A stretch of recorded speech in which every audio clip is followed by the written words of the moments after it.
How do we know when we're live?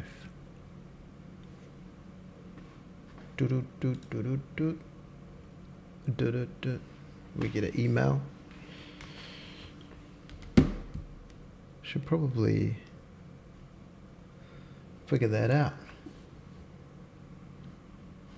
Refresh. Right, yo. Are we on? Are we live? Ooh, yeah. All right. No intro this time, just straight in.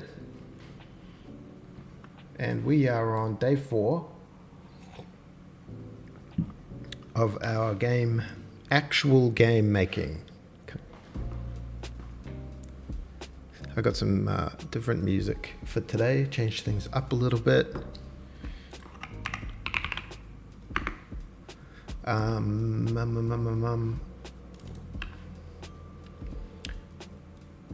So level editor, this was day 3. This is a clear plan of what's going on.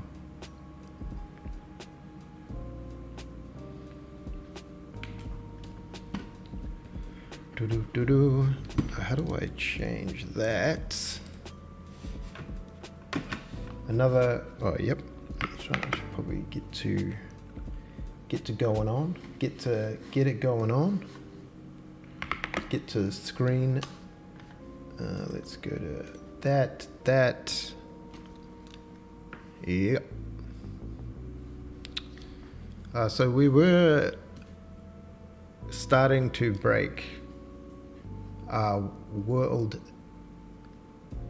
make a world that had multiple levels. And we did some we found some problems with our grid structures. And we broke our coordinate system. But I was thinking about how to fix that. And I was thinking about other things to do. Hey, Riman. What chair and keyboard do you use? Oh yeah, I'm using I need to put this, I answer this every stream now. I see why people make those little things. It should be a quick launch by now. Epo Maker Shadow X in black, which comes with these yellow keys as well. So this guy with the switches are budgerigar, they're Epo Maker budgerigars. And the chair is Fractal Refine.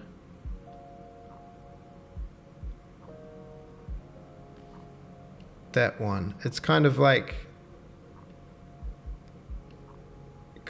half ergonomic chair, half gaming chair.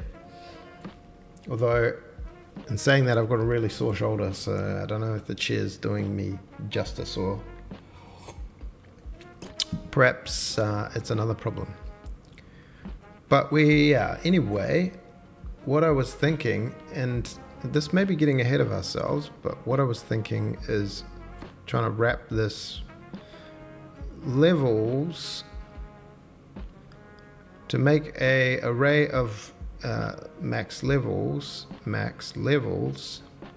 inside a world struct. No worries. Buttergeets. Buttergeet, buttergo. Sounds like pig Latin. And right now I'm doing some dumb thing where I'm storing the levels in a 2D array just because I thought I needed to draw them in by their coordinates or whatever, which they're not using at all. Well, it's just dumb. But what I really want to be able to do is looking at the overall, there's a big world, and I want to be able to say, hey, there's a level there, and there's a level there, and there's a level there, and I want to be able to draw them out. So I just want there to be an array of levels, and then just say this is 0, this is 1, this is 2, this is 3, and it just says from where they go to where they go to. Their width and height in the grid gets stored, and then we kind of need a way to save all this down to a file, I guess, or we could just keep doing it over and over. I'm cracking in. These things may sound small, but I think they end up being complicated. Because I'm wondering how much of this we should lock down before we get into this rail system. Or at least get... Because like you could build it on just one test level, which is all good, and you're like, yo, that all works for this level, and then you go, okay, now I need to expand that out. And then you'll be like refactoring a lot of stuff. The other thing is this one gigantic grid, or is each grid its own object?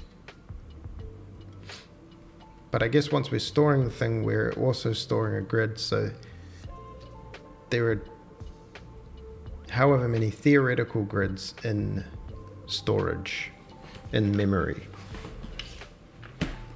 That's my answer. That's my theory, and I'm sticking to it so far.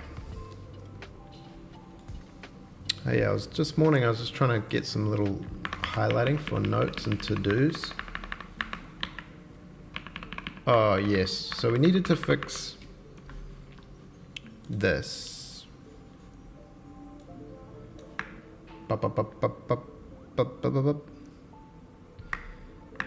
So basically we broke the coordinate system. It was actually working. Oh yeah, we're printing out a bazillion things, and this led me to another thought. So I had these thoughts. I was thinking about delivering. I was thinking about command buffers. I watched a cool video on unions and command buffers and a logging buffer. So right now we print F every frame a bazillion times. And I was like, what if we had a key that you could just say, okay, print, and you could press it and spit out like just a few. So it's not overwhelming. It's not printing 8,000 per frame or whatever. 8,000 per second. So I thought there could be a debug system where you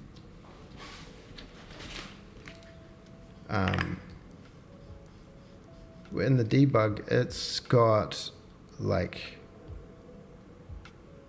a buffer basically of,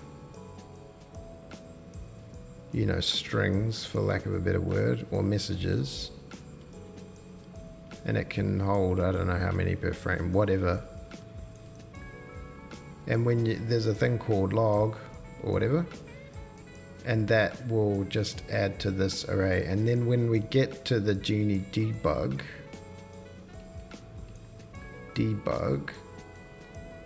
that then just goes through however many there are and prints them, but only if like you're pressing a key, maybe. So it might be a bit of a waste to store them all each frame and clean it up each frame. But I was interested to see if you could do like a gated type debug system. Whether that would actually be handy or not. I might just quickly whip that up. I love this idea of quickly whipping things up. And then 4 hours later we're like, what were we doing again? We're going to do that, and then we're going to fix the coordinate system. I might change this to vector 3i.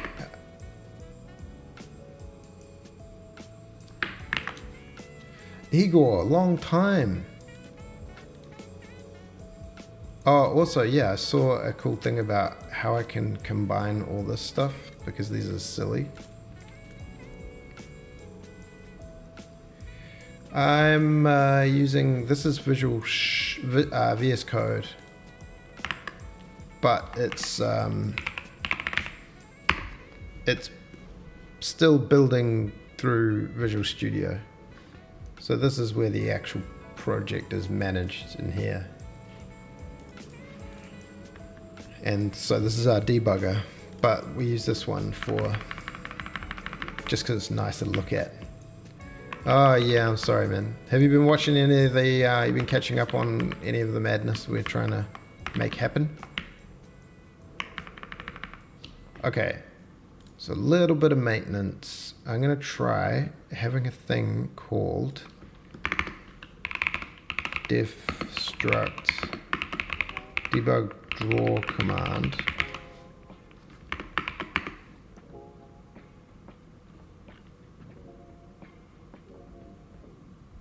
Oh, you guys all, I mean, Eagle's in the other side of the world. A little bit. Oh, that's cool. How's your year going so far, thus far? So we can have a debug draw type.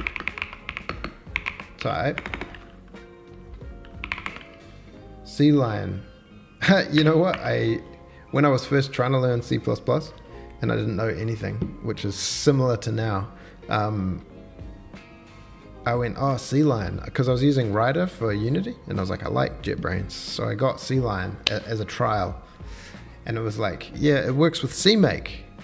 Do you know CMake? And I'm like, no, and then I just couldn't get anything happening, and it was like, delete. But I hear that people that actually know what they're doing really enjoy C-line. Now we have a union called command. Is this how we do it? And we have these debug sphere, draw sphere. Was it? Oh no, union data sphere debug cube. This is how this works. Debug grid,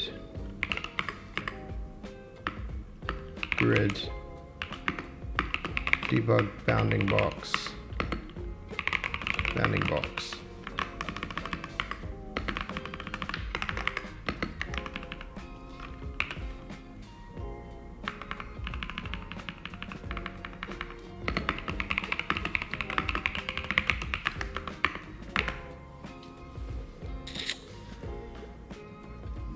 CMake kind of sucks. Make files are more friendly. Yeah.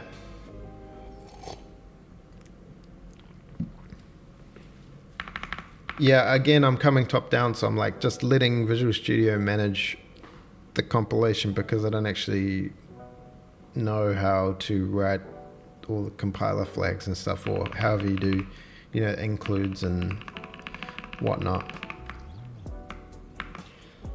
So this could become i32 debug draw count, and then we could just have a debug draw command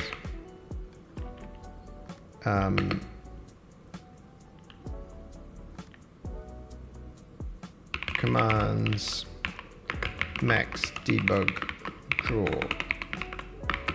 commands, something like that. So max debug, by the way, hello Grueling Pine, draw commands, and we could make this something high.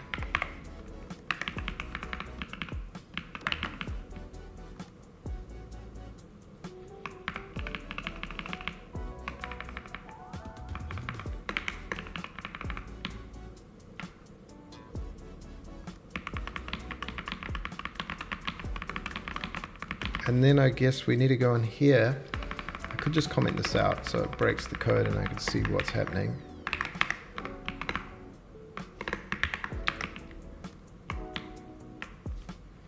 Add debug draw.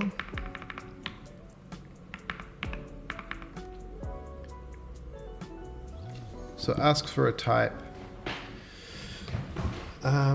We still need all these switches. We could just put a blanket if debug draw count max debug draw commands. We just, yeah, printf max debug draw commands reached for frame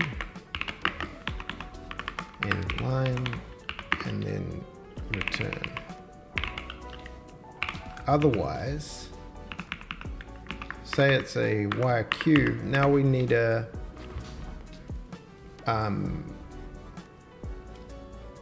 say debug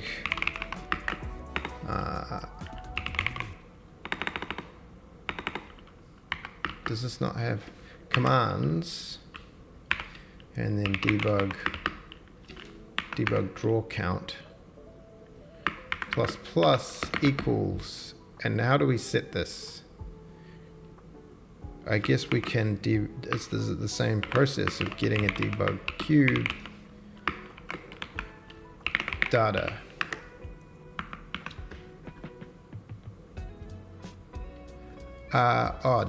Dot data. What did we call it? Dot command. So we set it like this. Cube equals the D.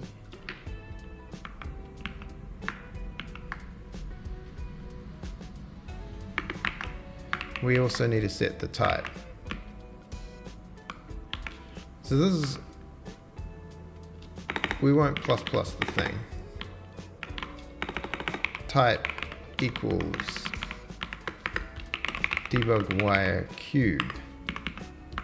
I mean, all this does is fix our thing. And then we need a debug. I guess we can just do it at the end. Unless there was an issue. We'll just do it in here.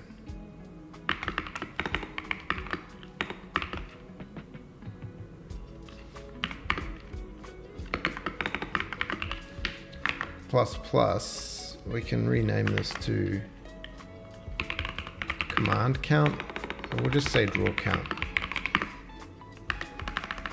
So that's a little cleaner.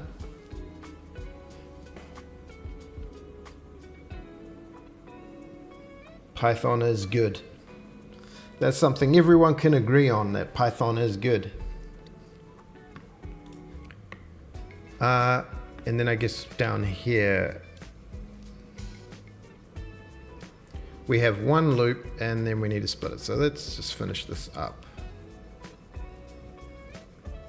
Do I need to test this before writing this whole thing? Is this going to be suckful if it doesn't work?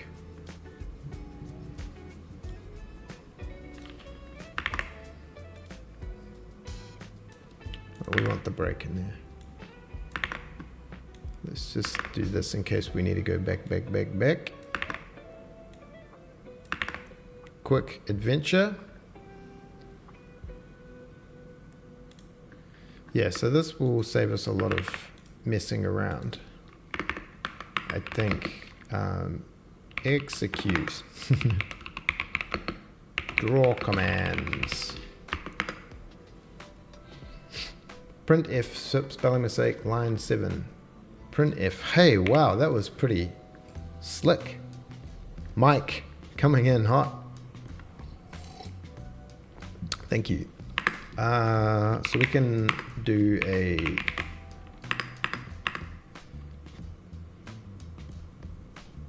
now the compilation is just this. So there's a debug and a release, and it just uses the ms build command. If I do it, you'll see it'll fail, but it just says ms build, and then it opens the solution file and uses the correct. It's just that. It's this tiny line here.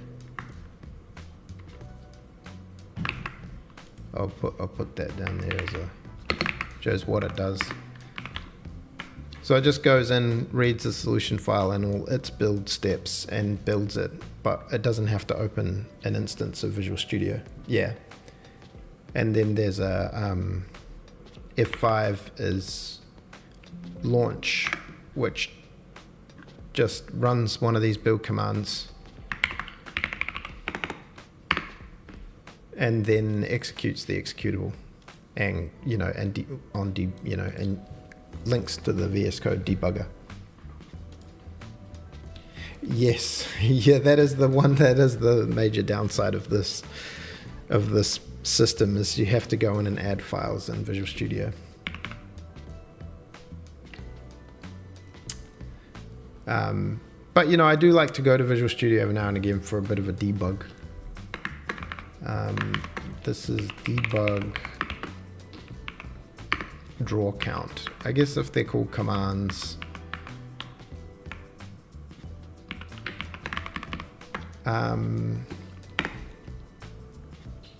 So here we need another switch on type, don't we? And it is debug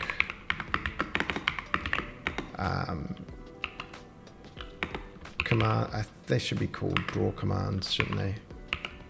I.type. Yes. Why are you not happy there? Oh, it's just a fake thing. So it's basically this whole thing again. Case draw.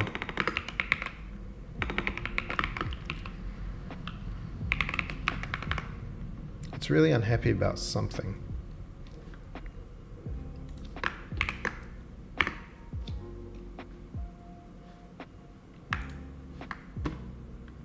Debug cube count. Okay. I don't know why I'm doing this.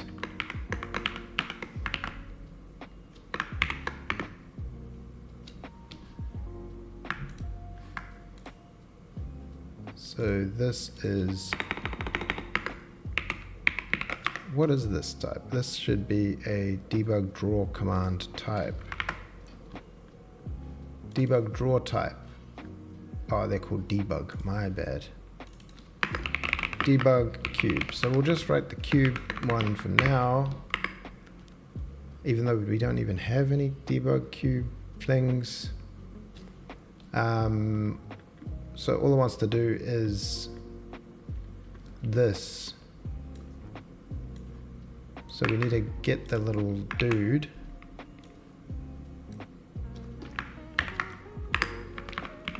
Debug cube equals commands I dot cube. So can we just straight get it like that as if it exists? C will let you do that, eh? It'll just let you get a thing from a union, and it doesn't care if it's initialized or not. So you just have to hope that you've got this correct. And the way we can test this, I guess, in grid.c, where we draw the adds a debug grid, but we've also got it creates a terrain data, render data for the go cell. So instead of this, whoops, we want to keep that around, but we want to just say debug cube cube equals, and then we set the position equals builder current cell world position dot size equals vector 3 1. No, it's not actually, equals, how did we do it before?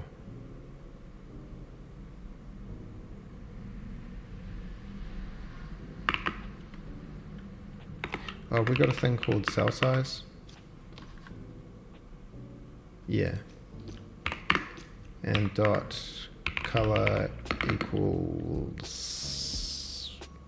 we'll just have gold for now. So we have to make it like that, which is kind of annoying. Genie add debug draw, and it takes in data, cube, and we need to take in the global Genie debug ref. That's kind of annoying. The cube and the thing is debug cube.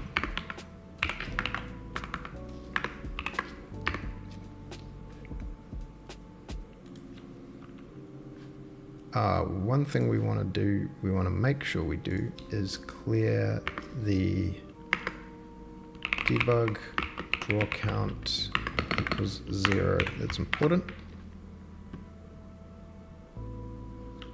Okay, things are, oh, we don't have a grid anymore.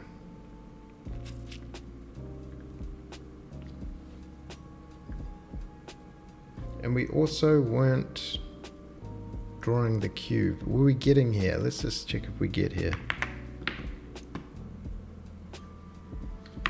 No. Ah, it's debug wire cube, of course.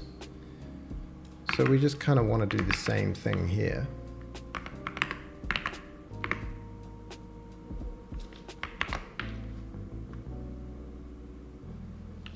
And we're still not getting anything. Do we need to set the draw count when we make the genie? dgenie.debug 0. I don't know if this debug dot draw count equals 0. Does it not like that? Guess it doesn't like that. Okay. Draw count equals 0. We step in. What was the type? Debug grid. Okay.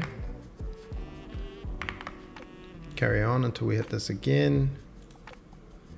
The type is debug sphere. We continue. Type is debug grid. I actually just want to go to, do we get here? No, sorry, here. Okay, we got one. So we look at commands. We've got a debug wire cube.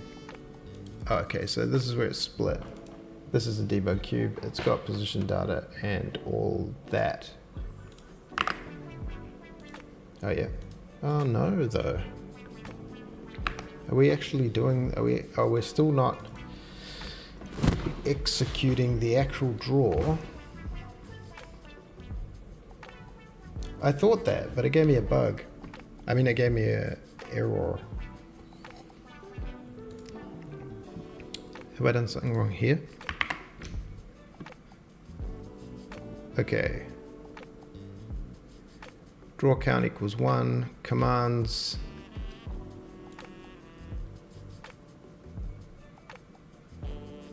Type equals wire cube. Why is it equal to wire? This is the only problem with okay.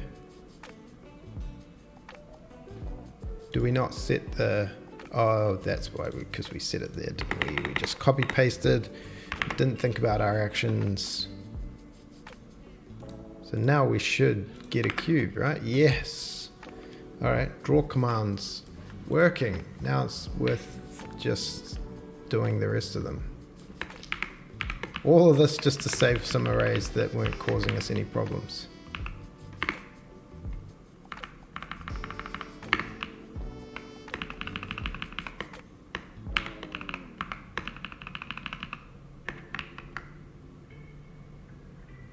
This is all just,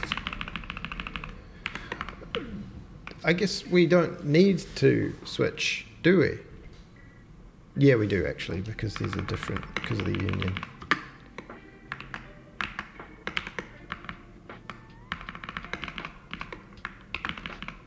I don't need two, oh, did I delete a whole case? I did.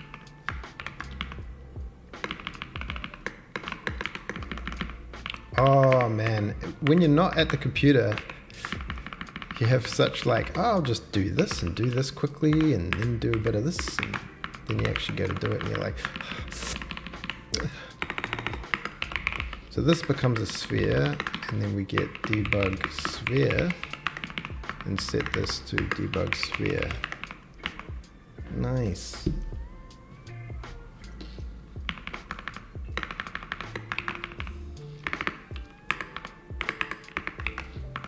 I remember I tried to use unions to do something in C++ and I got it all wrong.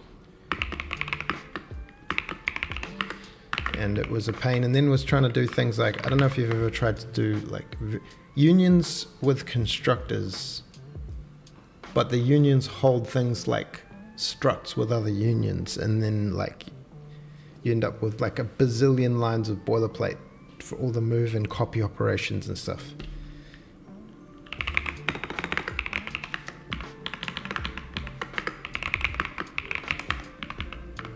And it starts to feel like I'm doing something wrong.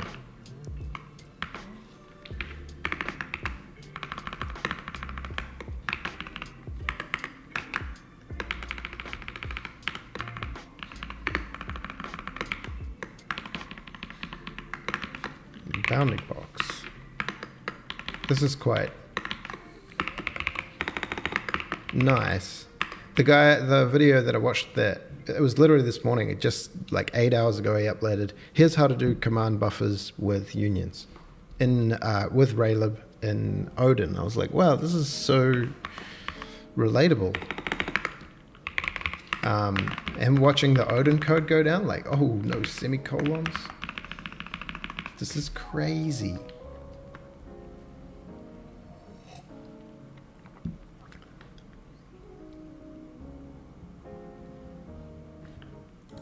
So now we want to do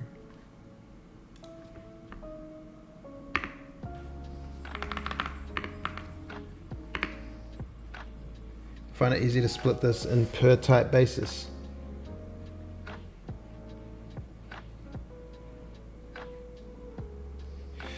Right.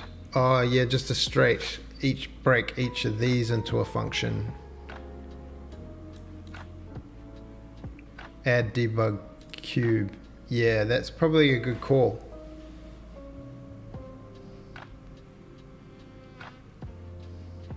This is like a,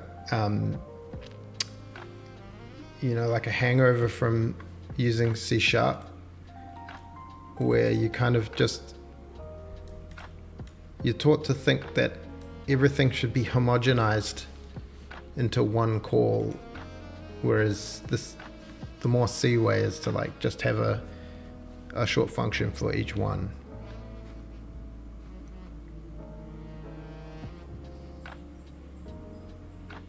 Because then you could just say, but that's what I could have, maybe it was even simpler just to have all these things here. But we'll try this for a bit. It's very simple, I guess. But yeah, the case is kind of annoying. Oh, the switch cases.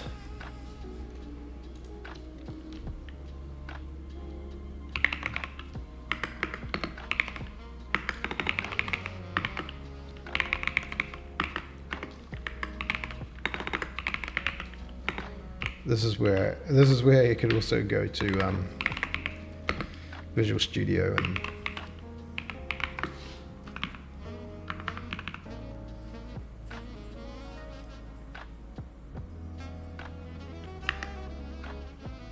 case debug cube. These are different, right? So now we need one for each one.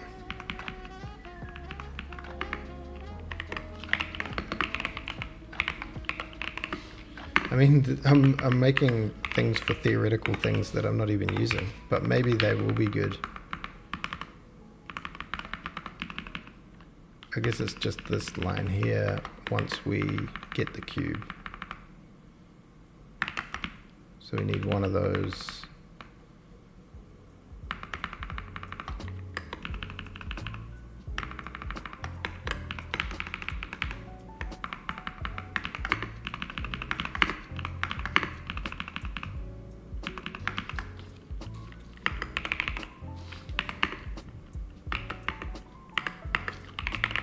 I guess this way you still need a switch, right? No matter what, on the type. there are languages that can just figure out what it is in the, I think Odin does that. Grid.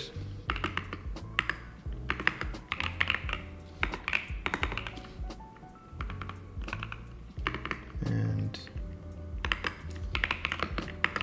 debug bounding box. Sorry if this is painful to watch. I kind of so debug sphere is just, yo Nuggy, what's happening?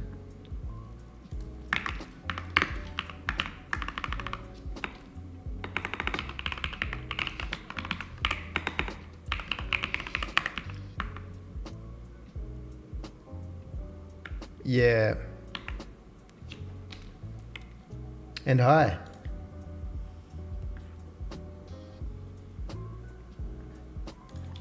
And then draw the sphere. Draw sphere EX.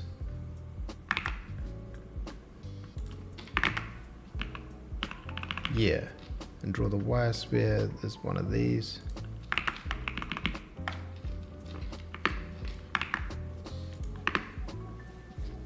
And draw the Y sphere. And then the grid is the grid, and the genie draw grid. But we need to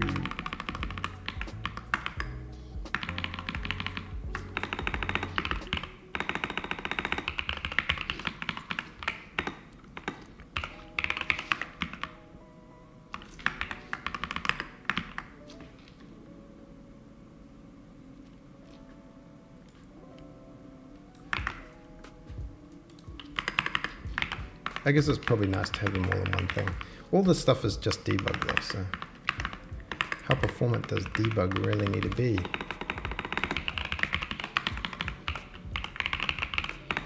Bounding box. Oh, and we don't have a color right now for that. Debug draw count. So that did simplify things somewhat. I wonder if that all works. Okay. Oh, this is where the switch cases need to be in brackets.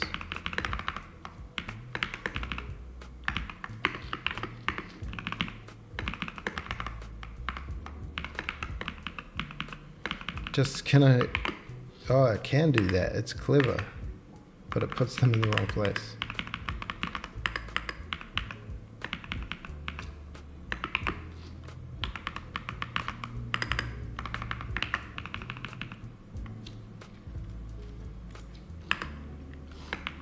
Okay, what if I was to do like, no,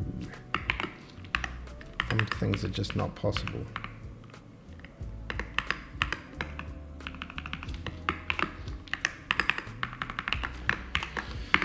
Will this build? Yes. Will this draw all our things? Yes. Sick. These now they have brackets. I used to be there's a K and R brackets. Same line bracket enjoyer. Okay, that makes that a little simpler. Which is kind of cool. Now we just have max debug draw commands. And then now I'm like, do I want to bother with this thing?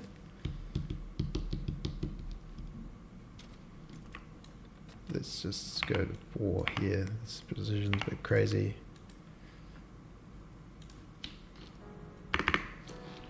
Type def struct debug message, debug log or something.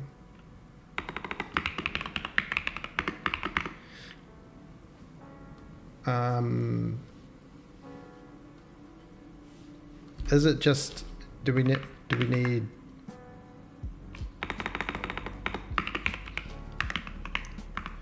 Could we just have something like a log count and then, so what's the deal with storing an array of strings in C? Is it const char pointer logs logs and then max logs maximum logs?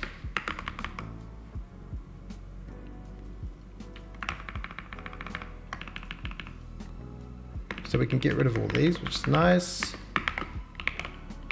Fine. Max logs as, I don't know, how many lines do you want to draw per frame? Should we just have 100?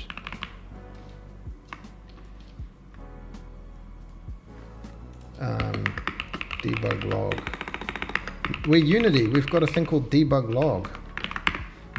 It's not the same. So yeah, this is what confuses me, because a const char pointer is just a pointer to a string of bytes. But where are we actually storing those bytes? Do they have to be? Because how does it know how each one of these is just, is these a size of a pointer?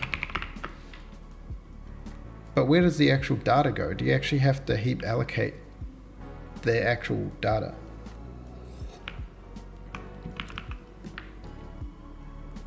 Oh, what cricket match? Oh, Sri Lanka. Sri Lanka, New Zealand? Is this what we're talking about? If that's that, no, but my brother was in New Zealand and he went to that match and I didn't even pay any attention to it at all. I just knew he was going. Do you need debug? So this thing also has a debug log. Message log. We'll just call it log. Yeah, I didn't watch it. I don't know the result, but I know my brother went to the game. He took his daughters. One of his daughters didn't want to go or something. So if we had a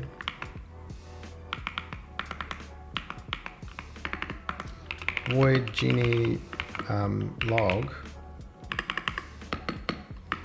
How are you going anyway? How's your year going? If you want to write the debug log logs, make it remove const from the type.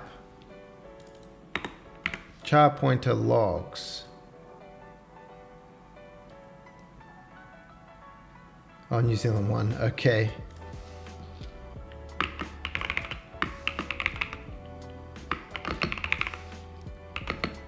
And then I guess we want a char pointer log. Something like that. Hey, just hey. Well, hey. So if debug dot log dot, it doesn't need to be called log count. It could just be called count. Is greater than or equal to max logs. Kindly print f. Oh, I did it again. Max logs reached for frame. Return. Otherwise, so my new year was really, well, it was okay. My dog kind of got a little bit sick and we had to go to the vet. But other than that, it was pretty nice. We had dinner, lots of fireworks that we couldn't see, but we could hear them. I think that's what made the dog upset. So what I want to do is do debug.log.logs. That's not good. Maybe this should be messages. Apply, and then debug log dot count plus plus equals log. It doesn't give me any warnings, but I still don't understand how it's going to allocate the... I guess we could just, each log has a...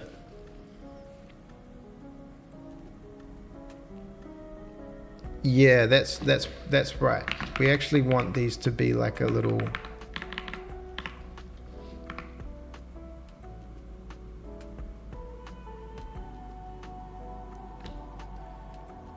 Yeah, you're right. So do we, I mean, it seems silly to do it, but what we're talking about is like a log message or something, which seems silly to go char message and give it a buffer of how long it can be, 64 characters long or something. And then these log messages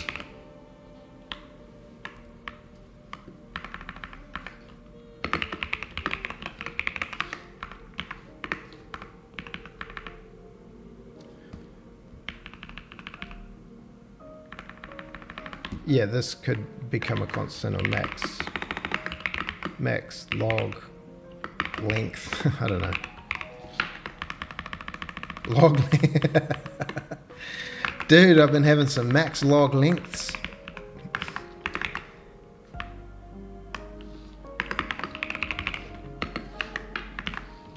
It's 64 characters. It's a lot of characters. I guess then you probably need to check on here.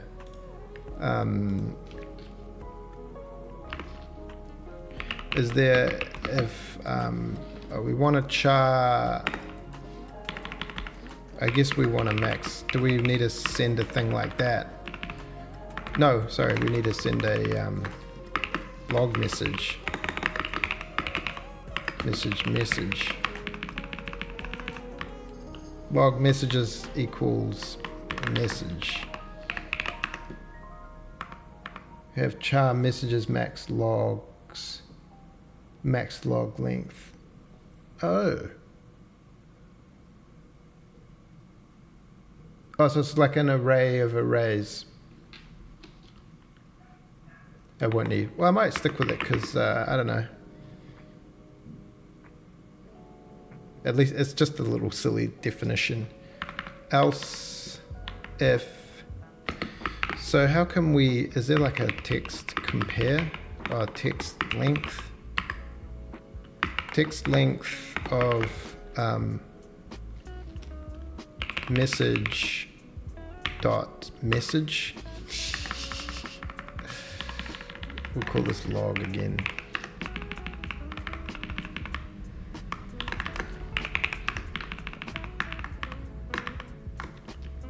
Log. Else if the text length of the log message is greater than max log length. Is that a thing? Print if message too long for log. It won't actually let us make that. Actually, yeah, because we'll be overwriting. If it's too long, we won't actually be able to create the log message. But we'll put this here anyway, just because we're trying to be good programmers. Otherwise, we log, and then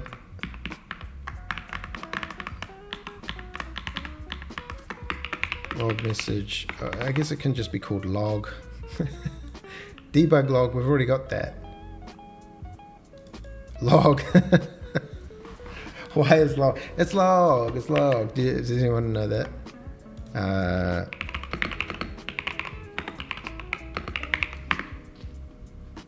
This.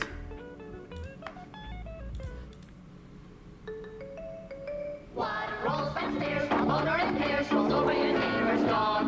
What's great for a snack and fits on your back? It's log, log, log. Hey kids, not jumping up and down like idiots, because look what's new from Log this time. It's all new Action Log with realistic facial moss. And you can dress new Action Log for adventure with these great new action outfits. It's better than that. There's Log of Arabia, Officer Log, Athletic Log, Cheerleader Log.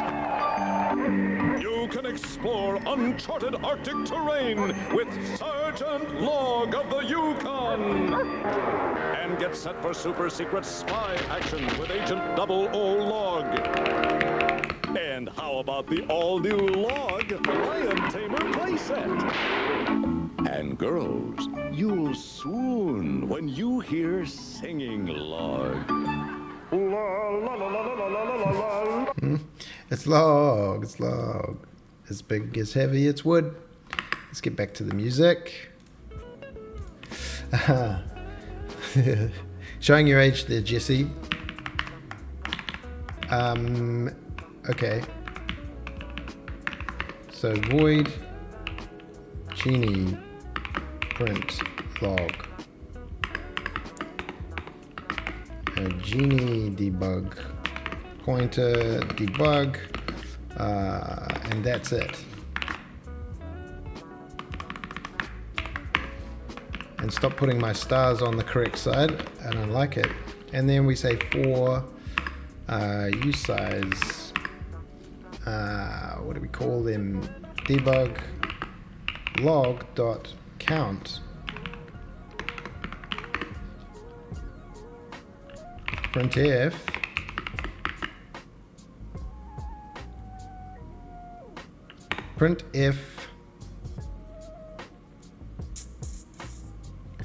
do we need to add a end line on everything?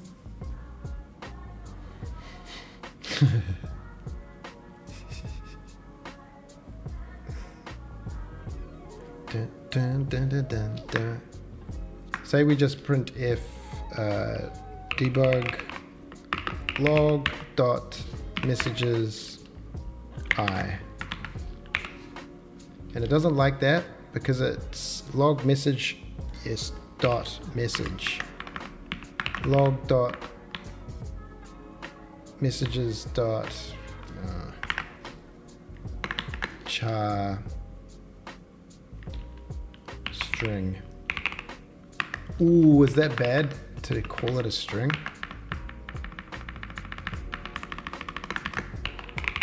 Whatever. So yeah, I wonder how this works in practice. Is this just gonna suck anyway? Because basically I want to replace all these things here with like a genie log, and we have to always send the global genie debug, which sucks. And the log message is this, which is quite a lot. But it's not, because now we have to construct a log message, don't we?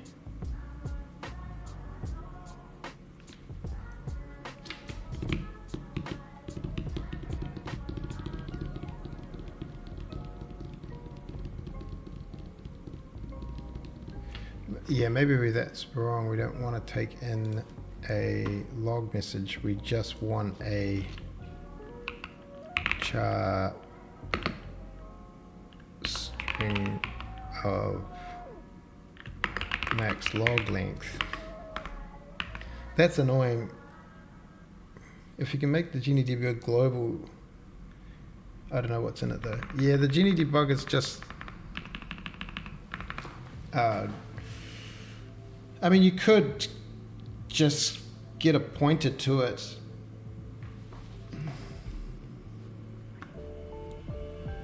Where is the global Genie? Is here, the global Genie, and you could have a Genie. You could have a Genie debug Or you could just call it debug, but make it a pointer, so it's just reading. We just set it on a init. In fact, I think this is an extern, so it's available outside.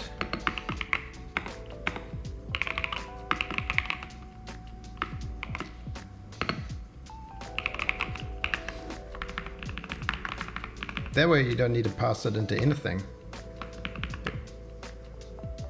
But then you're kind of like stuck with,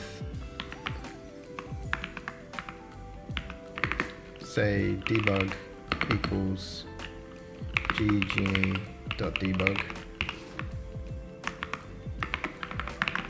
I guess this is kind of, we're in this global space. I thought that this genie could be inside the game maybe. So the game actually creates a genie and holds it. Doing this, all of these debug, any kind of, actually Genie debug doesn't know about Genie, does it? So you still have to send it what debug it wants to use. But I guess it just means we can just send in the debug like that.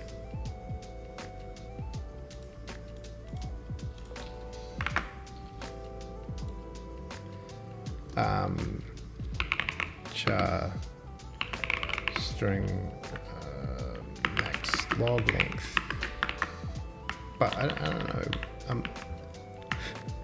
I think I'm misusing the strings, right? What is currently broken? Okay. I guess that's not necessary.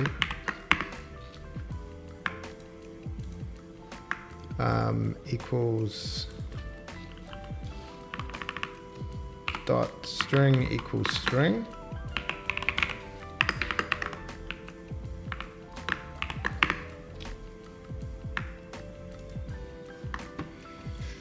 Okay.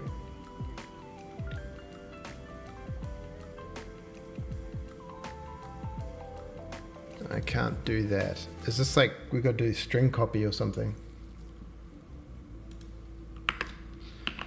String copy, text copy. So what does this do?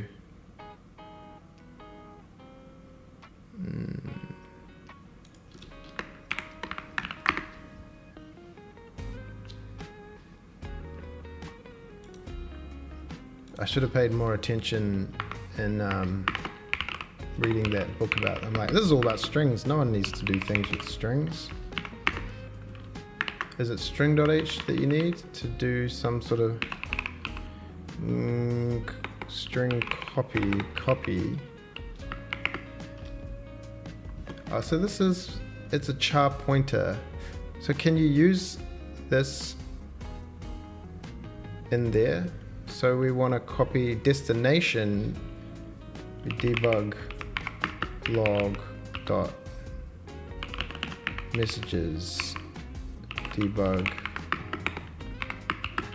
log dot count plus plus dot string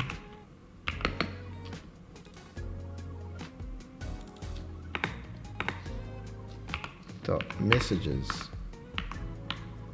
and we want to send in the string. Can we do that? That's didn't give me an error. I don't know if it's gonna work though. String copy is unsafe. What about text copy? Does that work the same way? Only byte chars. Some string allocate internally for returned strings. Just be careful. Okay, and then grid. What does Genie log wants? Debug in a char string. So do we need to make this string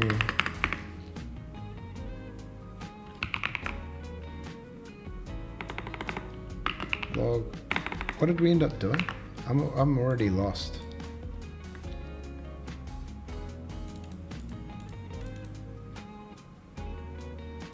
So we do have a thing called a log message. This is ugly, eh?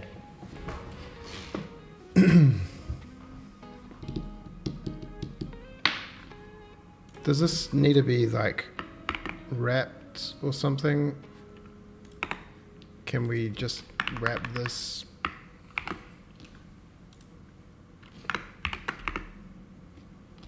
Hey, that actually built.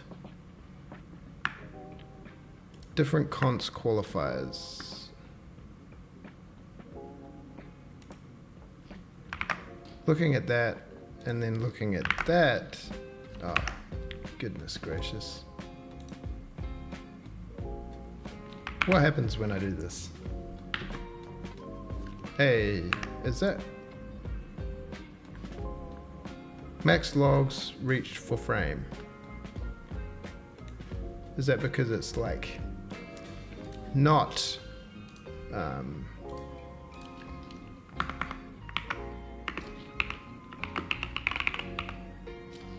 debug.log.count equals 0?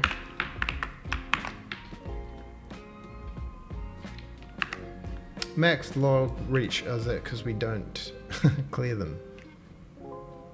Print log and then debug log.count equals 0. Will it write a message? It just says max log reach for frame. That's 100. I don't know why it's writing so many logs. Oh, do we not? We never print. We never actually print these out, do we? We never call print.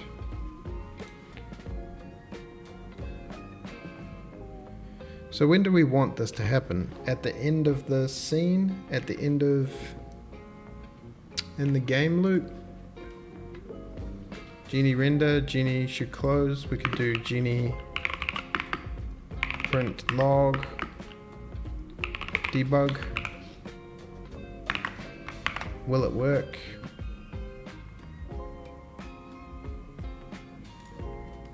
Continue. Mouse collision. Okay, it worked. It worked, but it didn't append a end line. Now, whose responsibility is that? Is that the person writing the message? Wait, there is an end line there? Oh, is that because I'm still printing? Oops. So we're definitely not working. Quick mission. You know what I could do to make this less chaotic is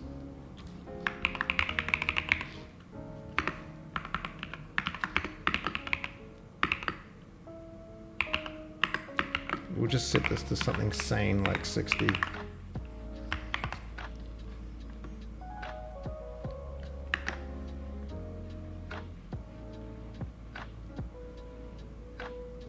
Oh, so is that our call there?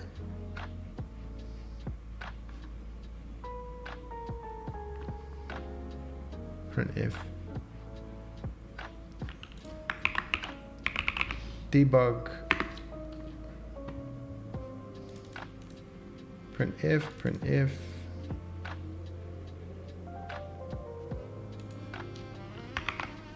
Let's just see where we go when we come in here. So the string is 40 characters long. Max is 64. Okay, so that's the string. Is there like a...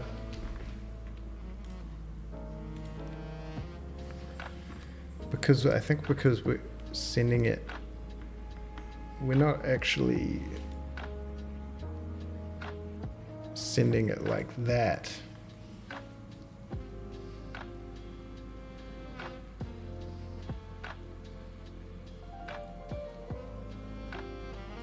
Using this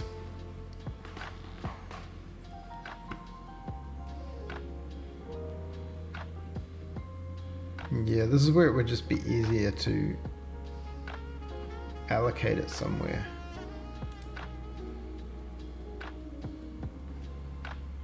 So if I was to break it down and I went char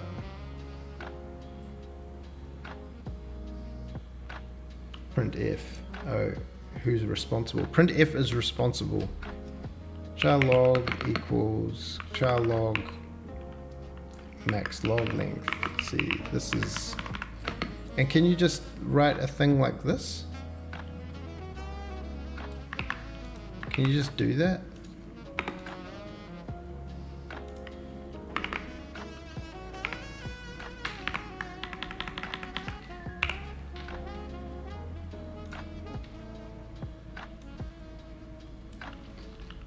Log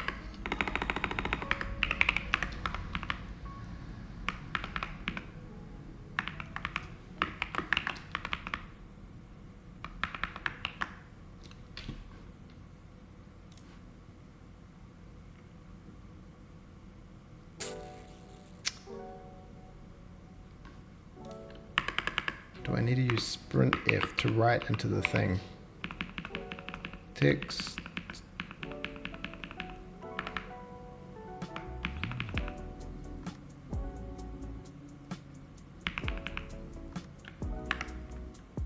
you need sn printf if you want to variatically print to a string like that. This is annoying. But if I was to say log, I'm just trying to make my thing nice. Log equals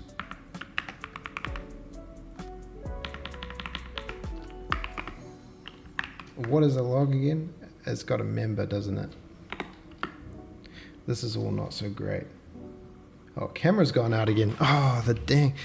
My the dog ate my partner's ate Lou's charging cable, so every night she pinches the charging brick that powers the camera. One moment.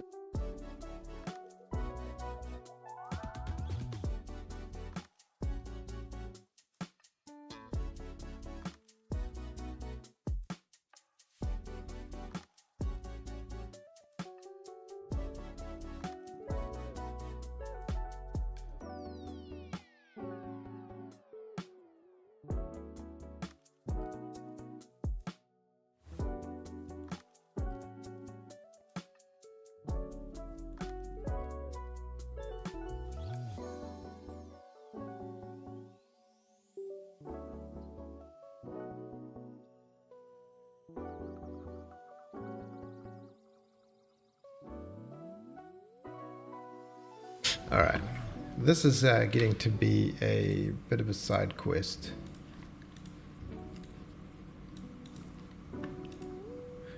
I guess all I really want to do is I just want to say genie log and then just put this in it to take that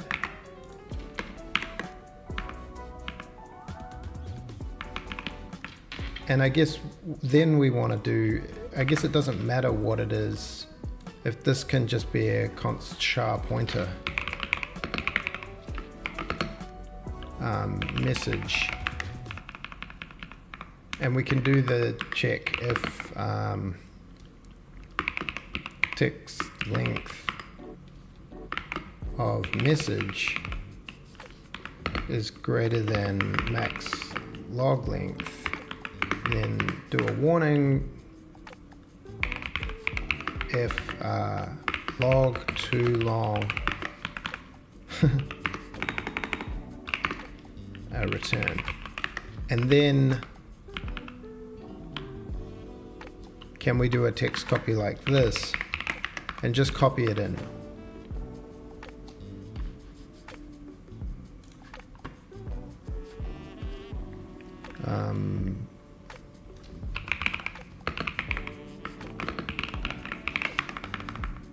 And then do we even need this? Oh, I mean, we just have it to make that easier to read, kind of.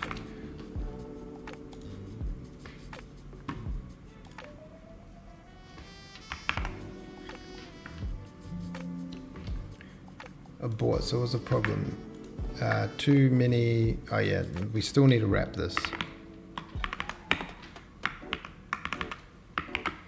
And I kind of want to just rename this to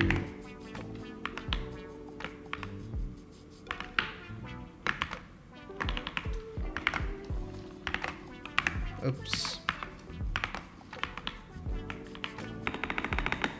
Just something shorter.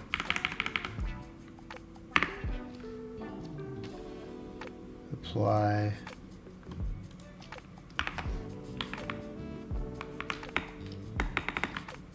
Format v3i or something.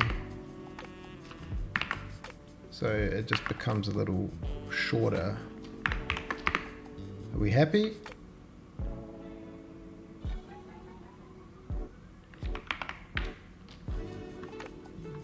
So now we get here and the message is whatever that is. And then when we go into messages, the first message is, I don't know why the first part of it is missing. And then when we step, view terminal. And we can go to the debug console and see that nothing happened. Continue. Continue, continue, continue, continue. Continue. Are we printing? So it seems like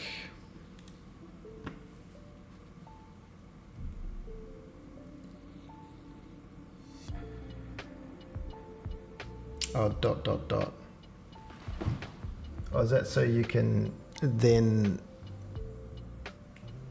do some formatting stuff? We back? We back in the G use? Oh, we're back.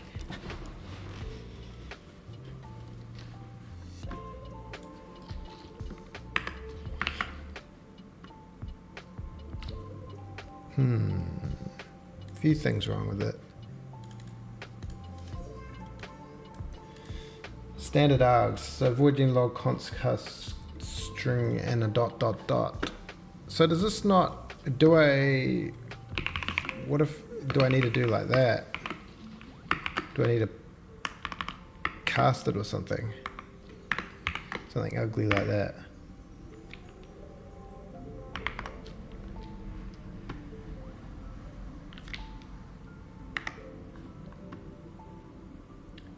What would I? Should I just kill these for the moment? So, because it's kind of confusing. Are we getting anything? It's actually not printing anything. Oh, whoa, look at that. Oh, it's doing this thing.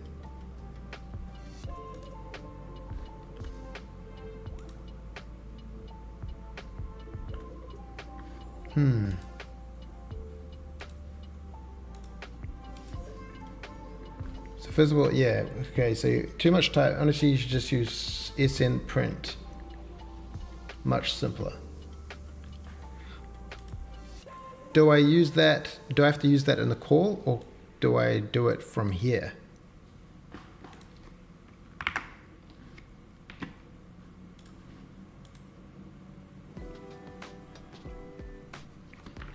sn printf.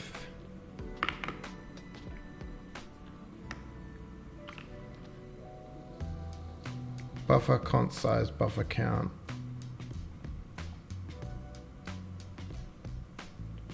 Before the call. Alright, so I do have to do it. Give me a standard string, man.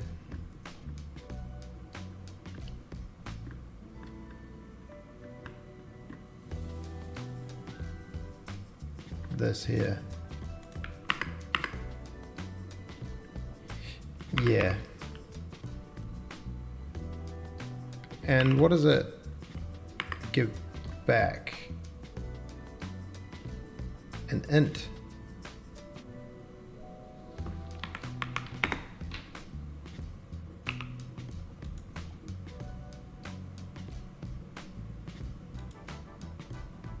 Or is it just printf?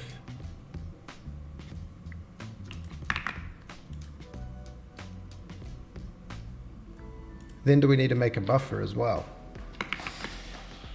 I just want to write one. I just want to write one line of code. It just puts it into the. Oh yeah, true. Yeah, I know what you mean. So it's 3 lines. We need a. I guess we could have a log message. And then sn printf.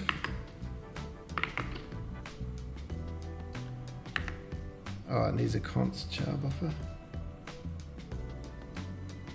Oh, right.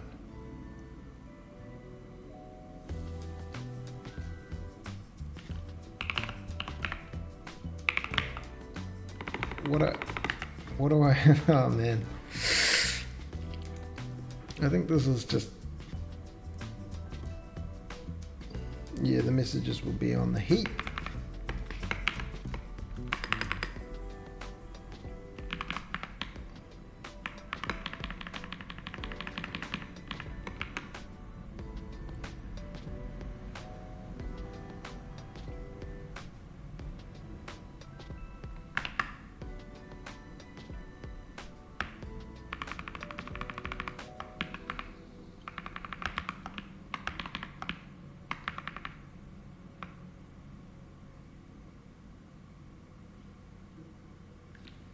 Printf the message, the bloody blah.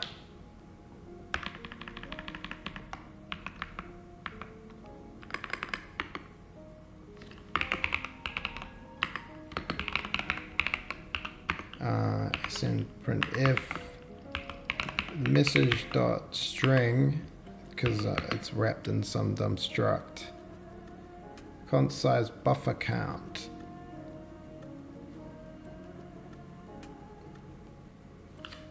So hopefully then I can just put this in here.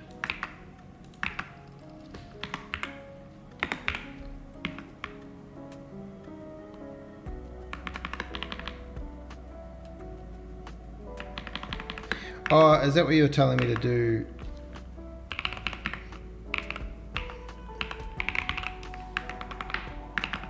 This might not work now, because now it doesn't want to log message.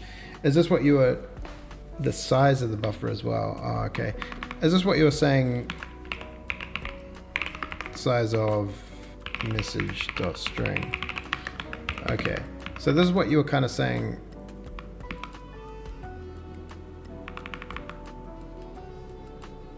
We would turn this into this by recreating this type of. This is actually not even that cool.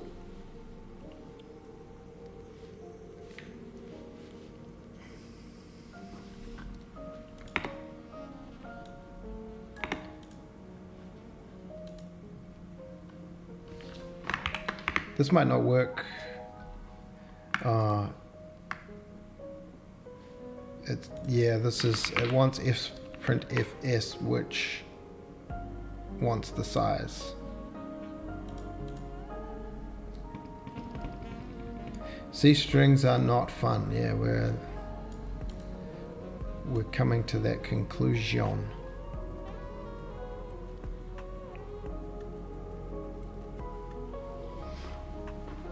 Maybe Raylib's got some stuff. Text.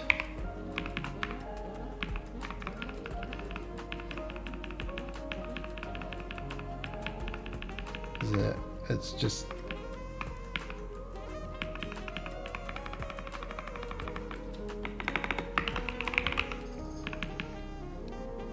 not really a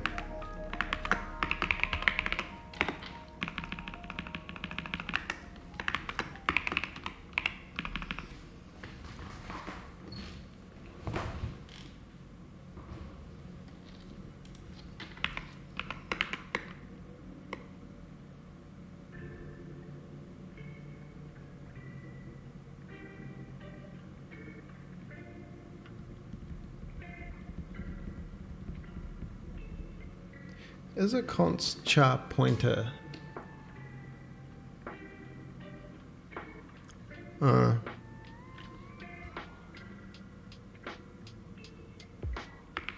Maybe we just don't even do this. We just forget about it for now. And go back to printing 6 million of them.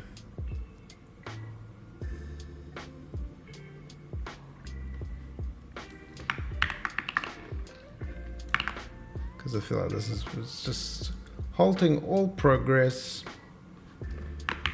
Is anything broken? Yes. Warning. This is not a thing.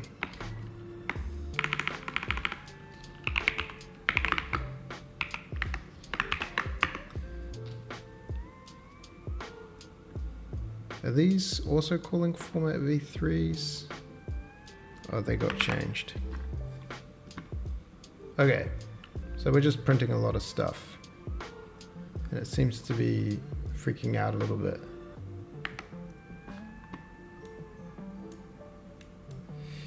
Yeah, I wanted to have all of this was just so I could push P and let the print through. But I thought, oh, I have to put all these keyboard shortcuts. So it was just the desire to buffer strings, which turns out to be an engineering problem beyond my capacity. But all that, I think I figured this out. So the problem I'm actually trying to solve after all this messing around, like an hour of messing around. So when we step up, we get this behavior. And looking at the logs, the mouse collision point is at 4.5. Because the world space size of the grid going up on the Y is stepping at 0.5. That's the real world step, but obviously the coordinates step at whole numbers. So there's a conversion in there, but it's kind of going wrong. So the actual world positions are 0.5, 0, 1, 1.5, and we need to convert that into coordinate space, which, doing some math last night, is just times 2 and then floor. I believe. So where we do here, we go world position over grid cell size Y. I don't know why we do that.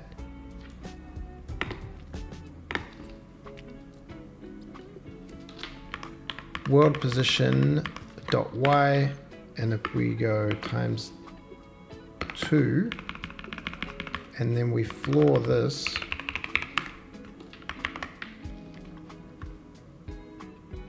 it's completely broken. So looking at those early ones, we're at 0. 0 works out quite nicely. And then it went to 9. Is this because I pushed the wrong button? Up 1. Okay. So here we're getting incorrect thing. We're getting 1. But it doesn't know whether to drop to 0. What if we don't floor it?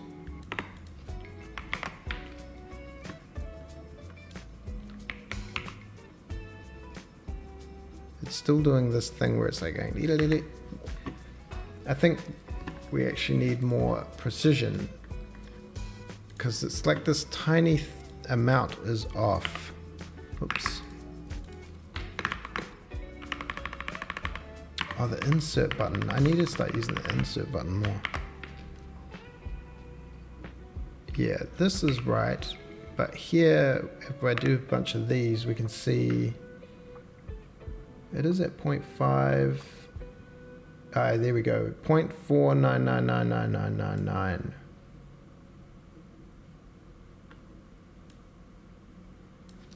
World coordinate 0.5.0191, but it sometimes Okay, so that's rounding. I guess maybe it is sealing. It depends on, it's because of the imperfect nature of the ray cast or something.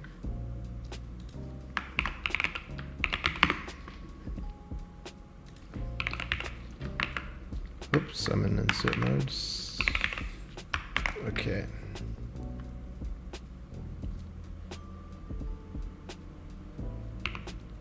Okay, and it's still bumping again because there's something where it gets 5.191 results in 1, results in 2.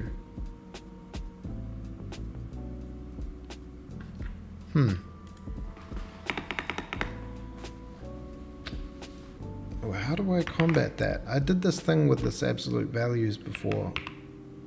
Oh, I don't need to do anything, do I? Yeah, sometimes it's bouncing around.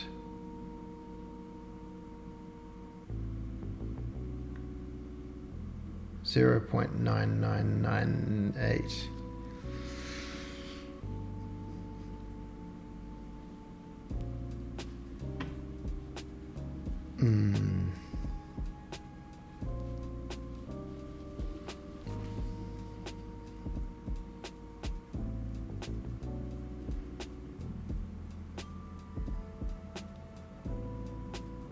Can you round to 2 decimal places?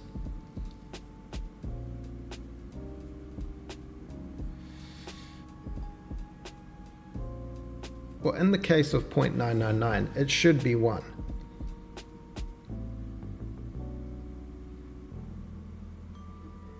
So we want it to round up. But if it's slightly over, we want it to round down. Hello, hello.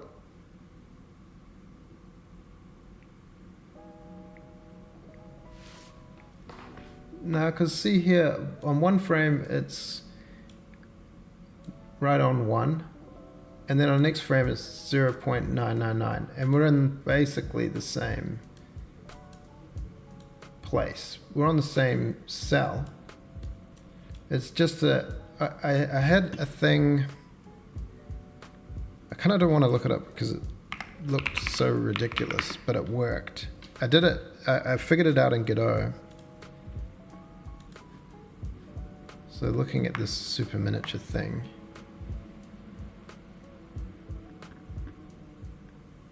There is this weird thing that says here. And I don't even understand how it works. If the absolute of world position y minus world position y, which feels like it should be always 0?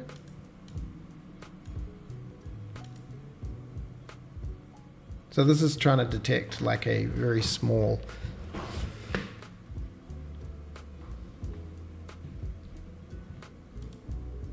difference.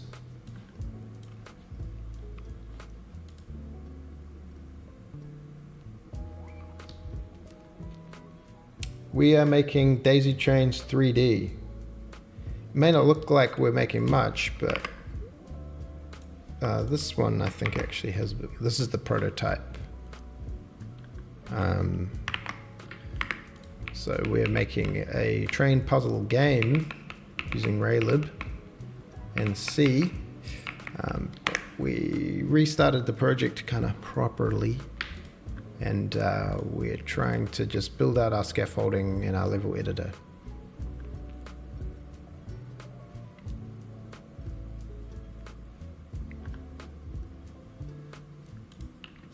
What is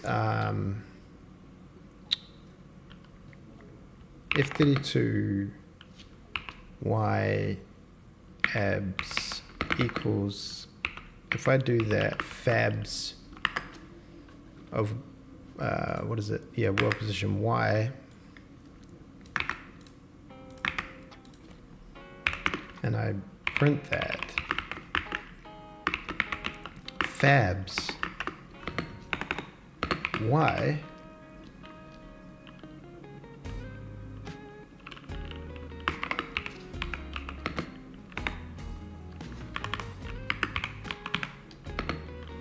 Yabs.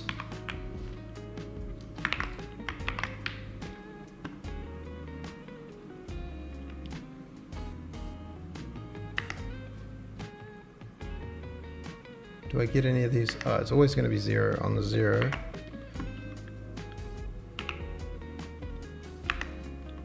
One of these glitchy ones, perhaps y is 0.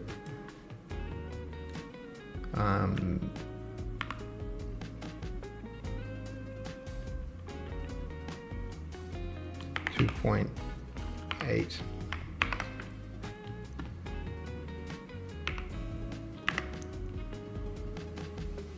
This is always 0. So I don't know why I thought that hack worked.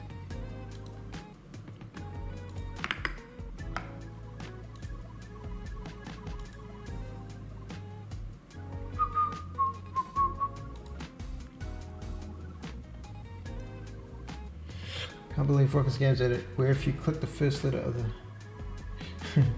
Yeah, that was hard to engineer.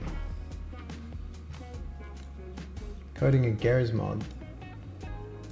Nice. Floor positive and seal negative, or the inverse or something like that. Create a multiplayer game, play with my friends. Do you think raylibc is too complicated for that?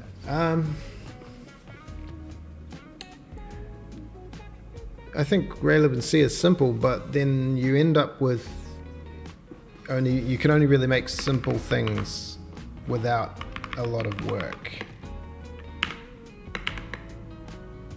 If you know what I mean.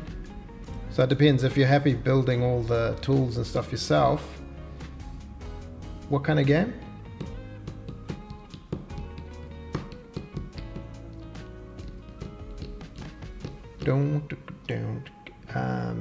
What am I doing, man? We're really not, today's not a good moving forwardness day.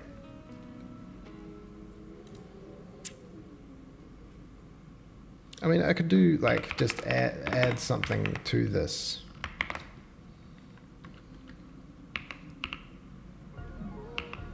And now it kind of works, actually. So it's just like,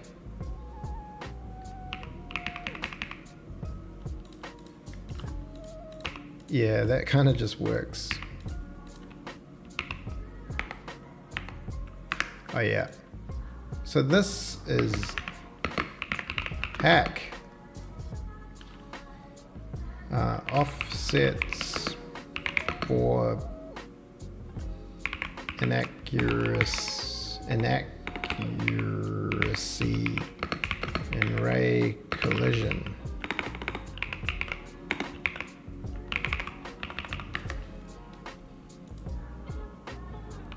Oh, it's a double. It doesn't need to be a double. All right, that's fine. Okay, we're gonna just say that's fixed for now. Note,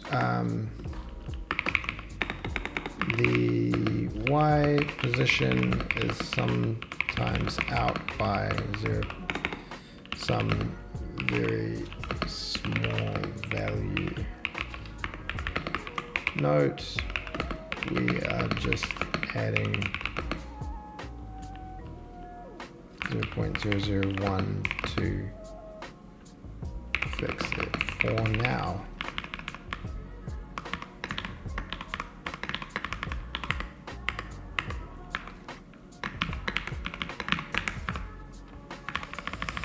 Okay, so that was the very first thing. Was supposed to be fast. This worked. Actually, that worked. Logging buffer didn't work. Render active tiles only. Procedural dungeon crawler 2D style. We want to goof around. Yeah, I mean, you might be better off with something like Godot for that. I don't want to push you away from raylibc, depending on your comfortability. I mean, if you want to learn a lot of stuff, do it, but it just sometimes feels like the progress is very, like I was trying to write a log system and just failed because C is so difficult.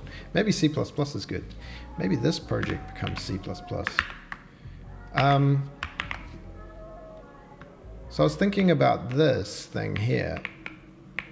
So if we have lots of, currently the system for drawing the grid is we loop through every cell of every grid. And what if there are like 30 levels? This seems a bit wasteful, especially if they're probably only ever gonna hold like 10% of the grid cells active. So instead, I think the grid needs a struct. I mean, it needs a list of active cells. So we could do. Already started with the good overview videos. Look for so fun. Yeah.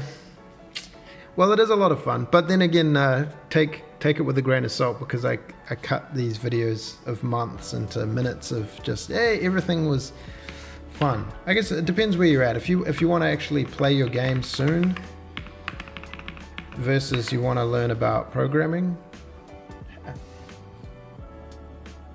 C++ is cool. It's like not as brutal as C, but C really forces you to know kind of a bit more about what it is you're doing when you're pressing buttons, kind of. Slight disclaimer when I don't want to sound too definitive, kind of. I have 32 active cells, and then we could have a cell,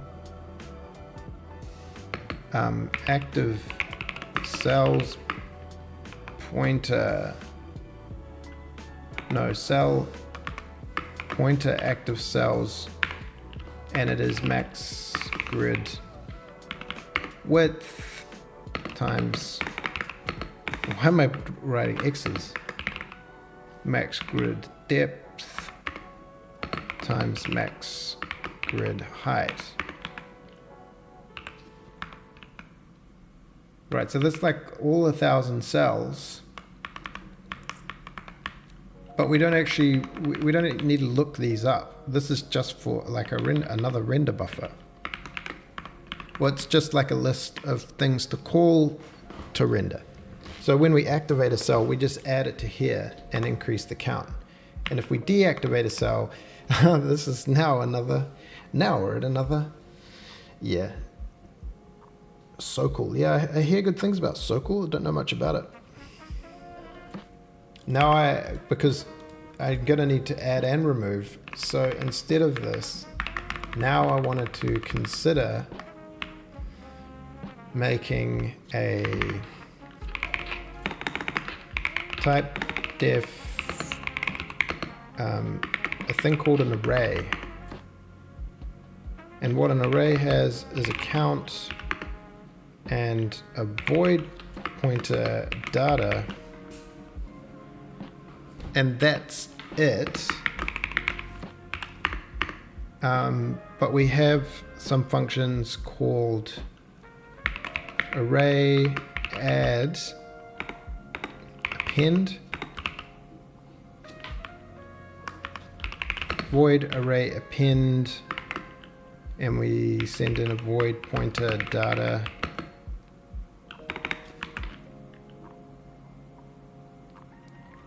I don't know why I'm doing this in this common.h.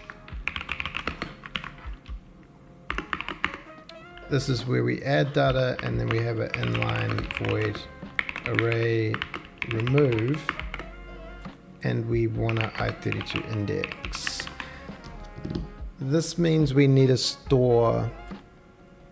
Oh, I saw an interesting thing on this actually. It might not work with void pointers. With void pointer data.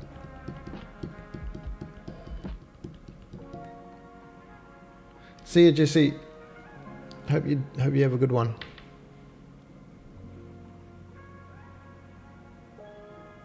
We have a list of cell pointers, not a list of cells. Yeah.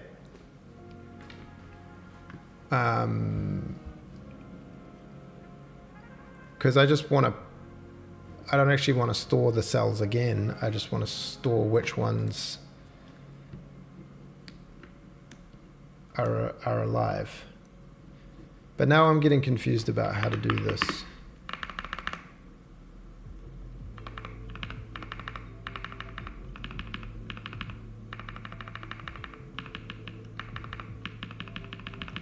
Is there, let me ask the Oracle.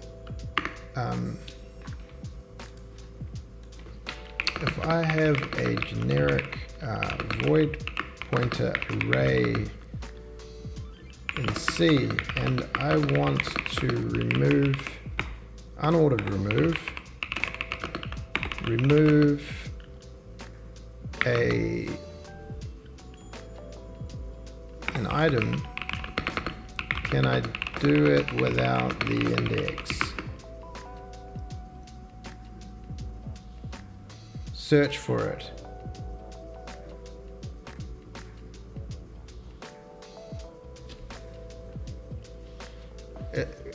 Can we do it with pointer arithmetic? Was this just a dumb thing that I'm trying to do?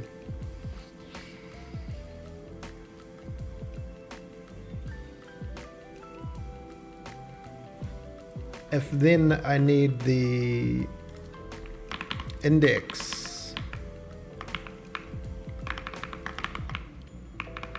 then it becomes a whole nother thing of I need to store the index.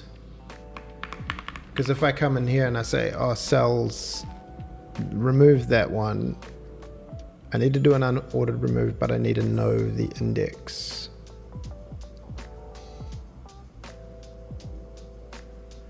Which means now storing, making another thing.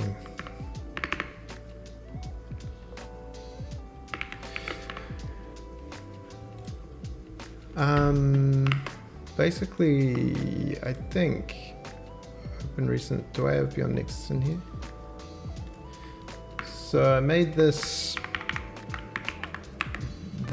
thing here in C++, right? Where I had this array.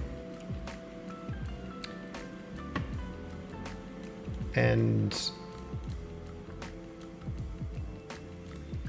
to remove data, you just take the last one and put it in the place of the one you want to remove and decrease the count. But you need to know the index of the item. So that would mean storing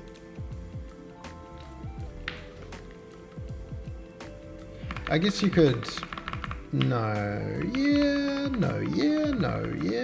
I guess you could ID it, or you could ID it, or you could put it in the active index, store it on the cell,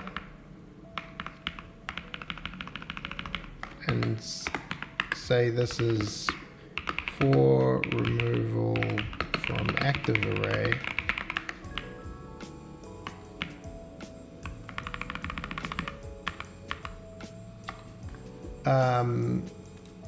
Okay, say we have the index and we just want an unordered remove.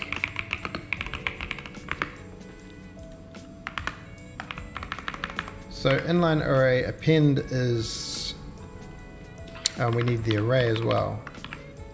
Array pointer array and the data, and we say array array count plus plus equals, can I just put the data in there?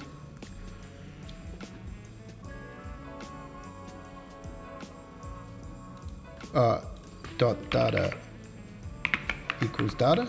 We just do like that. Active flag to the cell. Well, the thing is that this is to avoid having a loop over the entire grid. So I just want to loop a small list of what's active in order to draw them. So each time I activate a cell, I want to add it to this active list, and then I can tag the cell with what index it is when I activate it. I guess I can send back inline i32 and say i32 index equals array count, and then return the index. Read run.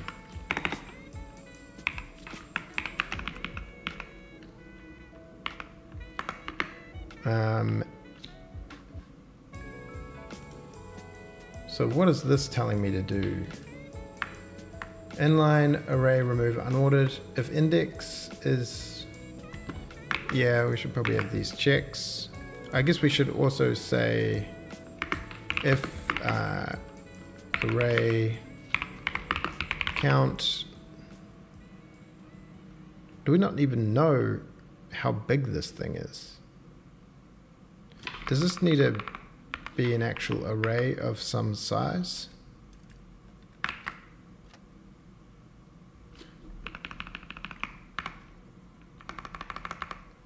I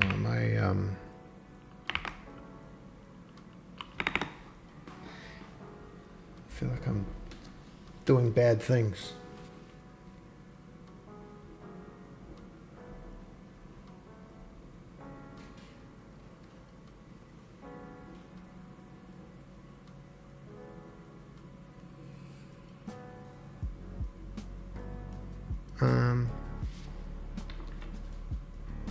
Why are we using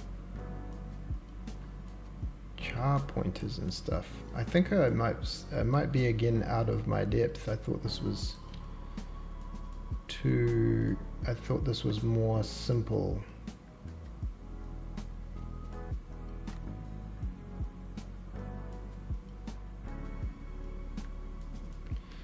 I think this would be easier in CPP.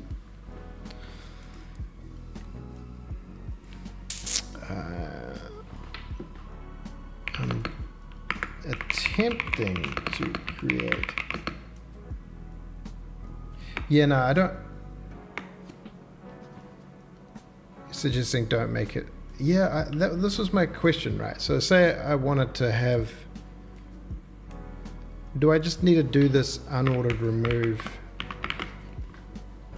Say I build it all in the grid, and the grid has the ability to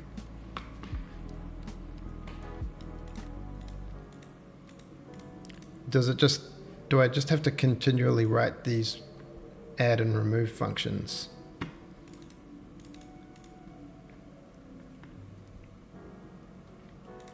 So say I was like inline grid add to add cell to active, and I took in a cell pointer. Probably need a grid.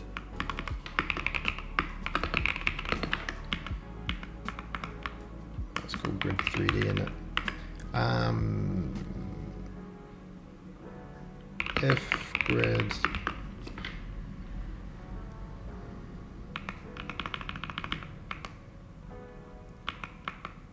don't I have a thing called active cell count or something? Grid active cell count. Grid active cell count is greater than, and this is where we want this little common size of function, common.h. Is it define array size?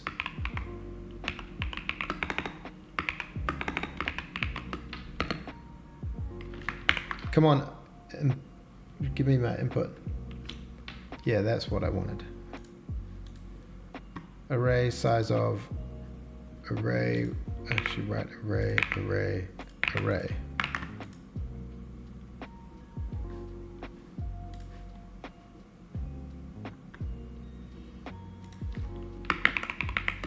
Array size, and the array is the grid active cells.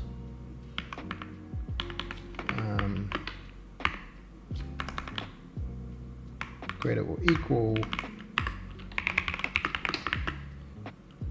max active cells reached. Shouldn't be able to do it, but in case there's something wrong with it.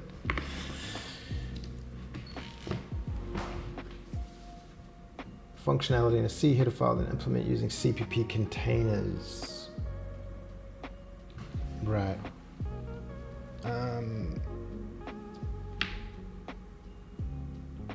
Then we say grid active cells, grid active cell count plus first we'll store the index.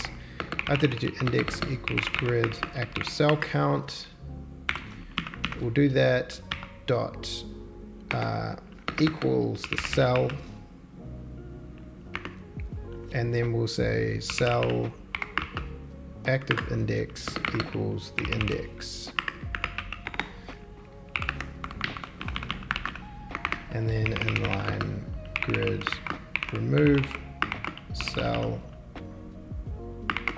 from active 3D pointer grid cell pointer cell, and actually we don't want that, we want the index.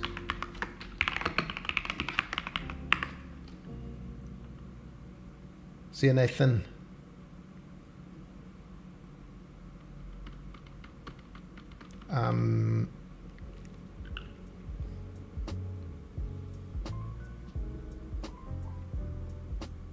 So do we need a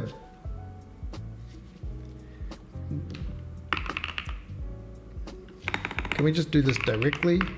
Grid active cells index, grid cell count -1, no, index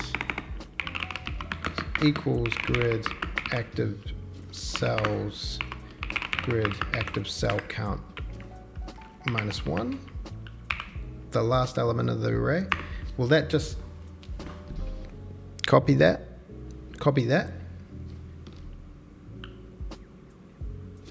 Or can you just do minus grid active cell count?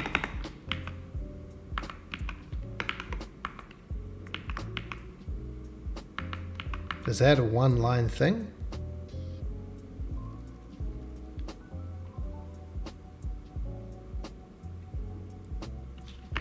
Grid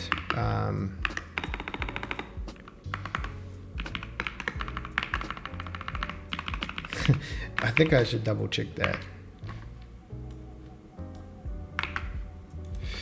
I'm going non-generic. Does this make sense?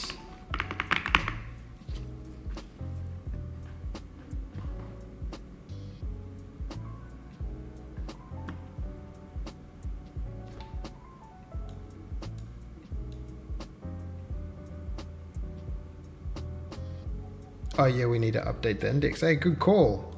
Caught me on that one.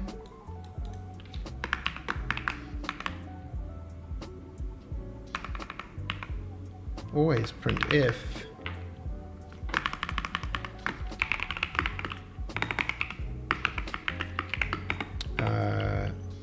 Cell index out of bounds.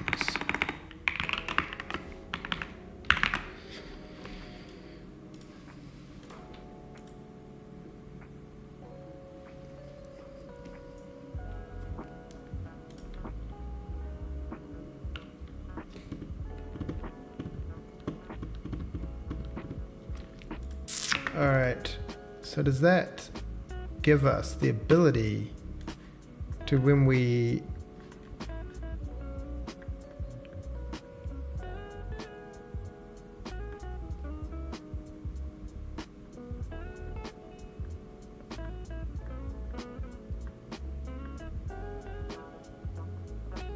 grid update on grid? Where's grid render? Grid render. So we will render builder cells, render debug cells. So we'll try doing this for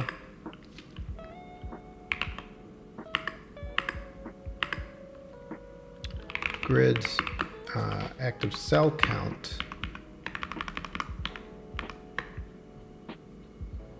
and then cell pointer cell equals grid active cells I, and then we can do this deferred.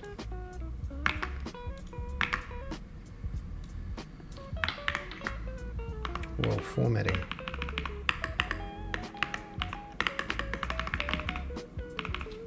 All right, does anything break? Must have a return -1. Oh.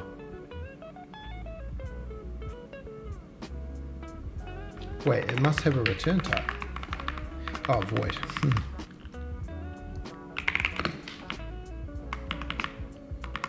My bad. Okay, so we'll draw nothing, right? Ooh, active cell count is not a this is, come on C man, just everything to 0 please. This is making us want to go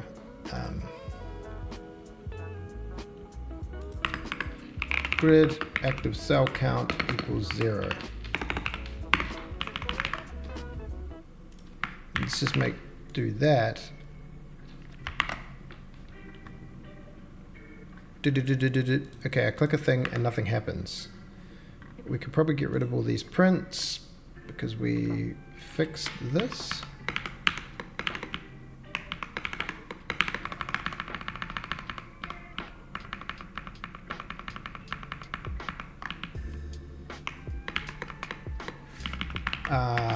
Now we want to say when we click the mouse button,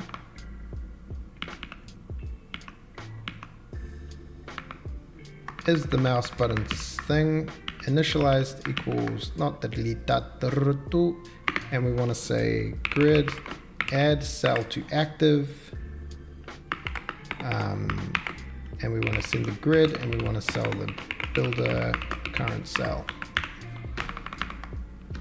And this is if builder dot current cell initialized. If it is, we'll say equals false. So not initialized, we add the cell.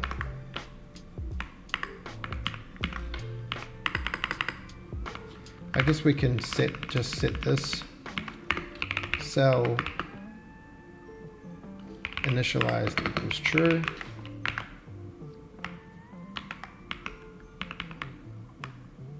We can get rid of this call. We can set these else cell is initialized, and we can say grid remove cell from active grid, and the index is cell active index. And actually it is the builder current cell active index. And that should clean up what we do, but I don't trust it. But we will first try this and then we'll try this. We click that, we go into F11, the active cell count is 0, index equals active cell count. We set the active cells, we've got 1 initialized, false, we carry on. Now we're drawing 1, then when we click it off, we click grid remove from cell. The index is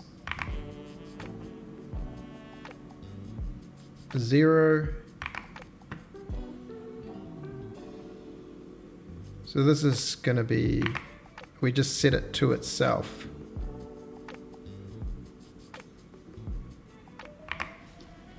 And we carry on and it stops drawing it.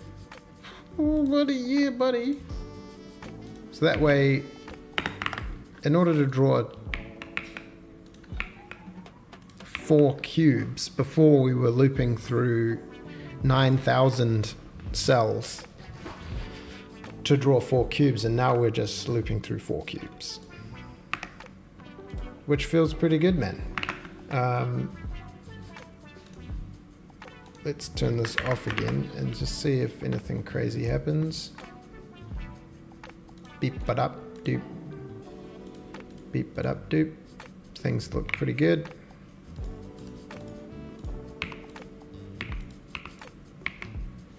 Alright.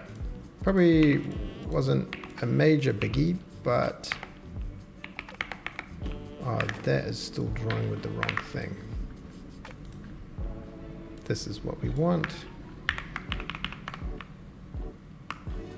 Hey, Beansy.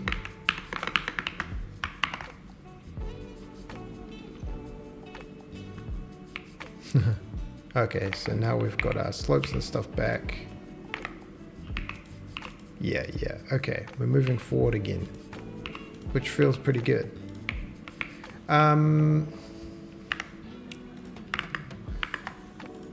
Render active tiles only. Okay, we've done that.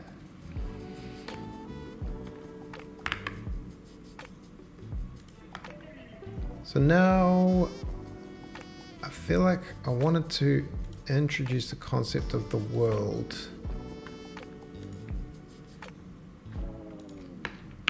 Because right now we're doing this dumb grid thing, and I just want the levels to be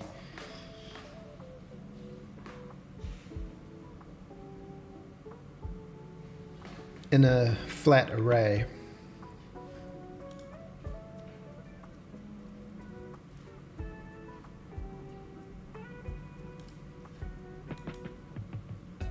And I don't want to initialize them. I want there to, this might be another major effort. But what I basically want to do is be able to see how there's 9 levels and they're all the same size. I just want to have a gigantic grid and be able to just draw a level where I want it to be, and that gets stored in like level 0 and then increment up to level 1 and draw that, and then be able to switch between which one we're actively working on.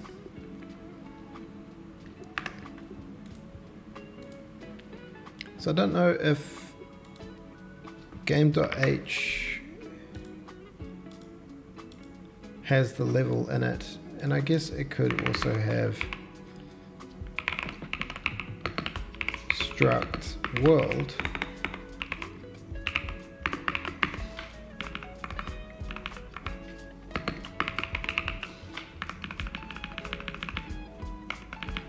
So this level's here sucks, and we want actually level to be declared ahead of this.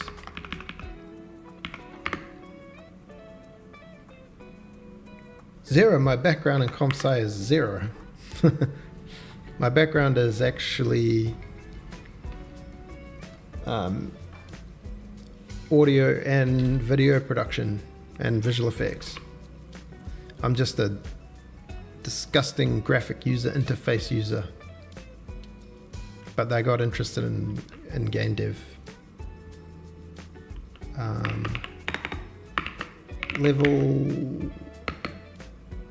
Levels,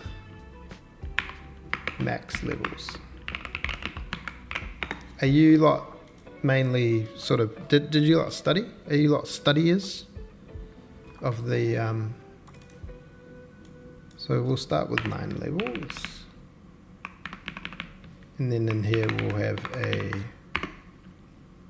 I guess world can hold the i32 current level, and we can have a world.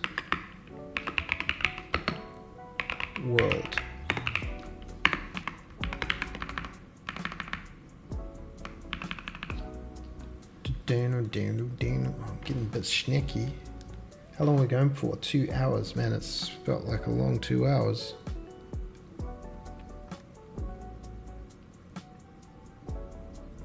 Oof. So this will have broken game, which is nice. So we could just say that we don't initialize anything.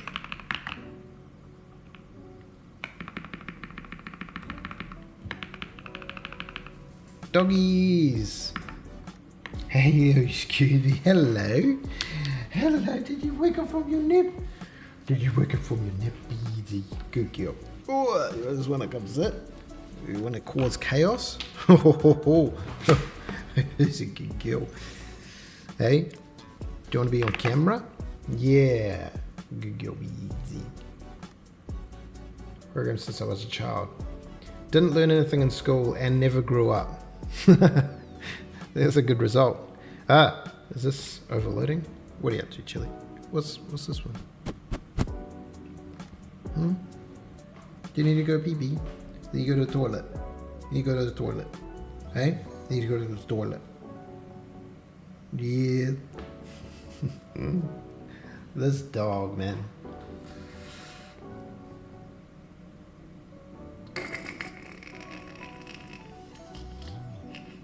There's another dog, but he doesn't like being picked up too much. Hey, Beads. Hey, Chili. Yeah. Thank you. Should we go for a pee-pee? Hey? Should we go for a pee-pee? Yeah? Maybe I'll take the dogs down for a break.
Yeah. Still here. Sorry about the interruption.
Did I just eat that whole thing? That was not enough.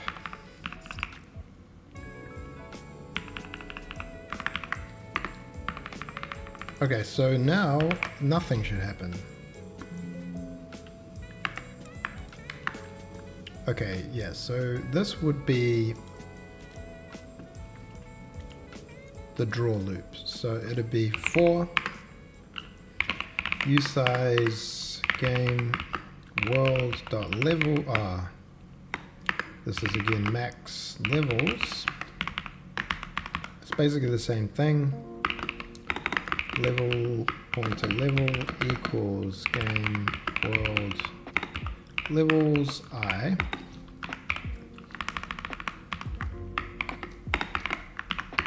If level dot initialized grid render, and we take the level grid. Why do we need the builder?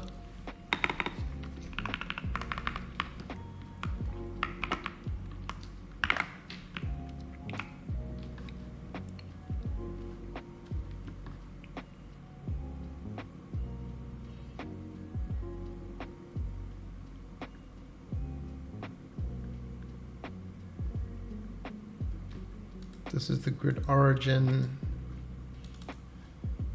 Oh, because we're putting these terrain models in the thing, which we don't want. We kind of want them just, maybe we'll just have them in,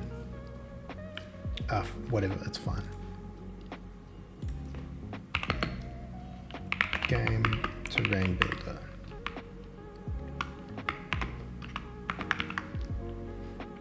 So if the level is initialized, then we render it.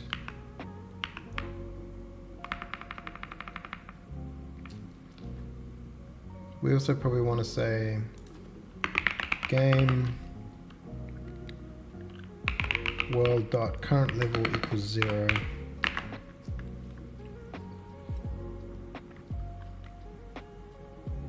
Game world.levels game world.current level, and then if level dot initialize, then update the grid stuff. Are we working? We're working. And if we start this, we should see nothing because we have no levels activated, which seems pretty good. Seems like a step back to have a step forward.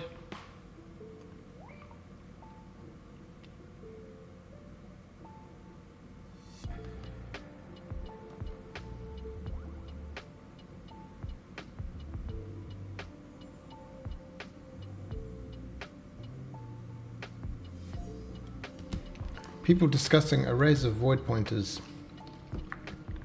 This is what our world has come to.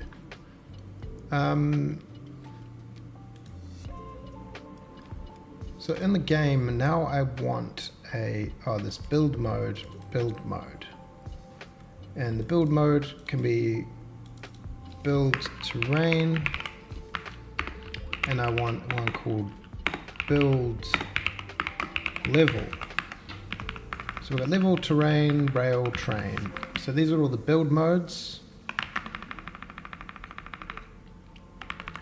And when Genie draws,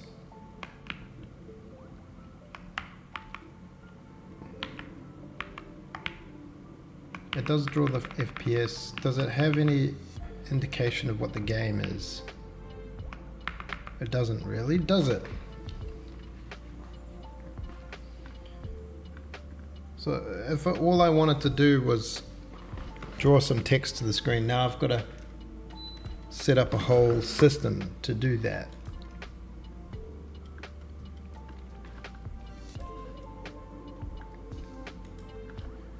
Similar to the debug, in the debug, does it need like a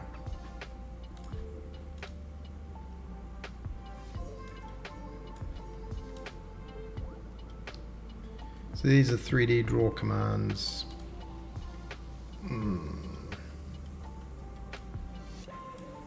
I kind of want to draw things on the top left corner.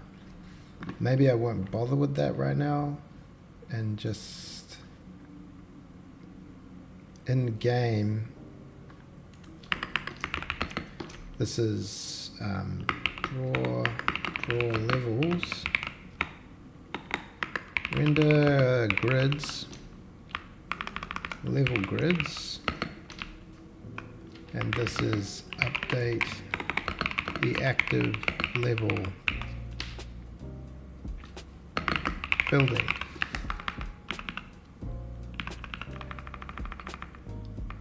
I guess I could is key pressed, key tab,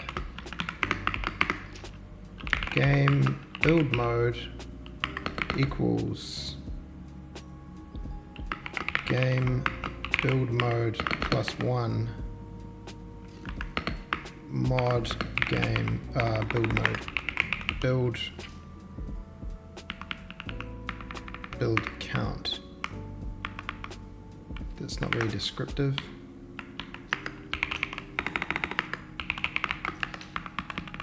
I guess these could all be build mode.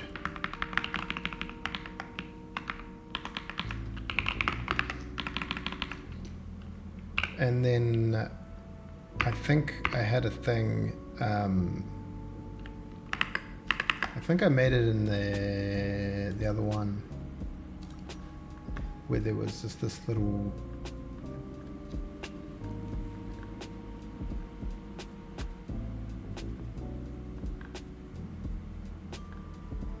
this thing, switch case build mode, which is not going to be exactly the same. Sprint fs.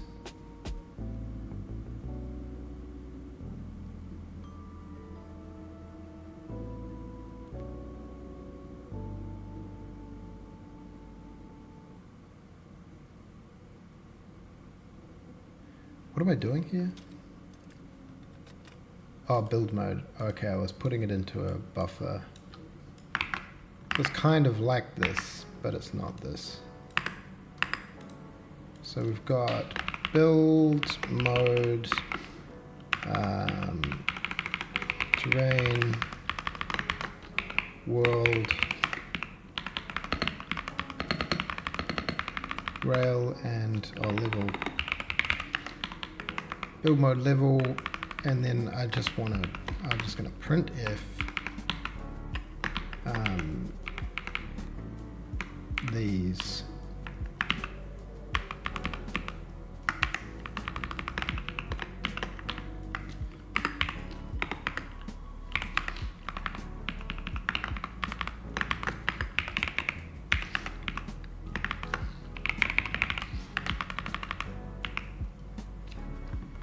Was there another build mode?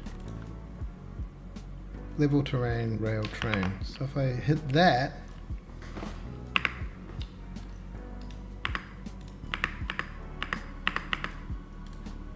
I'm not getting, oh, it was doing it, but it wasn't printing it.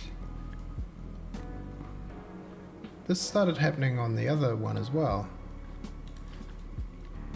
It doesn't print until you flush the thing.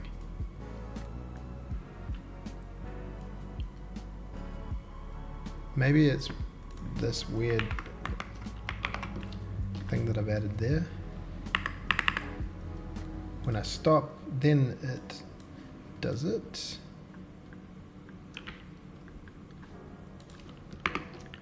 Flush. I had to start putting these everywhere. I don't know why that happens. Anyone know why that happens? Train, level terrain, rail, train, level terrain, rail, train, level terrain, rail, train, level terrain, rail, train, level terrain. It would be nice to have a visual indicator.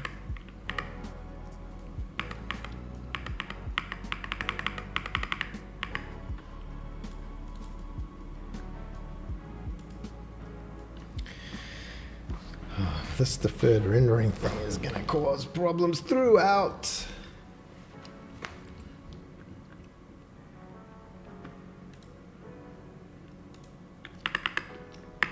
Game build mode equals build mode level, right?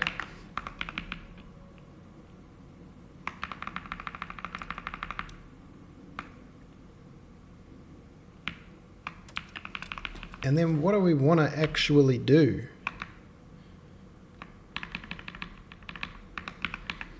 I guess if I say if game build mode is equal to build mode level, then I want to draw a big grid.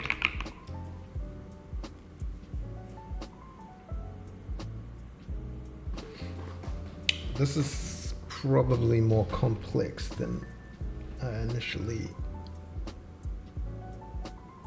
thought of.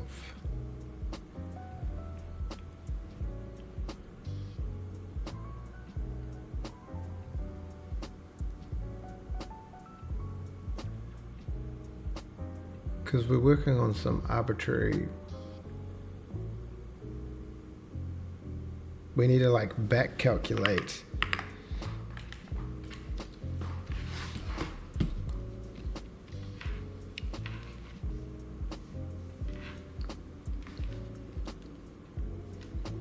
if that's the world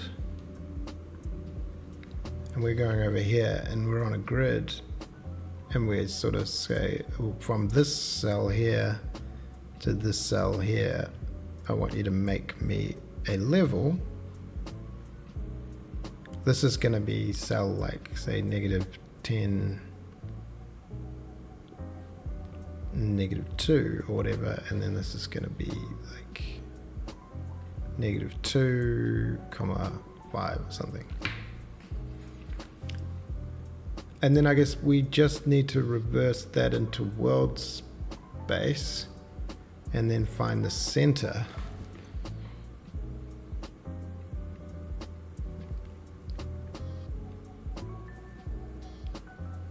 And then that's the origin of the grid. Is it as simple as that, or is it not really? But we still, then we need a system of raycasting for the floor grid.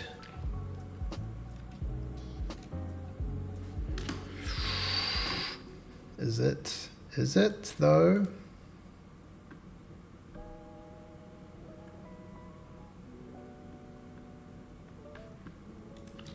So I guess we can do like we did on the other one. And we can have some define world min x to be like negative, say we make it negative 1,000, negative 100. That's pretty big. We'll make it small. Define world min y to be negative 10.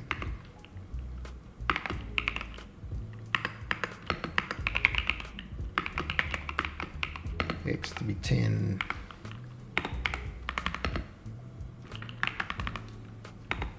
Max y to be 10. And these can be, I guess it doesn't really matter what they are. Let's just say vector 3 world min equals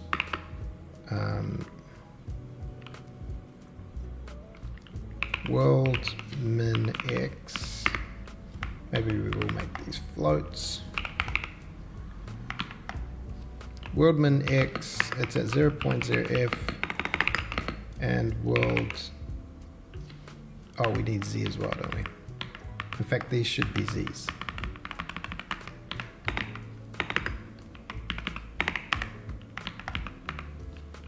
World min z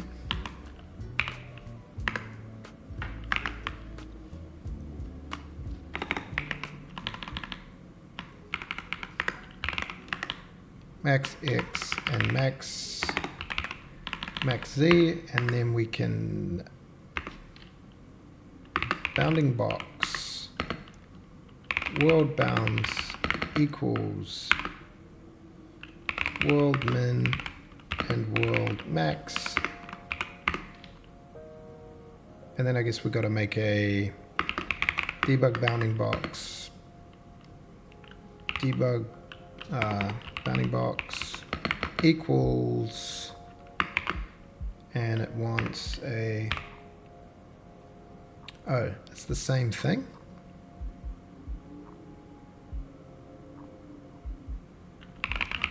World min and dot world max.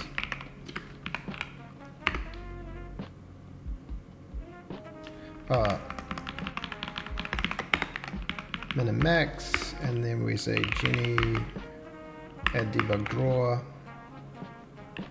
Debug, the data is the bounding box address, and the type is bounding box. Bounding box, yeah. And it's just going to draw red, right? Yeah, there's our world. Excellent.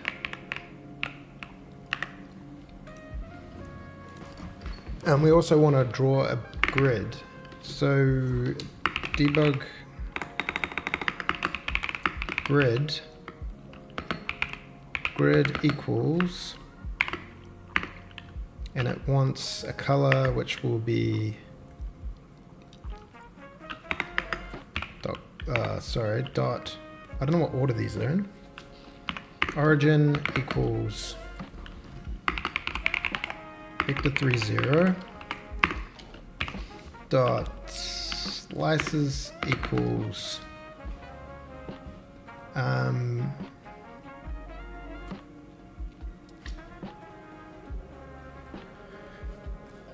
so it's 10 and negative 10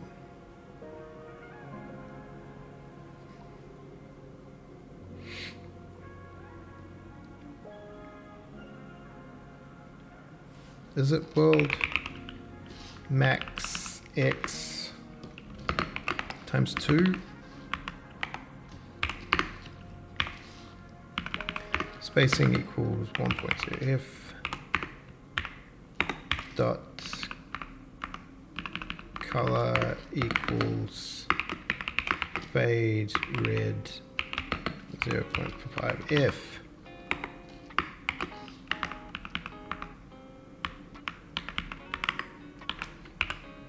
Whoa, where did you come from? So let's capitalize red. And then Genie at debug draw, debug at grid, and it is a debug grid.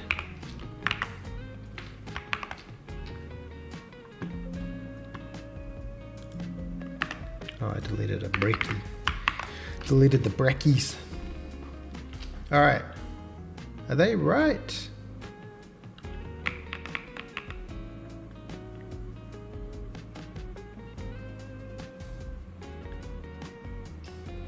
I think so. 1, 2, 3, 4, 5, 6, 7, 8, 9, 10, and then 10. Okay, so that's our level grid. And we'll make this like white.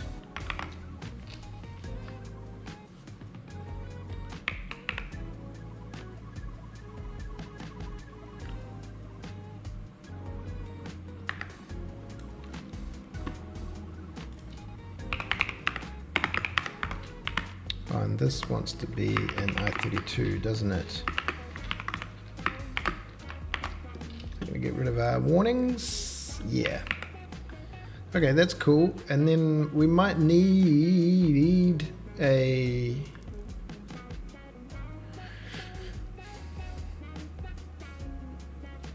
we're doing world position to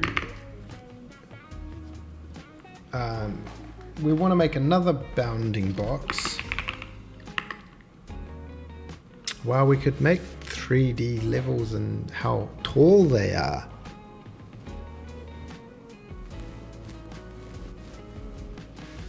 Bounding box, level selector.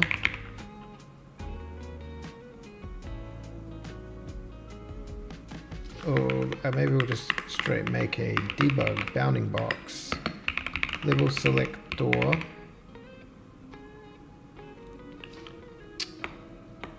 Not level selector, grid selector.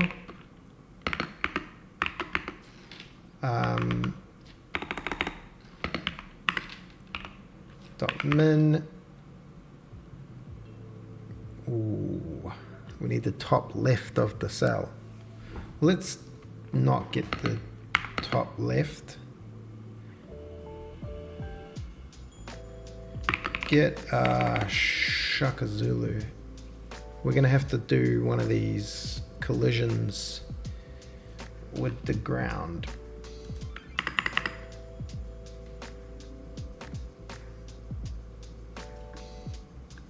Do we need to store it? I don't know if we do. We can say draw big grid. Yep. Ray collision, mouse collision.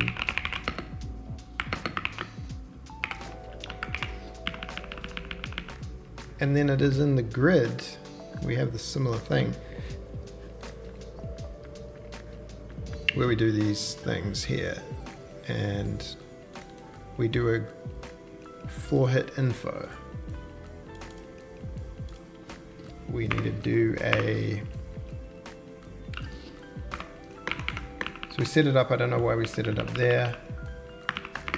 We can do a mouse collision equals get ray collision box between the world bounds. Sorry, we need a ray as well. Ray,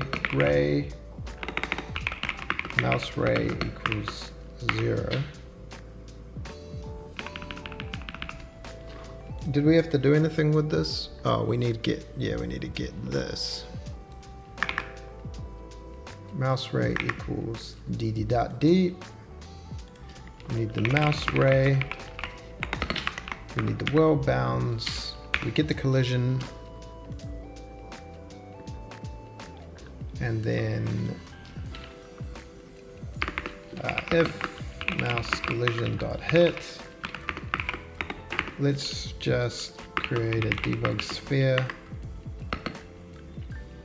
Hit sphere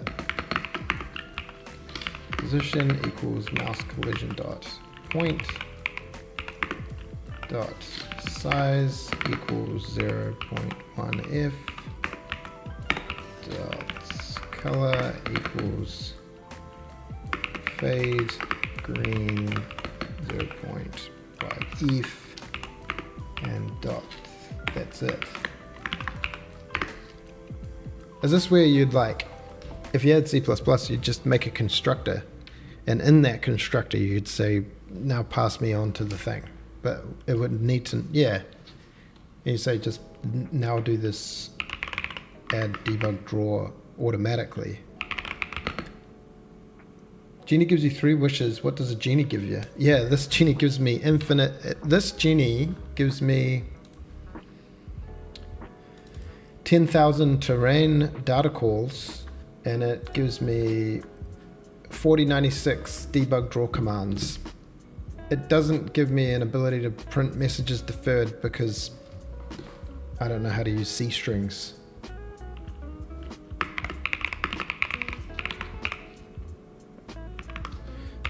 Debug sphere. Oh yeah, you can just have a function called create debug sphere, but then you need to pass in all these things, and then it would just do this one line for you. So will this give us a hit point?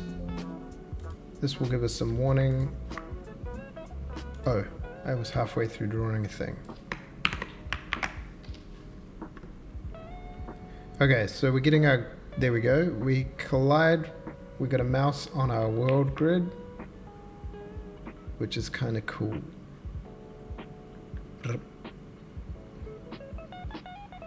And now we want to round that. We want to then round that. So the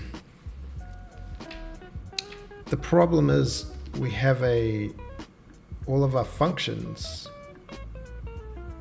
these grid world coordinates and get self from world position are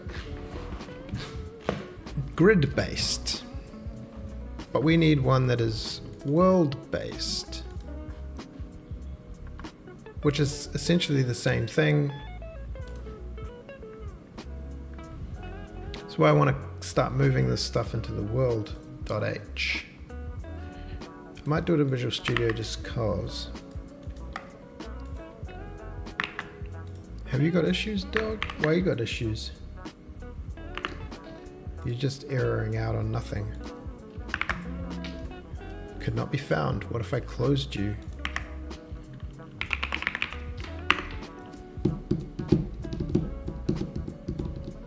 Okay, we're back.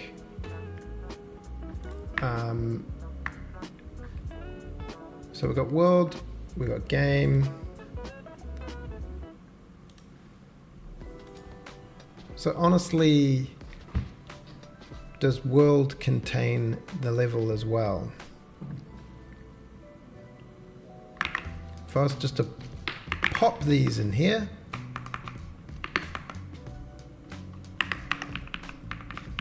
I feel like this might cause conundrums.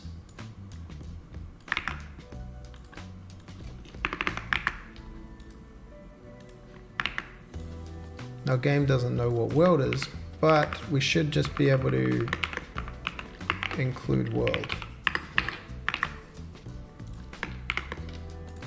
And then it'll be like, hey, everything's fine.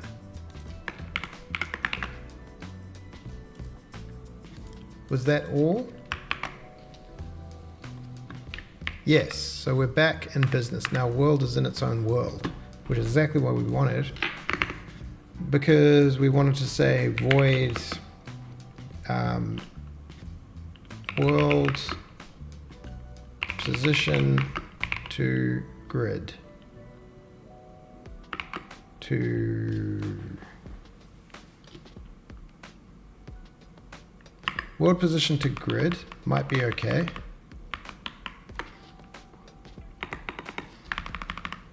And this will give back a vector 3 world position to grid.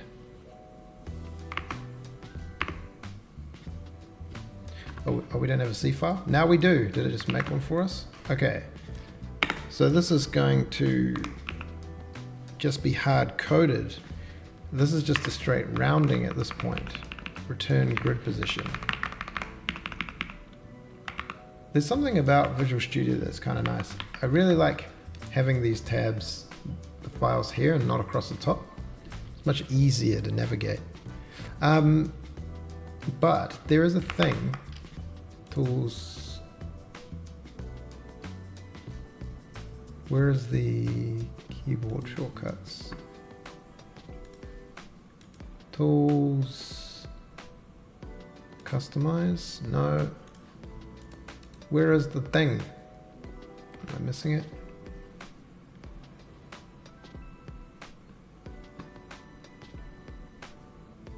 External tools.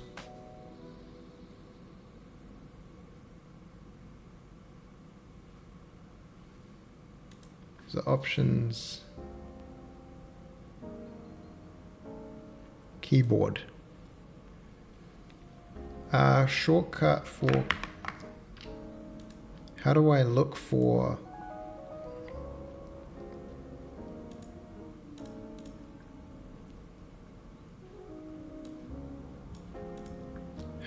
can I not search? Oh, press shortcut keys. Left extend column text editor.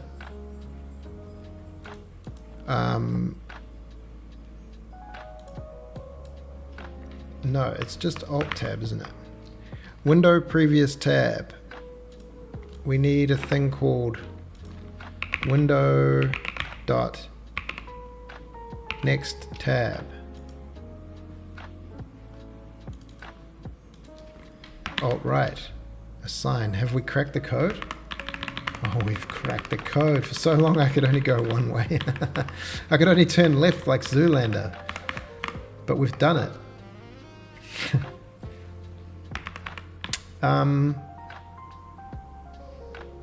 What were we doing? Oh, we were going to mouse collision hit. Instead of this, we're going to say world position to grid of the mouse collision dot hit dot point. And it's going to be like, oh yeah, that might just work. Okay, that's nice. We've actually got the bottom right of the cell, which is kind of close to what we wanted. The build, initializing from i32 to float in world.c.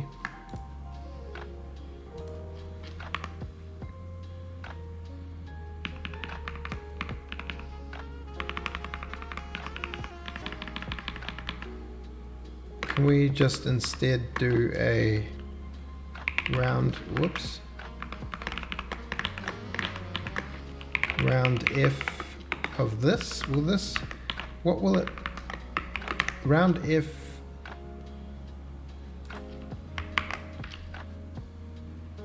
it does the same thing.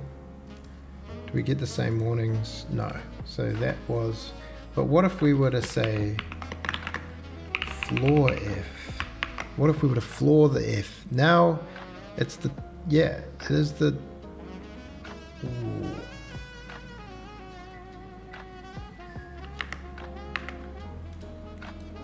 Let's just not mess with this one. Yes. So that's essentially where we want our visualization to show up. Because we want to be in this square, anywhere in this square, and it to pick that because I'm going to then Man, are we off topic yet? Or what's happening?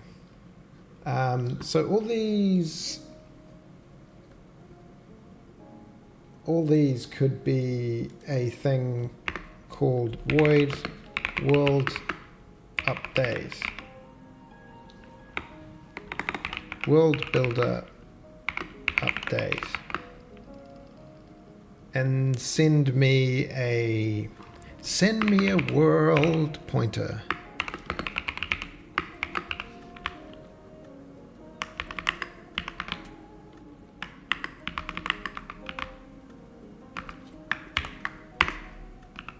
So everything that's in game.c here, all this stuff is, if the build mode is build level,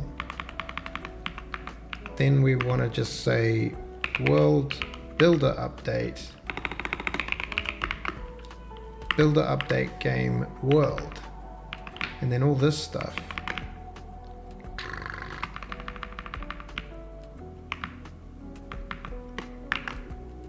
goes into world.c.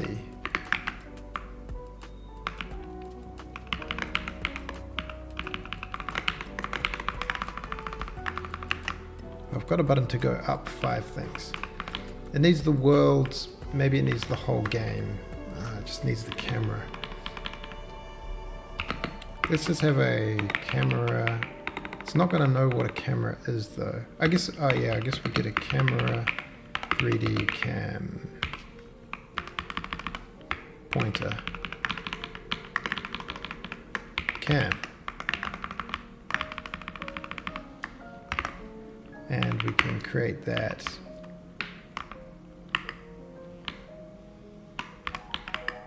And do that. And then in game, when we send this, we also send the game camera dot rlcam.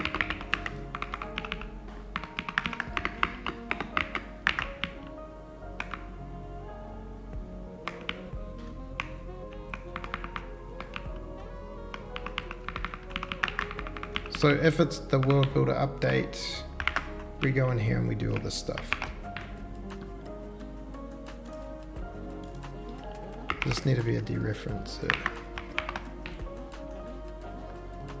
Yeah, and if I push tab, it goes away. Nice, so we're in world builder mode. But instead of drawing this sphere, I'm really, what's the word?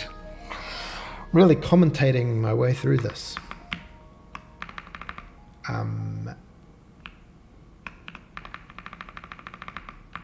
We can say, we've got the sphere, that's fine.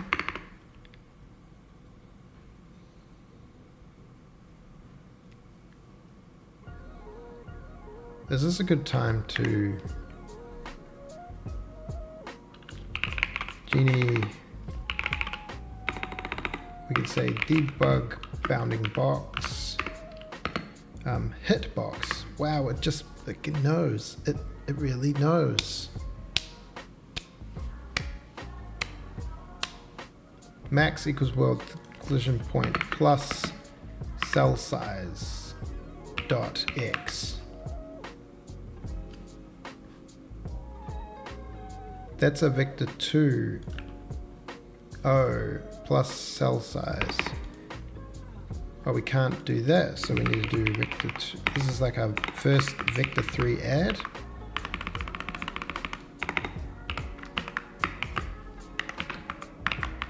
But that's going to add some 0.5 to it, which is not what we want. We want to add a vector 3 that is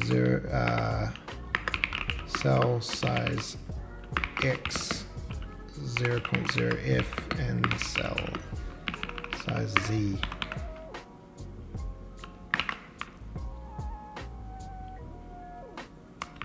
I guess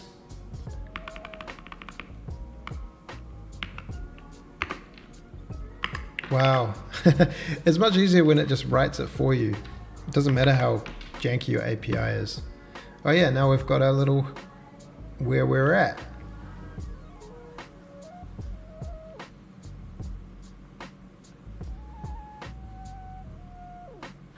Maybe we'll move it up just ever so slightly. And we don't need to do this anymore because we're aware that we're hitting the top left corner. Yeah.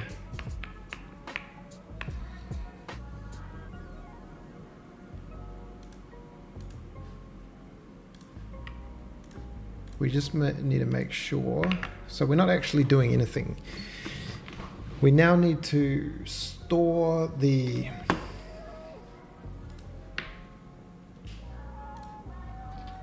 I guess this can have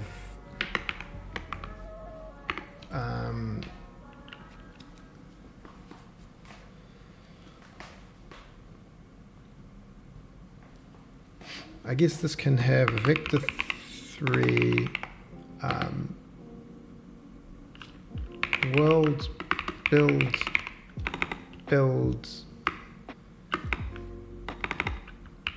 level build start position and a vector 3 level build end position.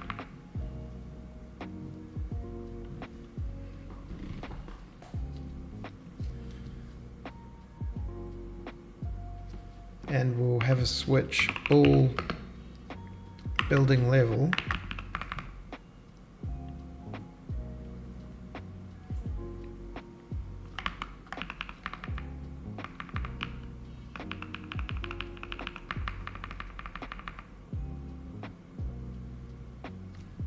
so we click it once and we say building level, and then we do, and when we click it again we say building. Okay. Is mouse button pressed, mouse button left, world position to grid,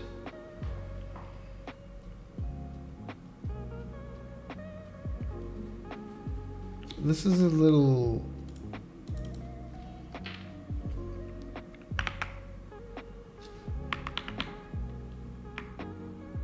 world position to grid.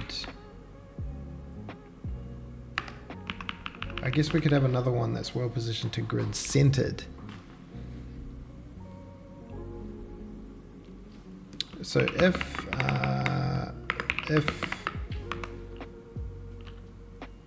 world building level is false, not currently building, because world to grid, else we set it to true, we set the start position, then we set the end position. And then we have another if world building level. This we just need to be careful because it's going to start thinking for itself. Lunchtime, buddy boy, come on. Yeah, I made the mistake of not eating lunch yesterday. It could be a repeat offender. Come on, man. Is that New Zealand lunchtime? It's like 2 p.m.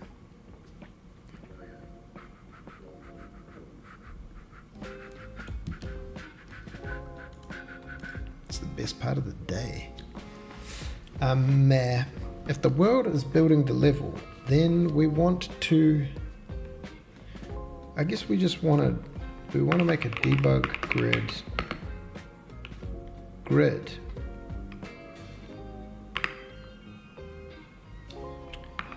We don't want to do that.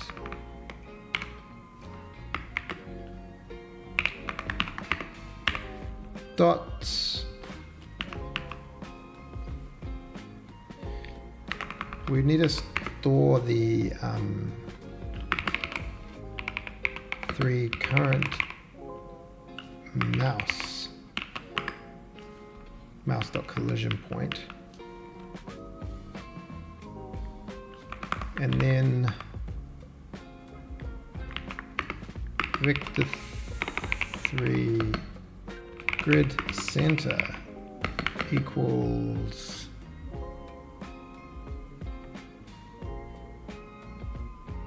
the level start position to the Oh, this is so complicated. Late lunch. Loves a late lunch. All game developers love a late lunch.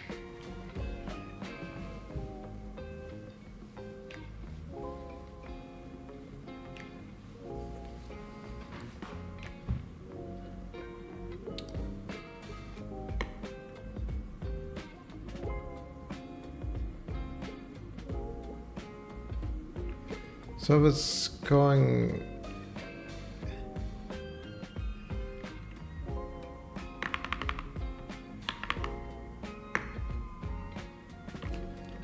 I-32 grid. This is gonna be hard, because what if you go the other way?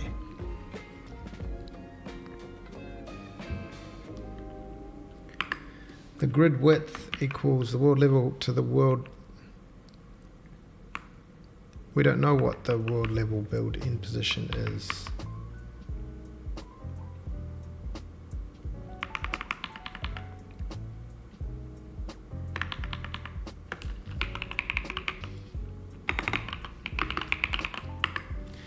Current mouse position .x minus the thing. So looking at our little thingamabob,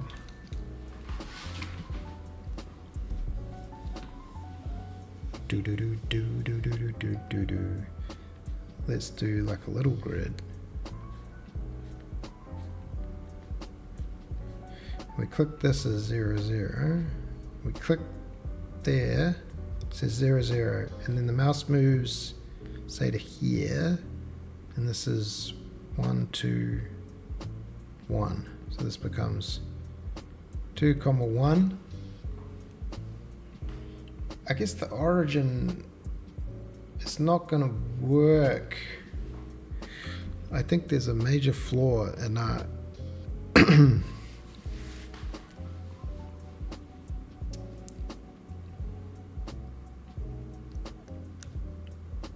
in our current plan. Is right now, are we constrained to a regular grid? I mean, a square grid?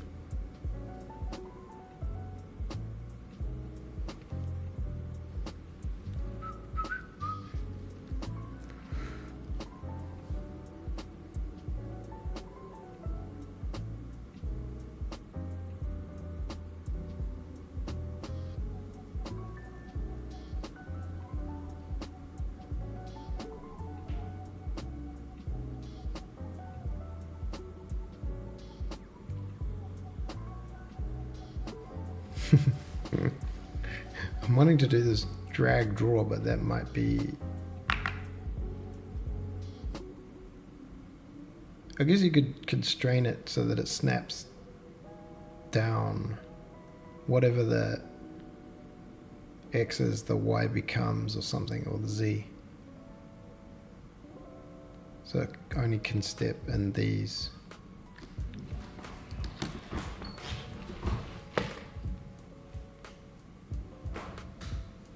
Oh, I don't know. I don't know about my grid code, whether it'll handle the jandle when it comes to... I guess it's not tied. These get tied in here. That is the size of the grid.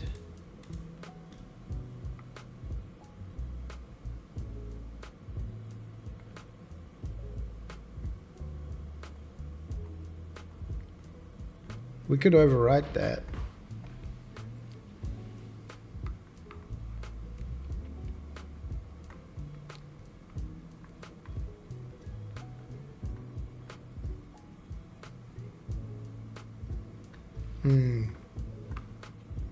Well, maybe we'll carry on and then we'll break it and see what happens. So I don't know about that.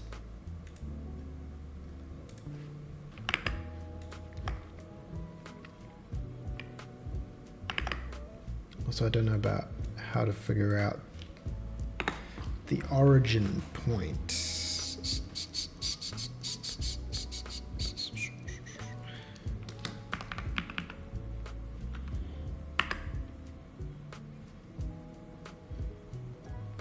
Well, we could work with this.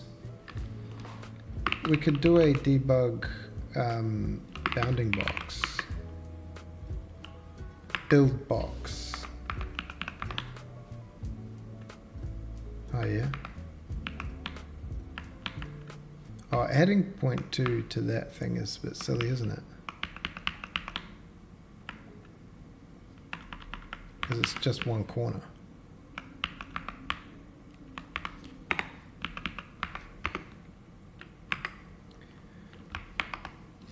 Well, we don't have all the logic yet. Okay. Didn't work at all.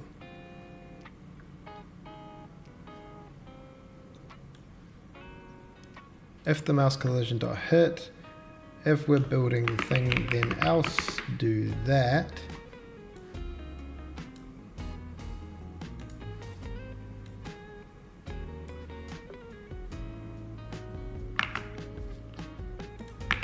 And chuck all this in if mouse button. No way. Am I confused? Oh yeah, if mouse collision hit, and then if mouse boom.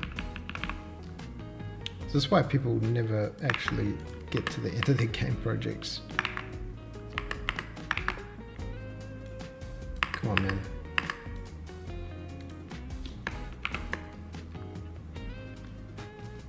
We need support for colored bounding boxes.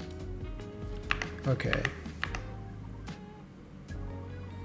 If the mouse button is pressed, that else should come here.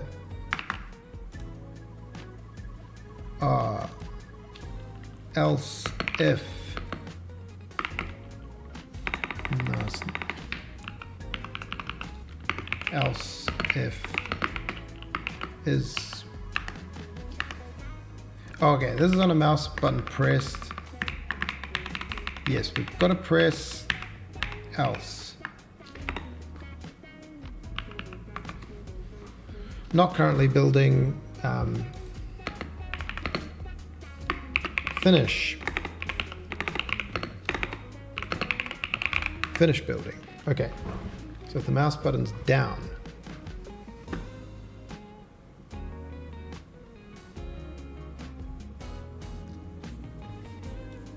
then we say this is update the building grid.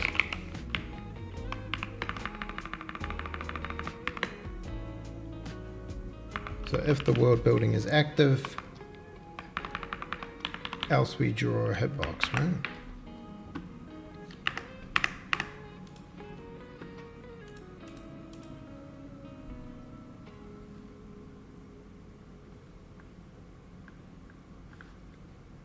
World.c, game.c,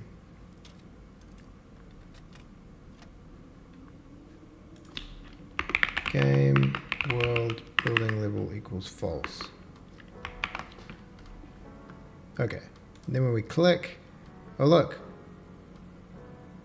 it's kind of actually doing it. How clear is that? Oh, and it's doing it to the top left. So we want to get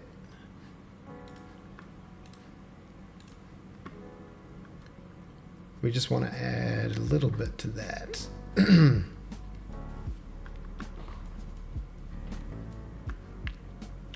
Grid width.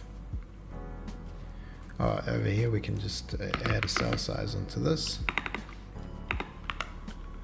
Plus cell size X. Cell size Z. Bing. Oh, yo, look, drag select. Oh, and it doesn't go into the negatives, so I guess we can say we can clamp them as well. Grid width equals clamp 1. Oh yeah, that's pretty nice. So we can't get any bigger than a mini or a maxi level. Yeah. We could also draw a plane or something, but we don't have the facility to do that. I wonder if we could draw a teeny tiny cube. Debug cube plane.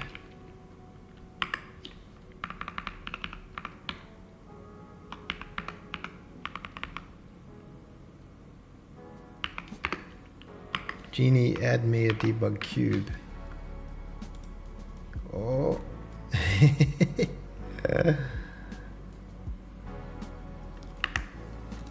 Damn. The plane, the position is thing plus. We need to do a vector 3 add the world position and the grid width over 2. Zip! Wow, look at that! Drag select. Oh, I get so excited over the smallest things.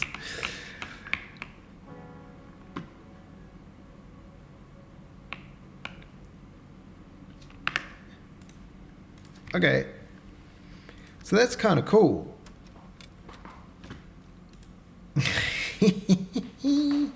What if we made it very...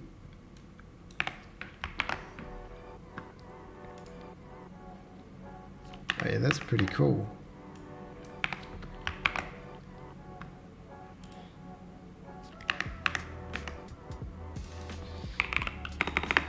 Green, 0.3.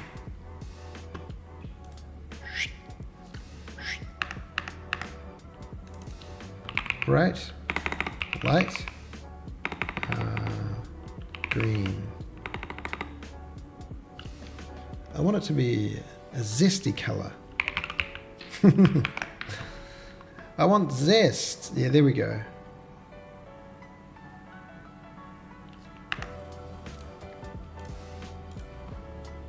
So this is finished building. Here is where we need to actually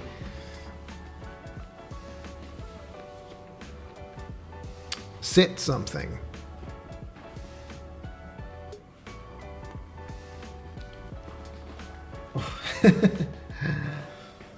Zesty.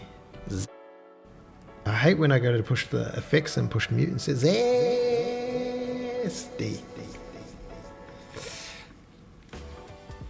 I don't know, there's something about Visual Studio that kind of feels snappier. Maybe it's just because it's got autocomplete with Copilot.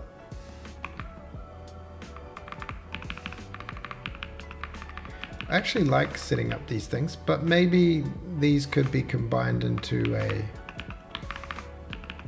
It's kind of good to have a little initialization here. I mean, you could put it into a big function that takes the thing and then does that automatically. You could have a Genie create, Genie add plane, for example, and then just do it, and then it would call add debug draw, and you just need to send this and it'll do all this construction in the other thing. Well, that's all good stuff, but let's now, what if I do beep and I click again, we stop drawing, beep, oh yes.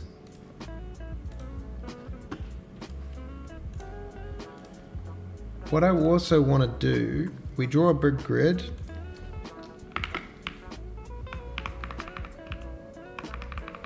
This is the world bounds. We do the mouse collision hit. But before we do all this, I just want to say for usize world, we can say max levels, level pointer level equals world levels. If level is initialized, I just want to draw a plane to show the level bounds.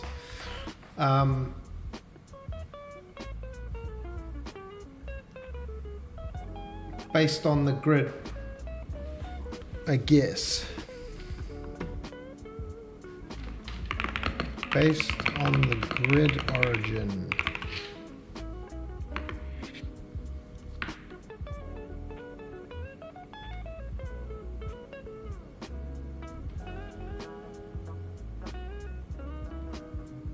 Level grid origin X minus, oh wow. Oh yeah, level grid dot width over 2. Is width an integer? It is. Minus level grid dot depth over 2. How are we doing? 3 hour 19. We're still in the good zone. And then vector 3 level max is that.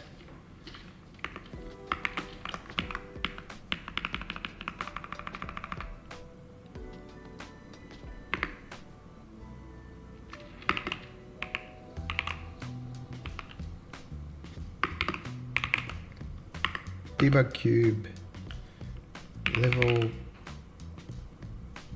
cube equals, okay, so it's just going to say it's a blue one. I mean, this doesn't matter because we don't have a way to initialize levels yet. So I guess the easy way to do it is create the level. We can say level pointer level equals world level current level.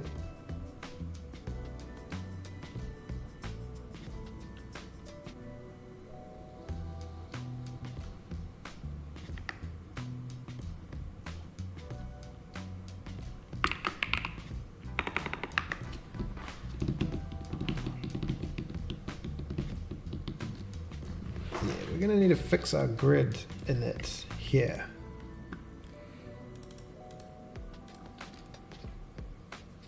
We could take a vector 3 for the level size, for the width, depth, and height. We'll just make the, we'll have an I32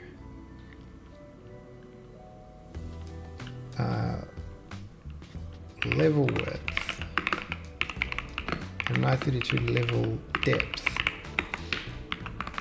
And the vector 2 level origin, that might be the top left point. Maybe we'll do from the top left.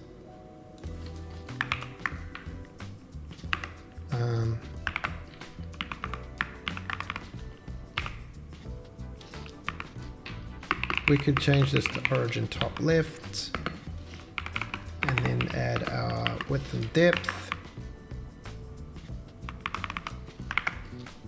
Grid init level origin top left. Okay. So now we actually malloc the grid. That's only, this is a note. We malloc the grid so we don't overflow the stack. Do we even free this? Does it free?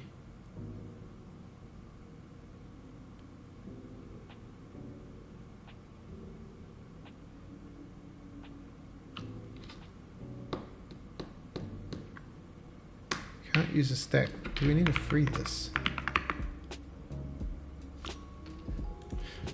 Well, let's get to that.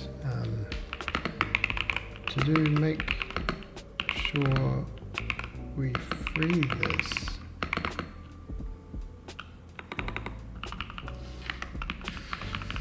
Okay. The grid width equals now equals the level width. Oh man, I forgot to check. Yesterday's whole stream didn't record. Today's stream seems to record. Yo, it always likes to, it's like, is that a thing? Today's stream's recording. Level width, level depth, and max grid height is fine. Cell size is that. Grid half width, here we are again. Level width, and the level depth. Level origin, world origin dot x.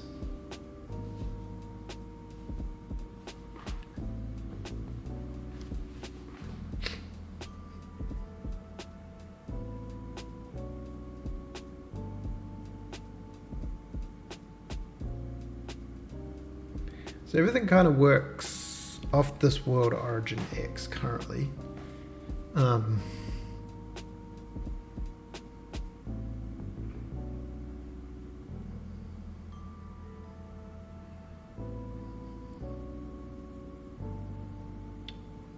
We may get some weirdness,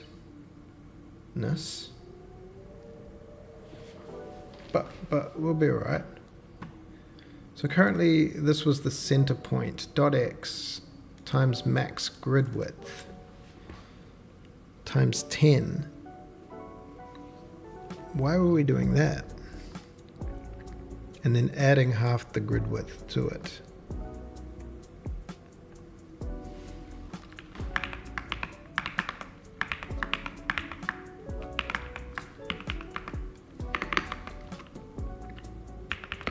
The new origin is on the top left corner of the level. We need to find the center of the level. World origin X equals level width over 2. Yeah, that seems simple.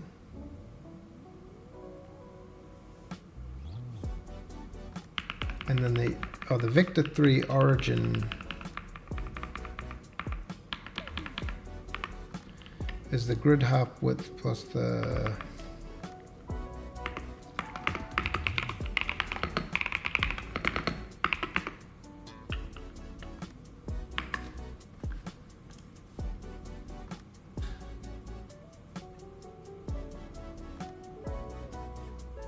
I think that's going to be wrong.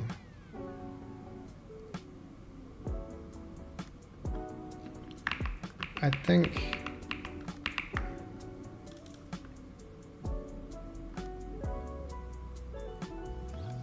I don't know what this is going to do, but we're just going to get rid of this for now. So all this code should now work. But what I need to check with the Oracle is a question about this grid function. Oh, I guess we don't want to free it because we are putting it somewhere on the stack. I mean on the heap.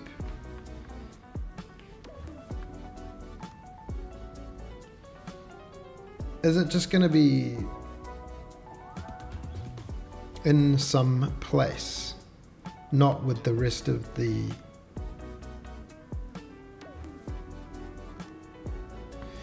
No, yeah.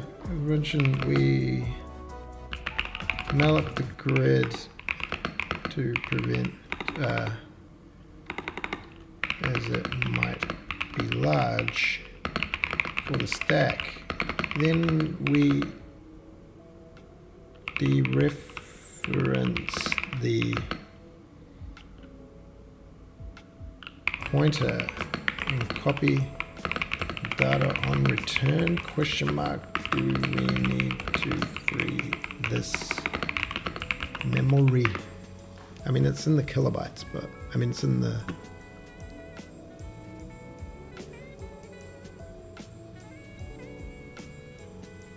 should we just return the grid and then free the grid?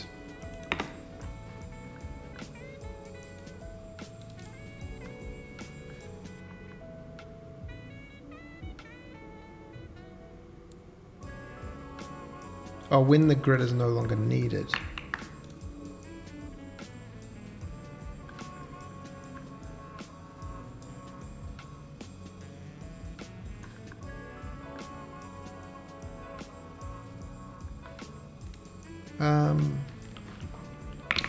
Actually, I just like the whole game, all its levels, etc., which contain fixed size grids.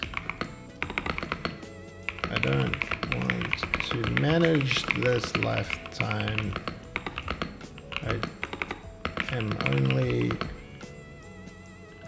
keep allocating here when it is constructed in case it's too big for the stack. Come on, man. What do I need to do? Well, this is...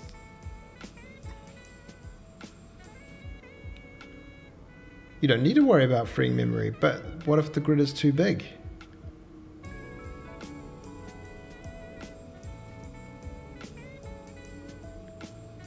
Well, we've already got the memory. So what if we just, we return a grid.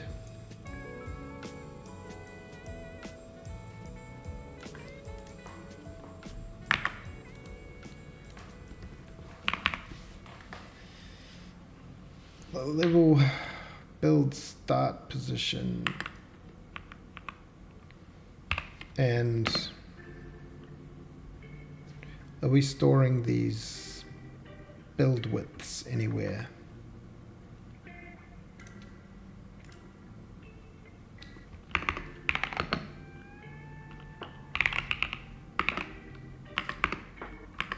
Build depth.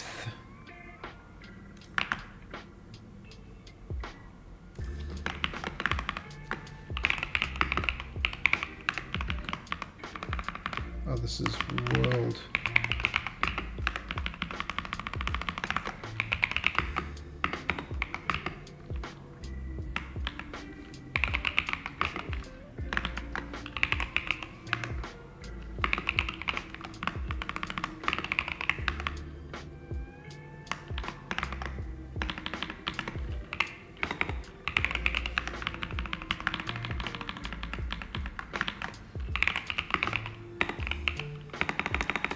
Gosh, it's a lot of writing.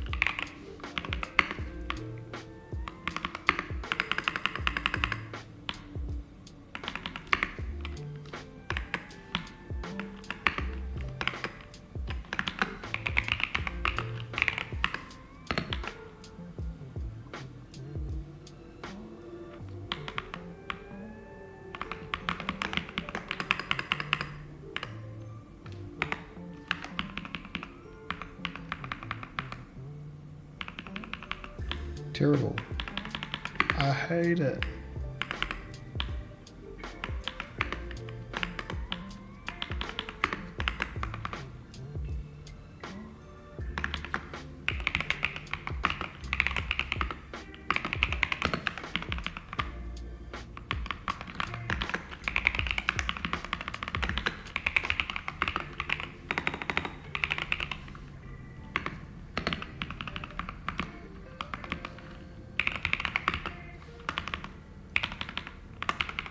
How many times did I write this thing? Oh, it's world as well, isn't it?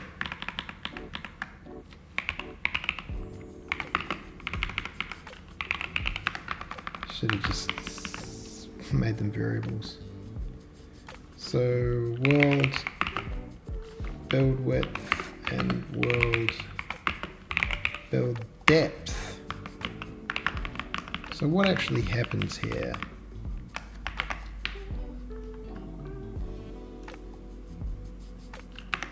Did I put in the wrong one somewhere? Build width, build depth, build width, build depth, build width, build depth. Beep bop. Oh, and then we need to also say level.initialize equals true. Bop, beep. Okay, wow, that all sorts of things went wrong there.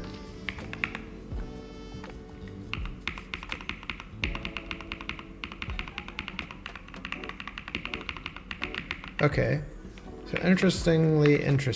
Lots of interesting things. Some of the interesting things that happened were the level bounds on grid.c when we just were wanting to draw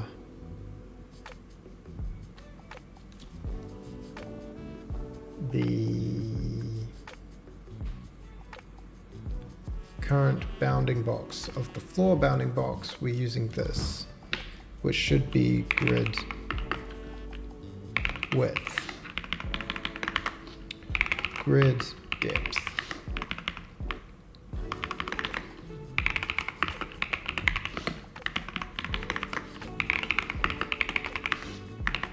Okay, so that fixes one problem.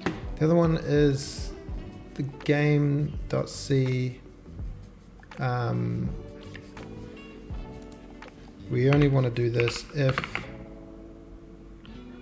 game build mode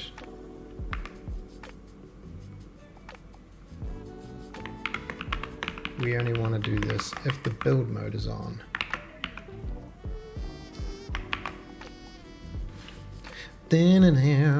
So we're going to do that, and then it's going to make our thing, and then we're going to go to build mode. Yo, interesting. So the draw grid function just doesn't work. Pretty cool though.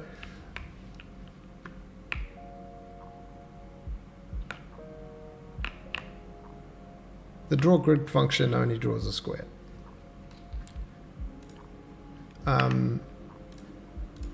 But let me just check how big this was. So this was 4 by 4. It is 4 by 4. Oh yeah, and we can reset the thing. Okay. Let's just make sure it is the right size.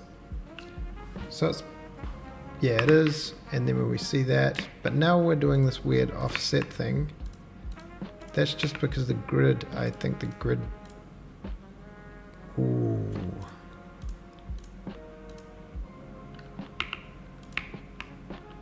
I don't know if the grid can handle these odd values or something.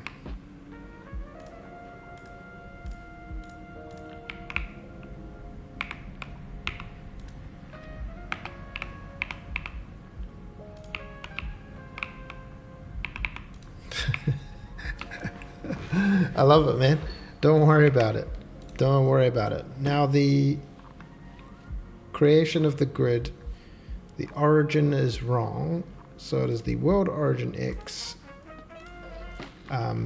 plus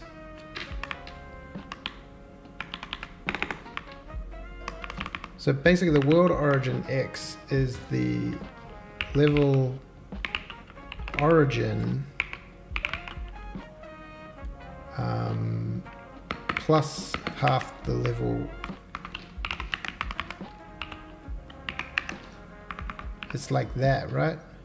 Level origin top left, of course.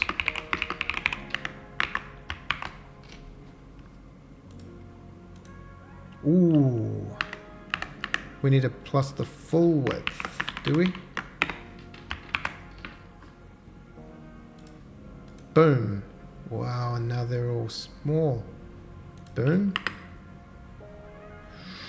So it's creating some issues. If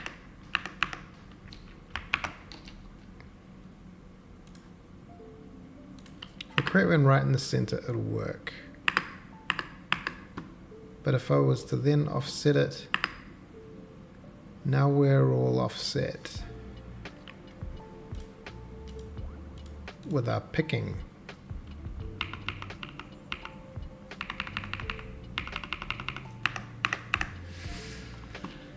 Is it something to do, are we grid origin equals origin?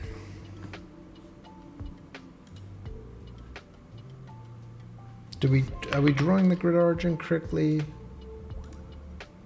Why is sometimes it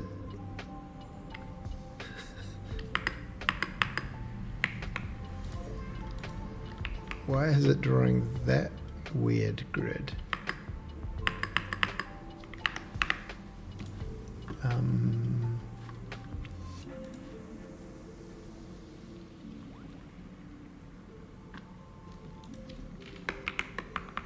Why are we not getting this level cube?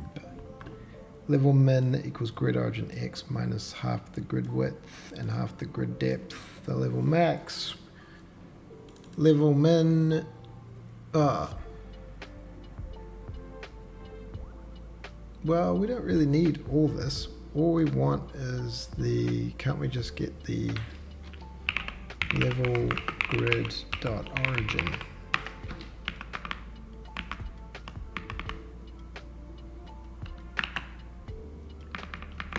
And then we don't need any of this stuff.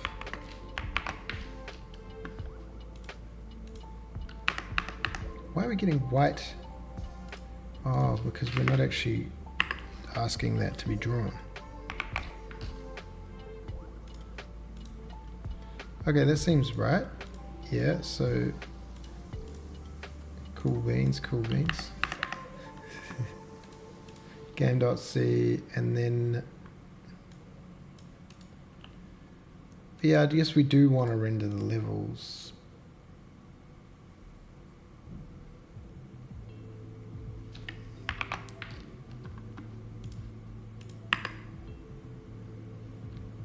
Now it looks like we've got things in the right place kinda, but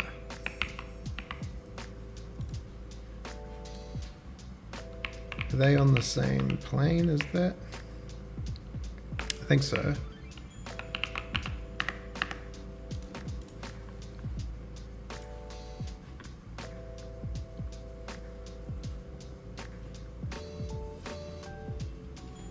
This is fixed.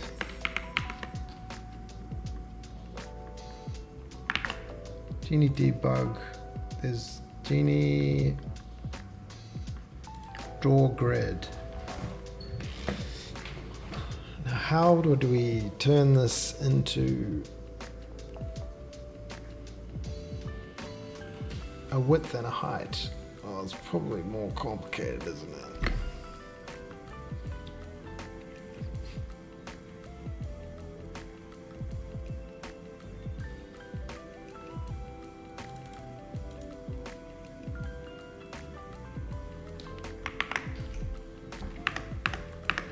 So does this now mess with the pick action, the pickaxe?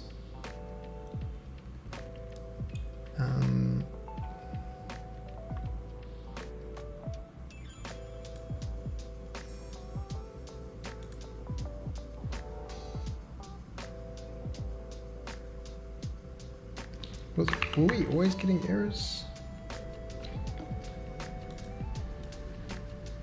Build, rebuild. I feel, oh, these are all world errors.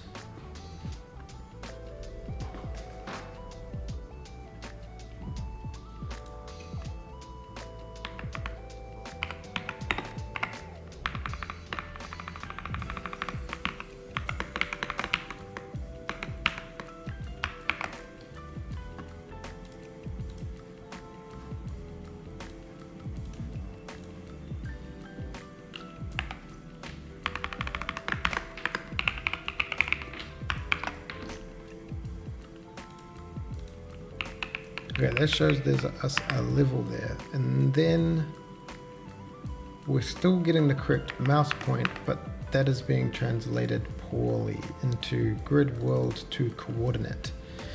And this is probably because of the way the X's, the Y's, and the Z's are set up. Is it?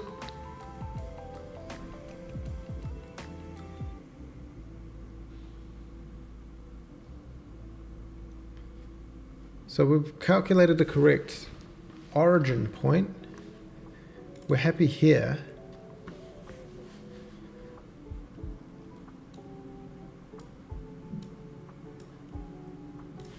Let's just say that cell initialized equals true, and in genie.c we'll just draw these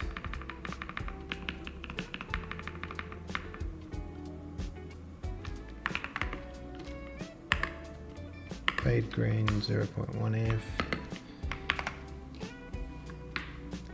Once we do that, okay, cell initialized. Oh, and we also need to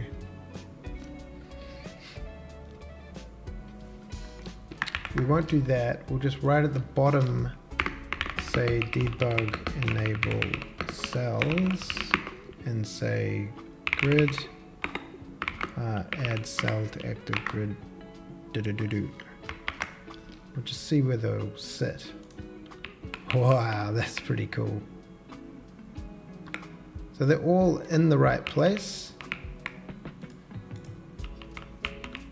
The cells are right.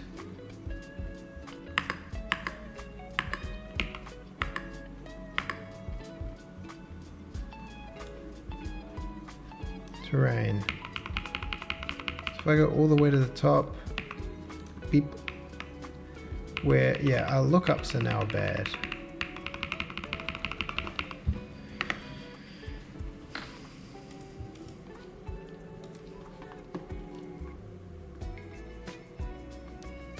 As it gets cell from coordinate, that's going to be bad. Grid.width, coordinate x, okay, return null. Get cell by index. What is that? Oh, that's just grid cell XYZ.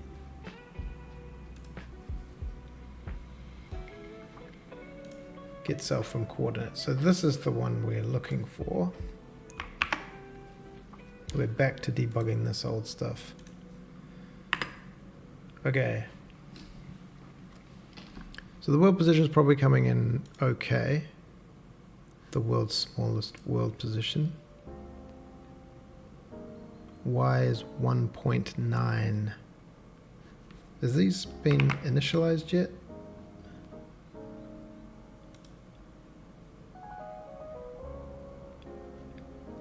Zero, 0, 3. So the cells are currently 0 to 9, but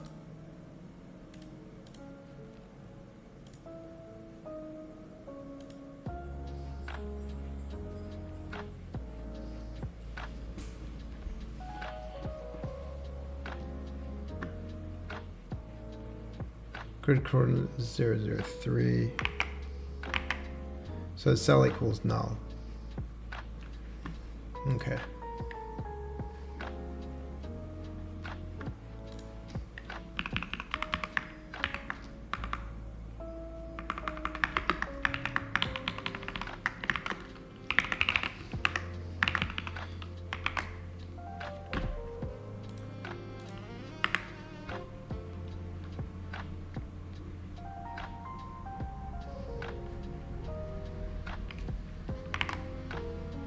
Grid coordinate is 0, 0, 1. Cells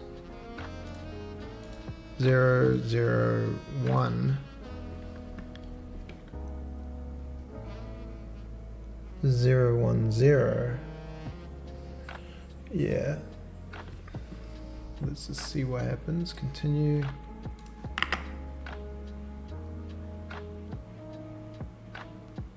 So it looks like we're offset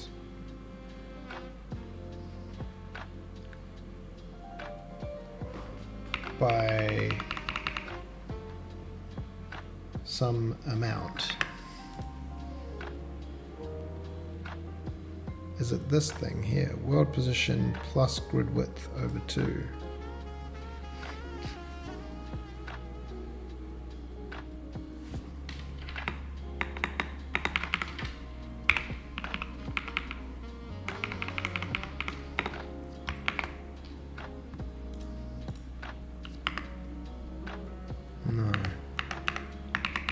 Dang it.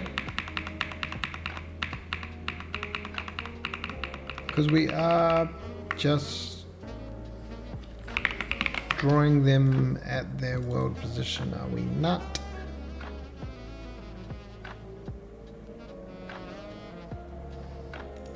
At the world position. So they're in the right place. The mouse is in the right place. So I don't know what changed. Is it? Oh, it must be because getting the coordinate doesn't take into account the overall offset of the grid. World position plus grid thing over 2 plus grid origin dot x. There we go.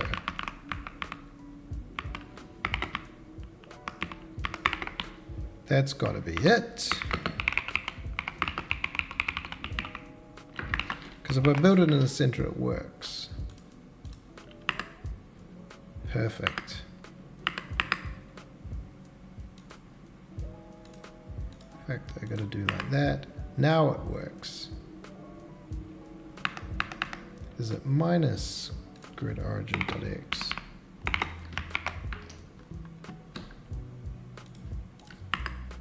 Yes, it is.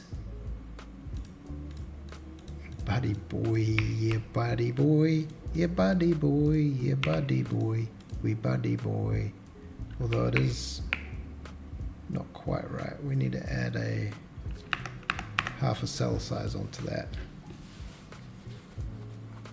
Or do that at plus cell size x over 2.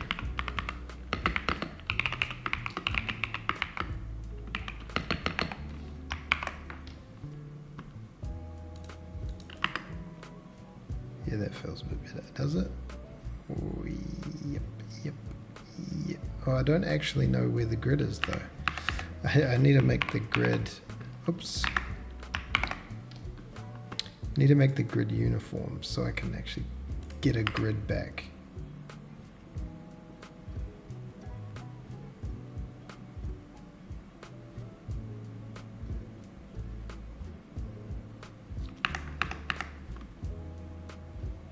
Oh, this might need to be in parentheses.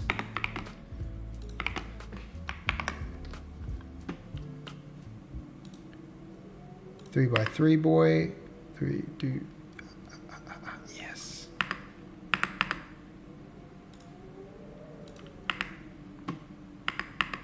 Oh, no odd numbers, please. Oh, dang you.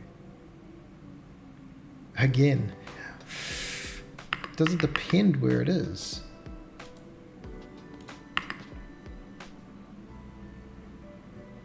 It does.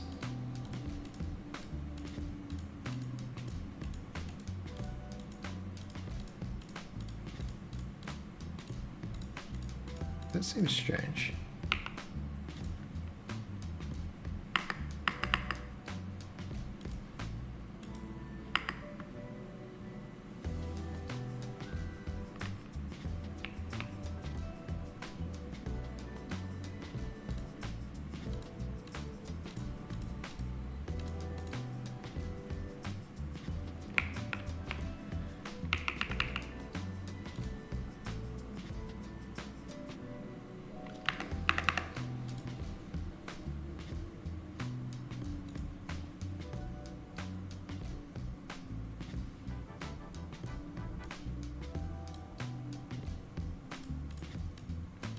What is the grid.origin.x?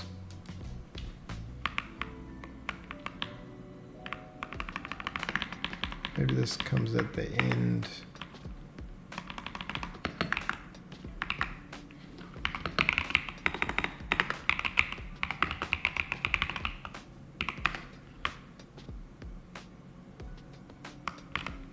I don't know. This stuff is just a massive time sink when you're doing these. types of calcs, unless you're good at this sort of stuff, which I am not.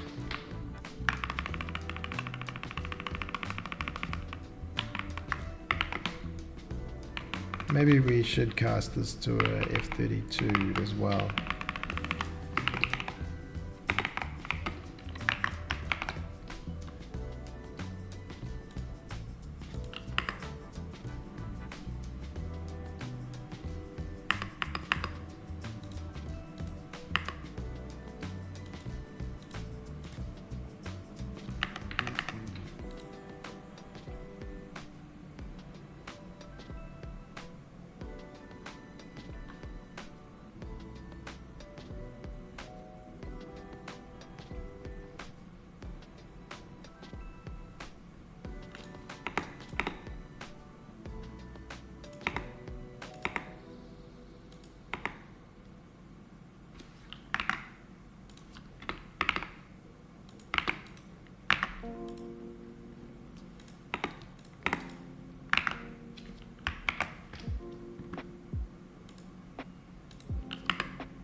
Weird, man.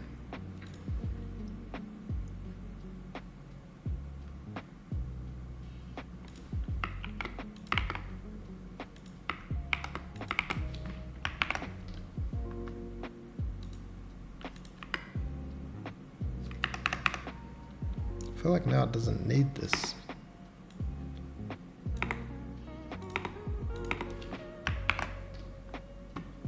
Round and round. That feels better for that one. Then say we wanted to put this one. Hey, that feels better too. But that's not the correct one.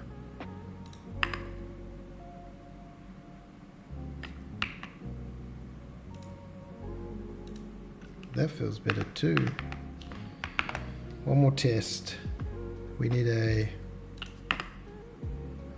yeah, and that feels better too. Okay. Cool.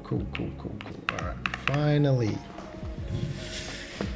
So now we've got a level. Maybe we can make another level. Quick way to do that would be when we press this, we can say world current level plus plus. Then we can make a level up here, and then we can make a level here.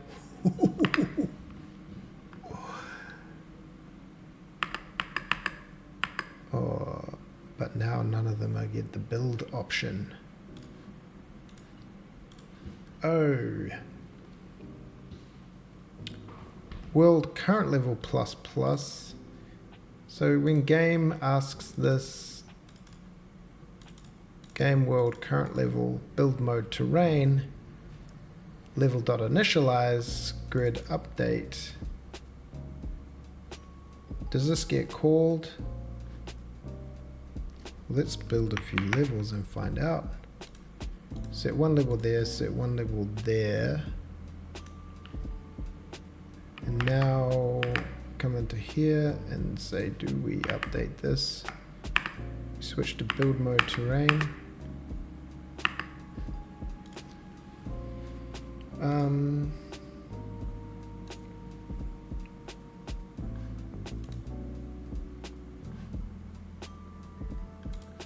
It's saying if the level is initialized, then update the level. And in here, I believe we set the level to be initialized, and then we go up. Oh, okay, so the level is, we've got the current level and we've got an I32 current build level. So those two things is different.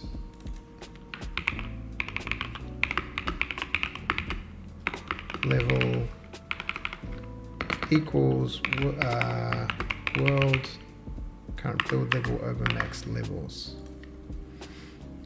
So that should wrap current level current build level. Okay.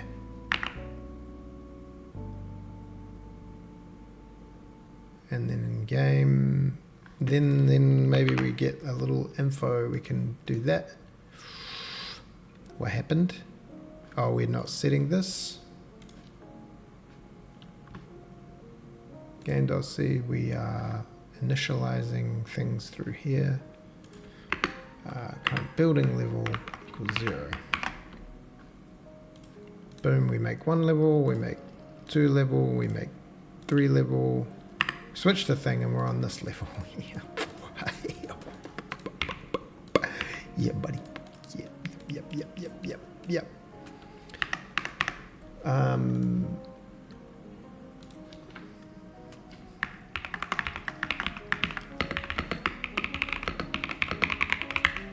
Then, my friendly friends,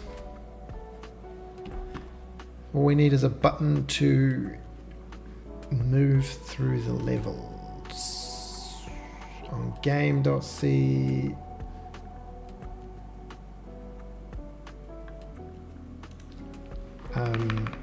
current world level. I guess we only want it in build road terrain, or maybe it's just, we can say if is key pressed, and we'll say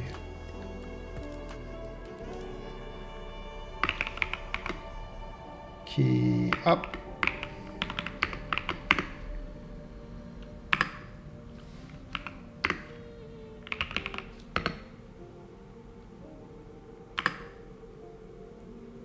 If game world current level. Are we still recording? I think we should be. We are. If the current level is 0, then the game world equals max levels minus 1. Otherwise, it's max da-da-dee-dee-da-dee-dee. So now, if we made, how many levels can we make? Will it break? Ooh, you can only build them that way. And you can't escape from this.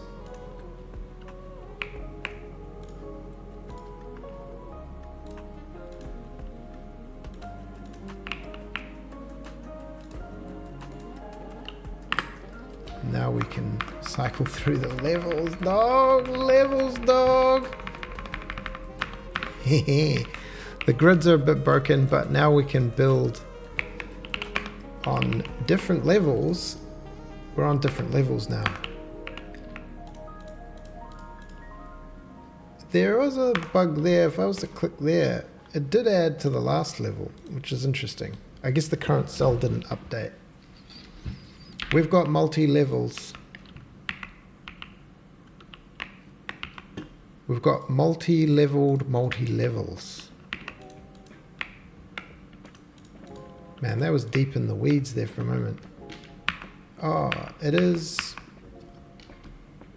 Oh, I can only build to there, yeah. So we can have a little.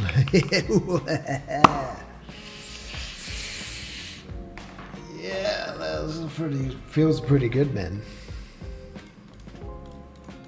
And until we build a safe system, we're just going to be doing this over and over. But hey, man, I'm going to take that as a victorious victory.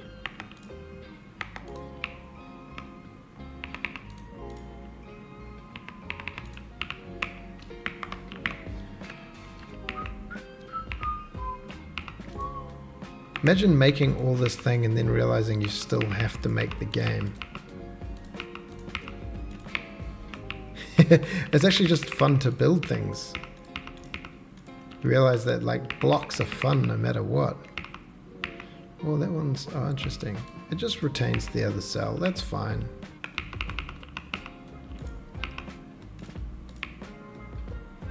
Yeah, buddy boy. What happened if I put too many levels in? I get one of these. What?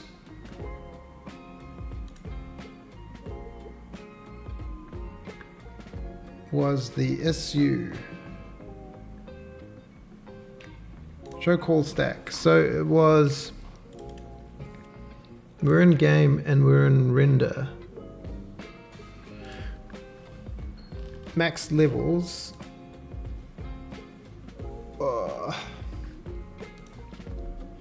Was that something to do with, I must have overwritten a level.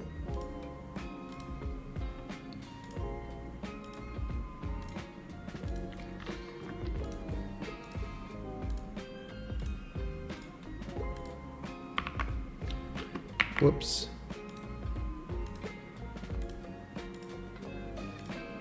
Oh yeah, look at that, it just there were 9 levels and it just took the level and it must have reallocated everything, thrown away all the stuff, and then tried to render the grid, and maybe the cell pointers were pointing to something else. Let's just say that if the, yeah, this is a consideration. Let's just say if we create the level,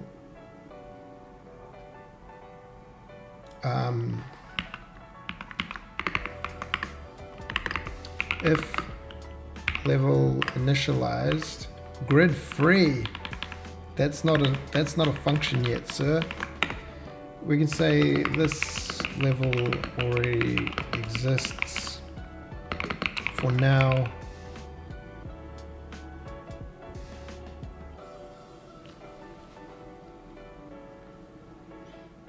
So what actually happened? The grid initialized.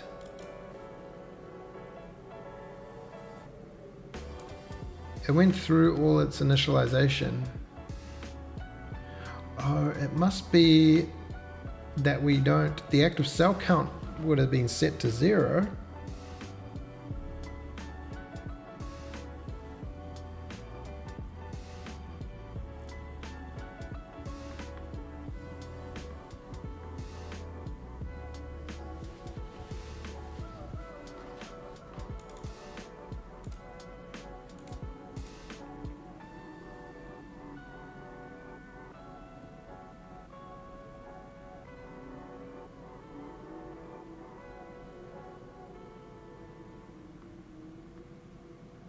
And then when it got to draw, it would have gone through and been like,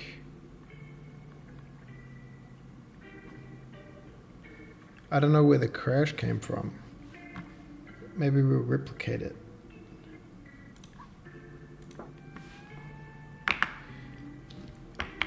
So the idea was we drew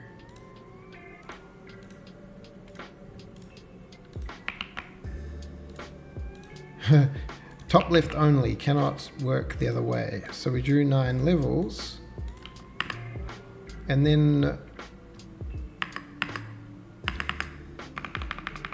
I like the way that it goes. We put some blocks in that one. We need a graphical user interface. Let's just put blocks in all of them.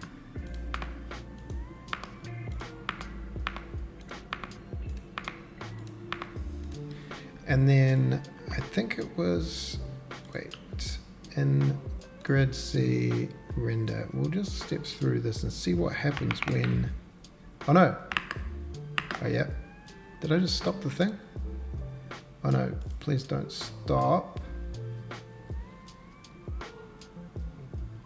That's the only problem with the deferred calls, is I don't know how to trace it back. So if I go back to this and now, what? Oh yeah. It doesn't seem to hate us so much. I don't know why that render data was bad. It's just resetting the levels. Like it ain't no thing. One thing I want to know is, can I put a level on top of a level? I guess I can. I can put a block on top of a block. Yep. Don't be scared, eh? Just, I guess you could do something where you clear them. If you're like, oh, that one needs, I just need to remake that one. And you're like, oh, no, I need to remake the whole world.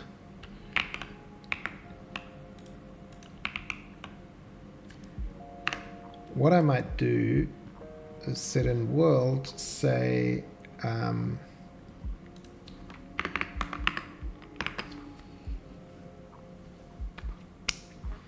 if I is equal to level world current build level, we're going to have a color draw level bounds color. I don't want. I like the little. It's going to be blue. Red's a little harsh.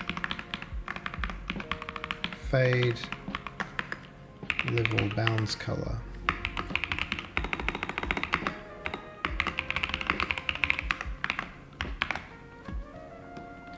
So that is that one, that is that one, that is that one.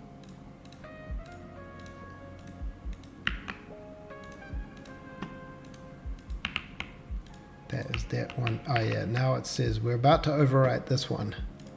Yeah. Caution, we're about to overwrite that one. You could do like a bounds test for every level and be like what level you're on. Man, I feel like that was actually a pretty good win. That takes us to 4 hours, which may be a good stream time. Like at 4 hours you make something happen.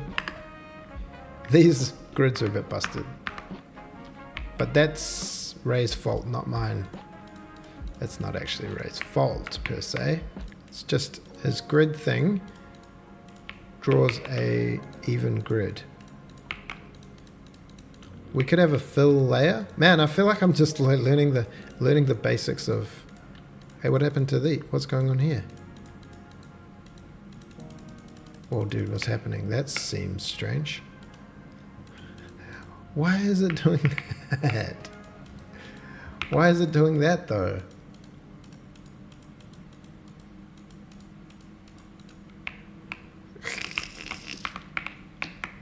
Learning the basics of like how programs work, you start to think, oh, this is how like Photoshop does fills and things. Yo, I'm glad I did this before we got into the rail, because I feel like reverse engineering this stuff would have been bad.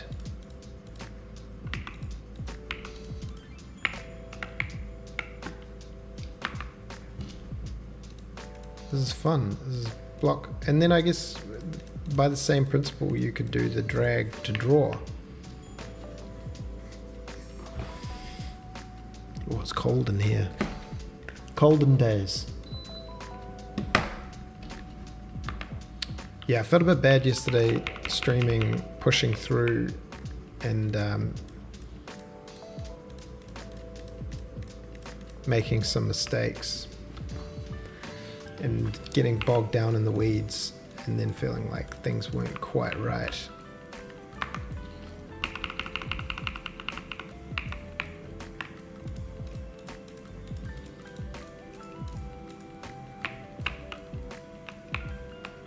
just imagine the little trains doing their little things and how big these levels might get.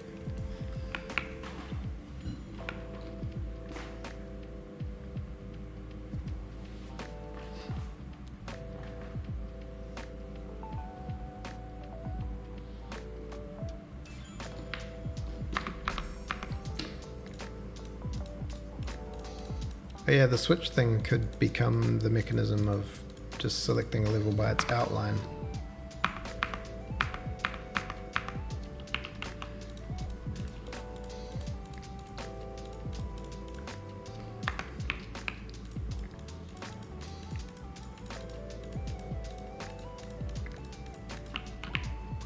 Pretty good.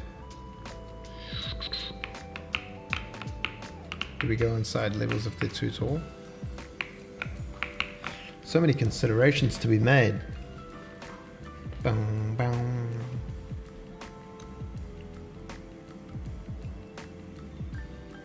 You just have a little.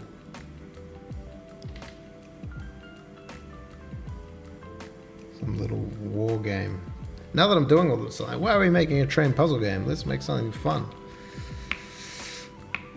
Maybe we'll pivot. Change from daisy trains to ragey trains.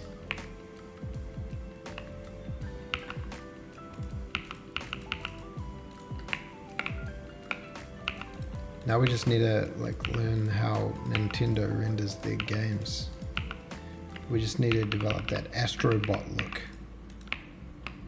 I'm sure it won't be difficult.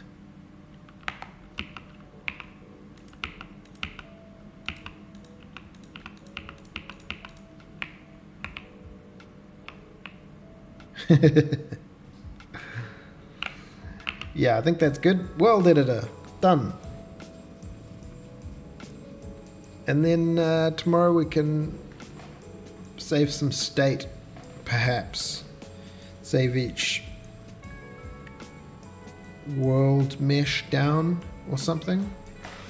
Save each level mesh down, or at least so we can load and save and we don't have to redo it every time. It's probably a good start.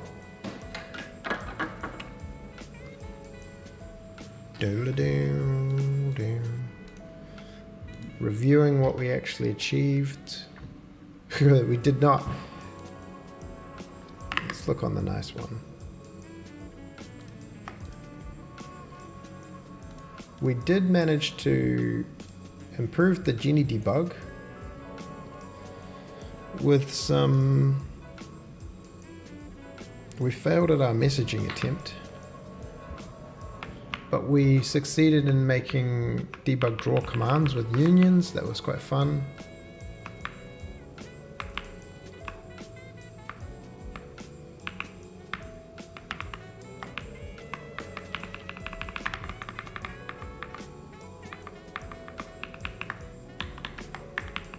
These commands were quite fun.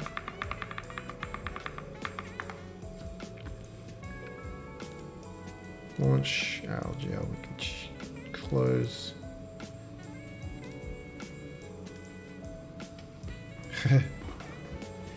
Our main function is nice and small.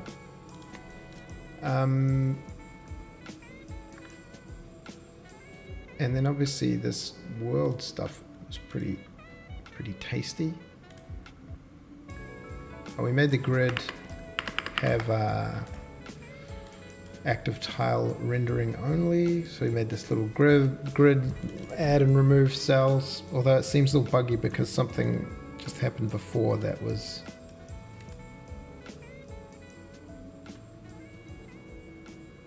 a bit weird. So there's a bug there.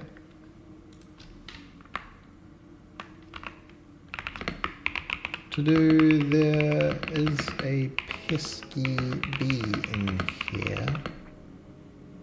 Investigate.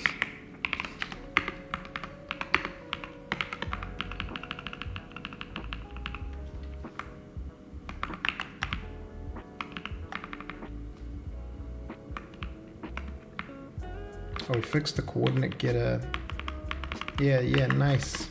All right. Just log that.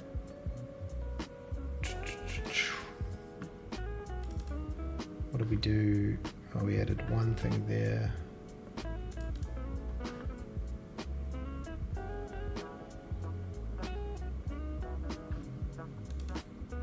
It's good. The more I'm using C, the more I'm understanding why people,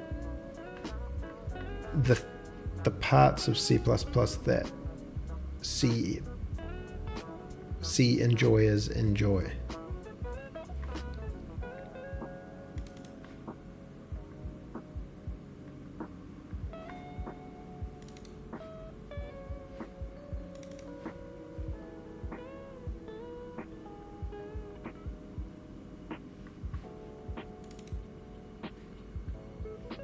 All right. World builder, fix coordinates twice.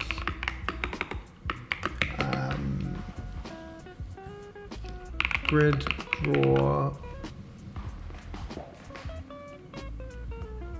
list, debug commands, debug draw commands.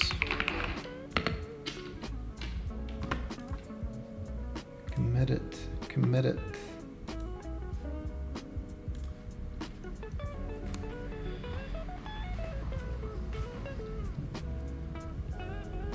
Are you been tinkering away, grueling pine? Are you working on bits and bobs in your one?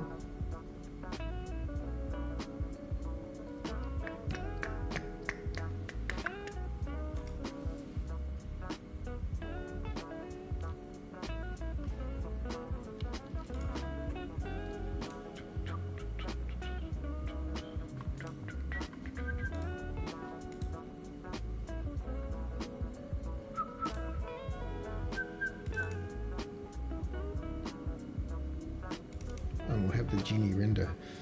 Split that out too. Split it, but don't quit it. The Elixir bug. So what's Elixir do? Is this part of your game? Good doggies.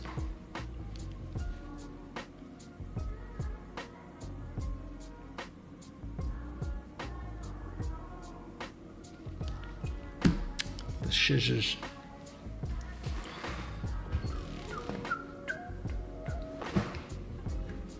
Oh yeah.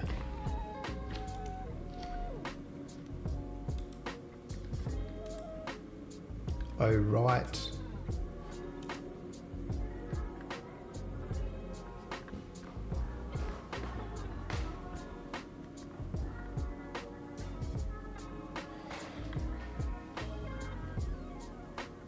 Okay. Taking a break.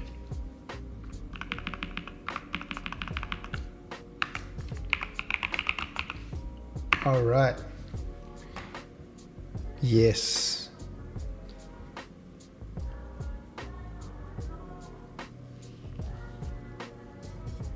It's funny, yeah. It's like you need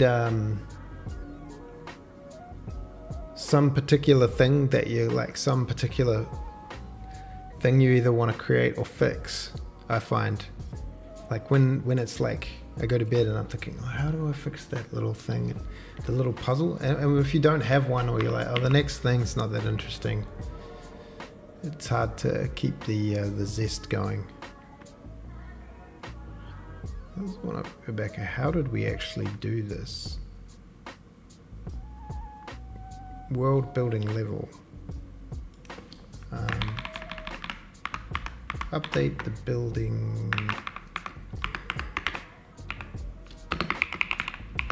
Update the build area. Yeah.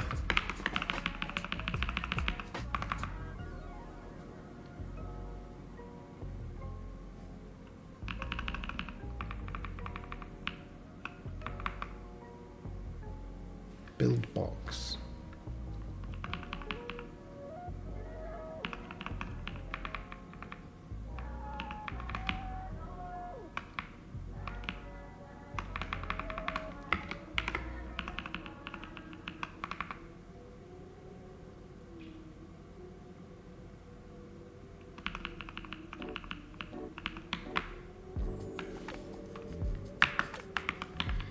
looking, you got a bit more, you got a bit more experience with graphics than I do. Looking at this Genie Draw Grid, which is just Raylib Draw Grid that I adapted to be able to put a color in. Now I want to adapt it for non-uniform grid. So basically it's just taking the half slices, negative half slices, and it's doing, okay, so it's just plotting vertices. So there's this top, left, right, bottom, oh right.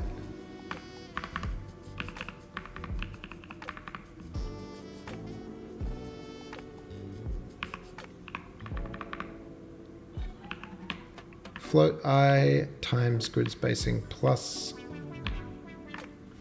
I dot grid origin X. So this is X. Y is the grid origin Y. So this is is this the center? Oh no, this is just, yeah. I mean, I don't know. I mean, I don't particularly know. No, I don't particularly know game programming or game dev. I guess I came into game dev from a production standpoint. Like I understand producing media for like delivering videos or delivering whatever, and then I just like, oh well, games is like kind of the same. Like you put stuff together and you make the thing. But then it's just got way more moving parts. I mean, videos can become really complicated, especially visual effects videos. They can become really complicated, but nothing really in comparison to software, I don't think. Because all of them use software as a basis.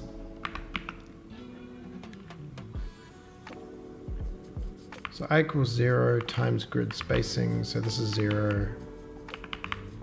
Negative half slices times grid spacing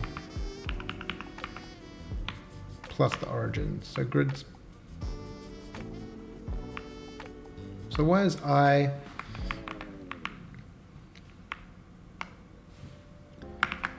So this is vertex X.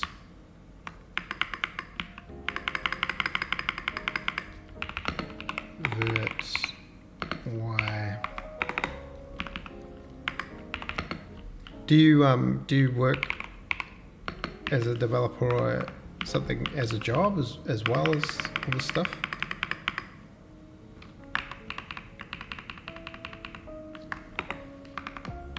So negative half slices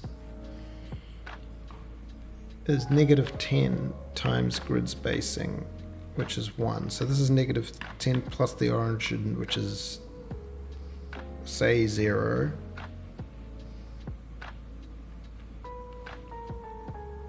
Hobbyist. Okay. Yes.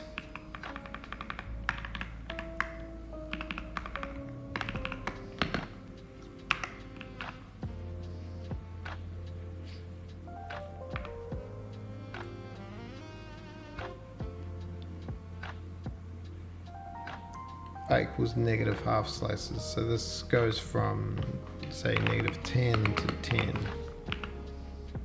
Actually, this goes I 10 times 1 plus the origin. And this is 0.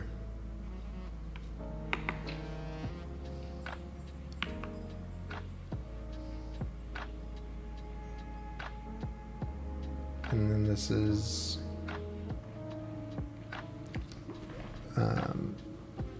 half slices. So this Z is always, oh man, this vertex stuff is confusing. Oh, first job.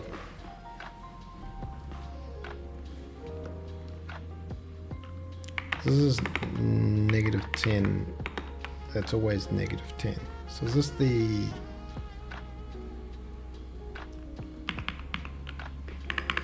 This one is I x vert x negative 10 to 10.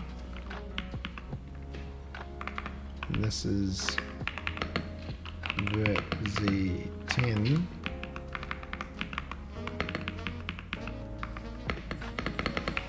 And this is vert x, which is negative 10.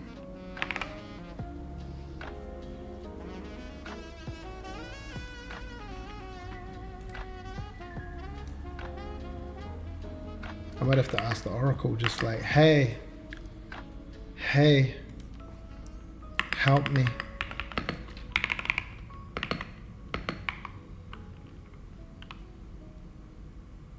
Ten to 10. Okay, I'm starting to see a pattern. Vert x is 10.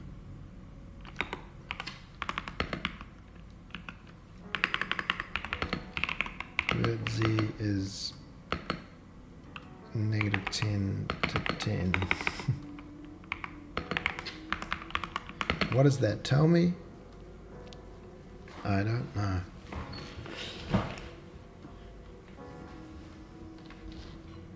So this steps along the X.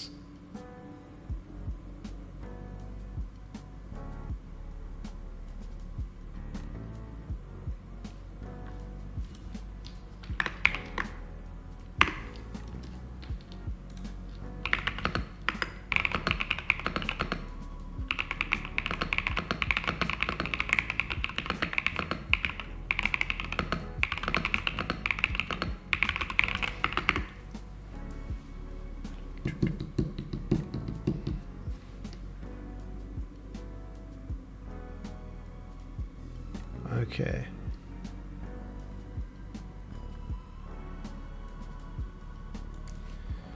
Could this be adapted to draw non-uniform grids?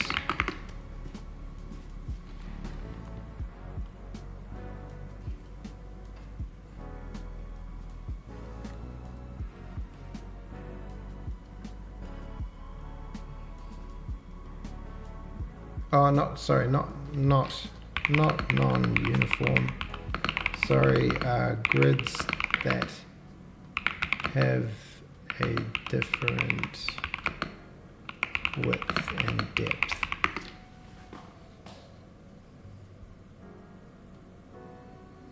Oh, don't tell me the same thing. Oh, okay, it's got two for loops.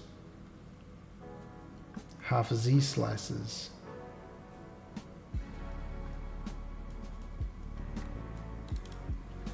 So we would need the grid to have Z slices. A debug grid would need to have, instead of I32 slices, width slices, let's just say width and I32 depth.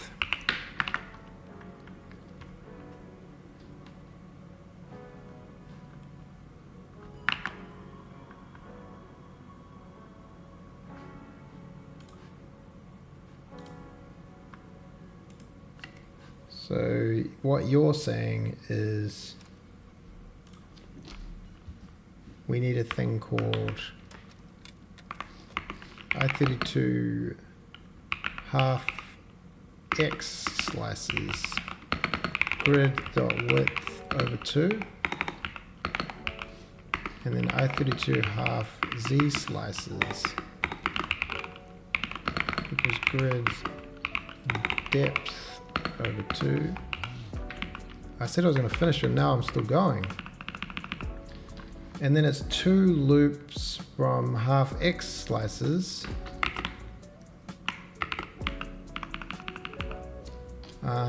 That does our center color.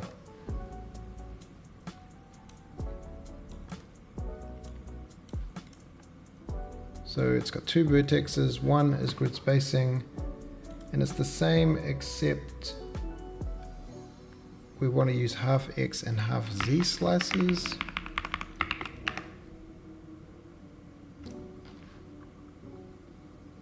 And then we want to loop through for I equals negative half Z slices. I is less than half Z slices. And these vertexes go in here. And we duplicate this and put it in here. And these are half X slices. Is this all it is to adaptify? We just need to make sure our brackies are good.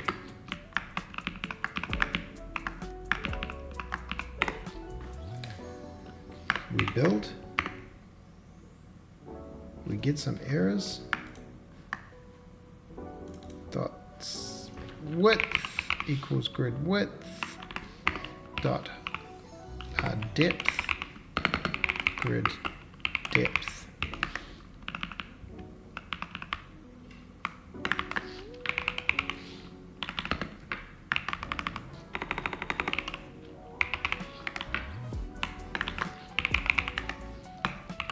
Any others?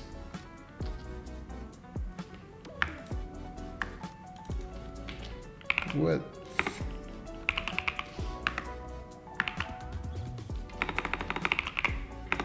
Depth.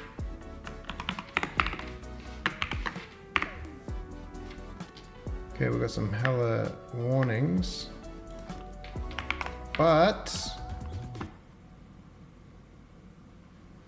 why is there so many windows open? Continue. Well, the grid still draws. That's nice. Boom. Oh, it didn't quite get it, did it?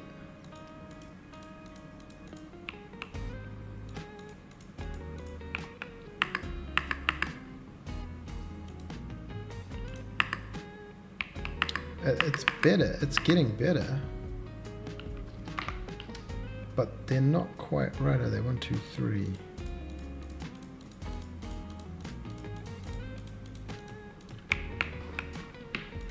What was wrong with that thing, and why is it so gigantic?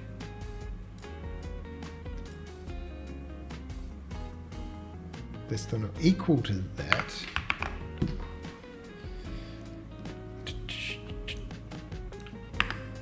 Oh, so close.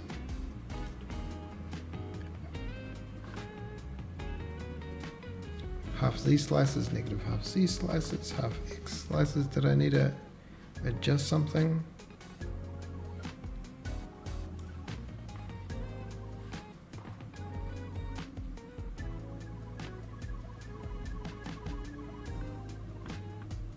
Oh, what if... Will this...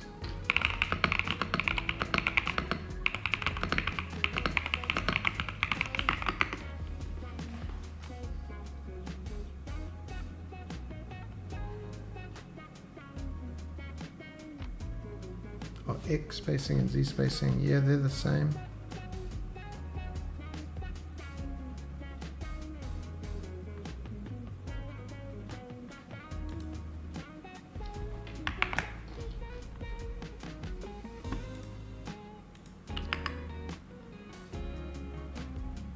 Maybe it isn't.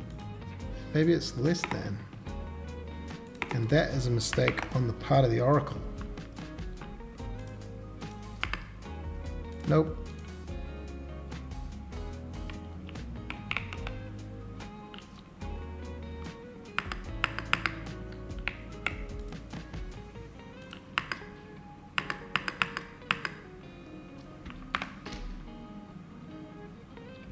So the Z is not drawing enough.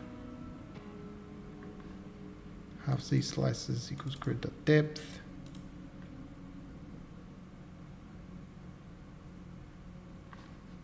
It is drawing one too few axes. But the x-axis looks okay. Thoughts?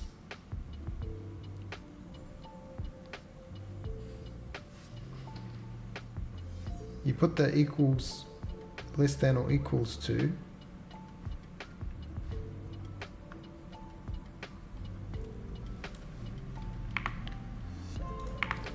I think that's how it was, and I don't think that one now works.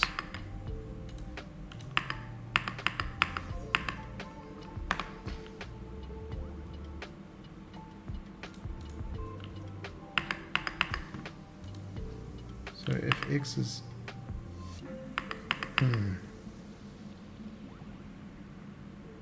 so it's 3. It doesn't work because these are just dividing by 2. So if it's 3 over 2 is 1.5, so we're getting truncations.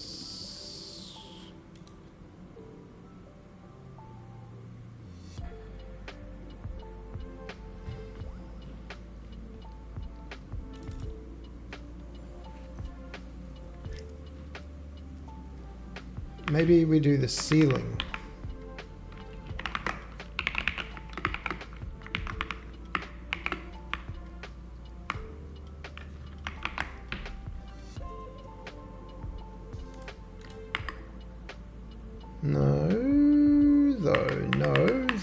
No.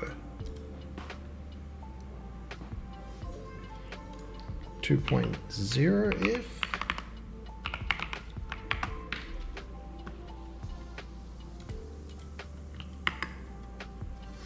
Okay, now it's too big. Now I get rid of this, right? Now. Now. Oh, now it's too big.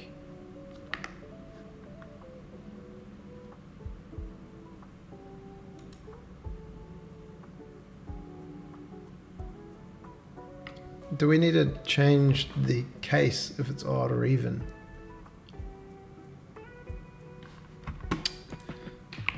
SU arises when the width or depth is odd, which rounds the slices down. Sir.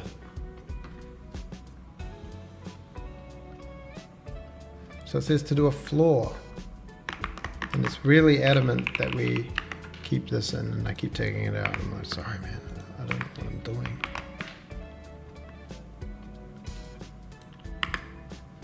Not correct.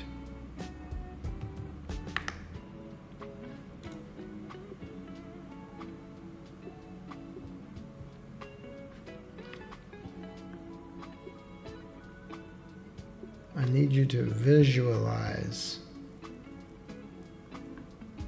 I need you to visualize in your mind's eye. Or you can send an image, eh? Is this a thing?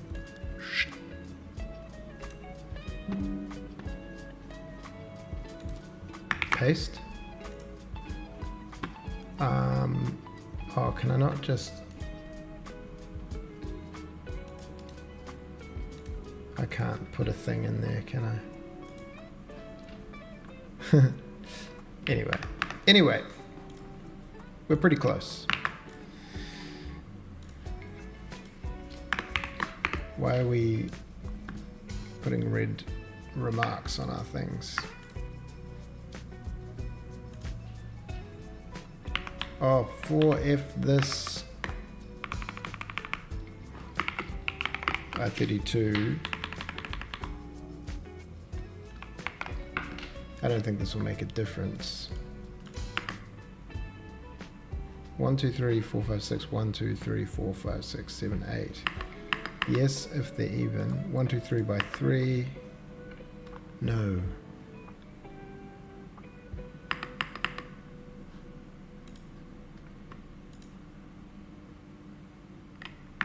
Oh. Anyway, well, thanks everyone for hanging out.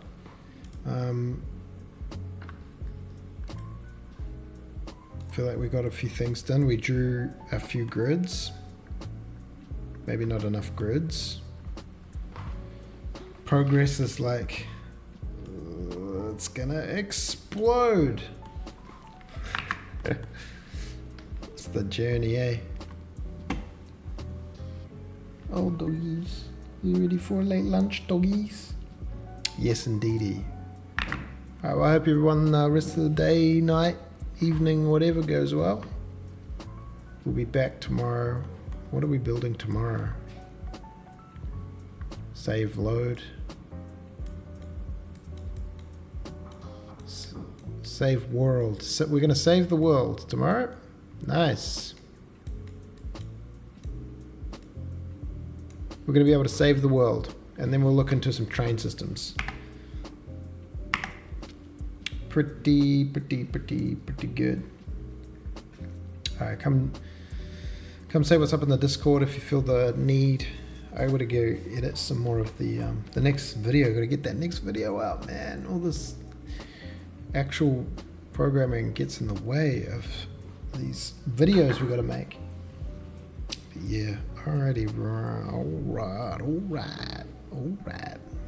Have good ones. Have a good one.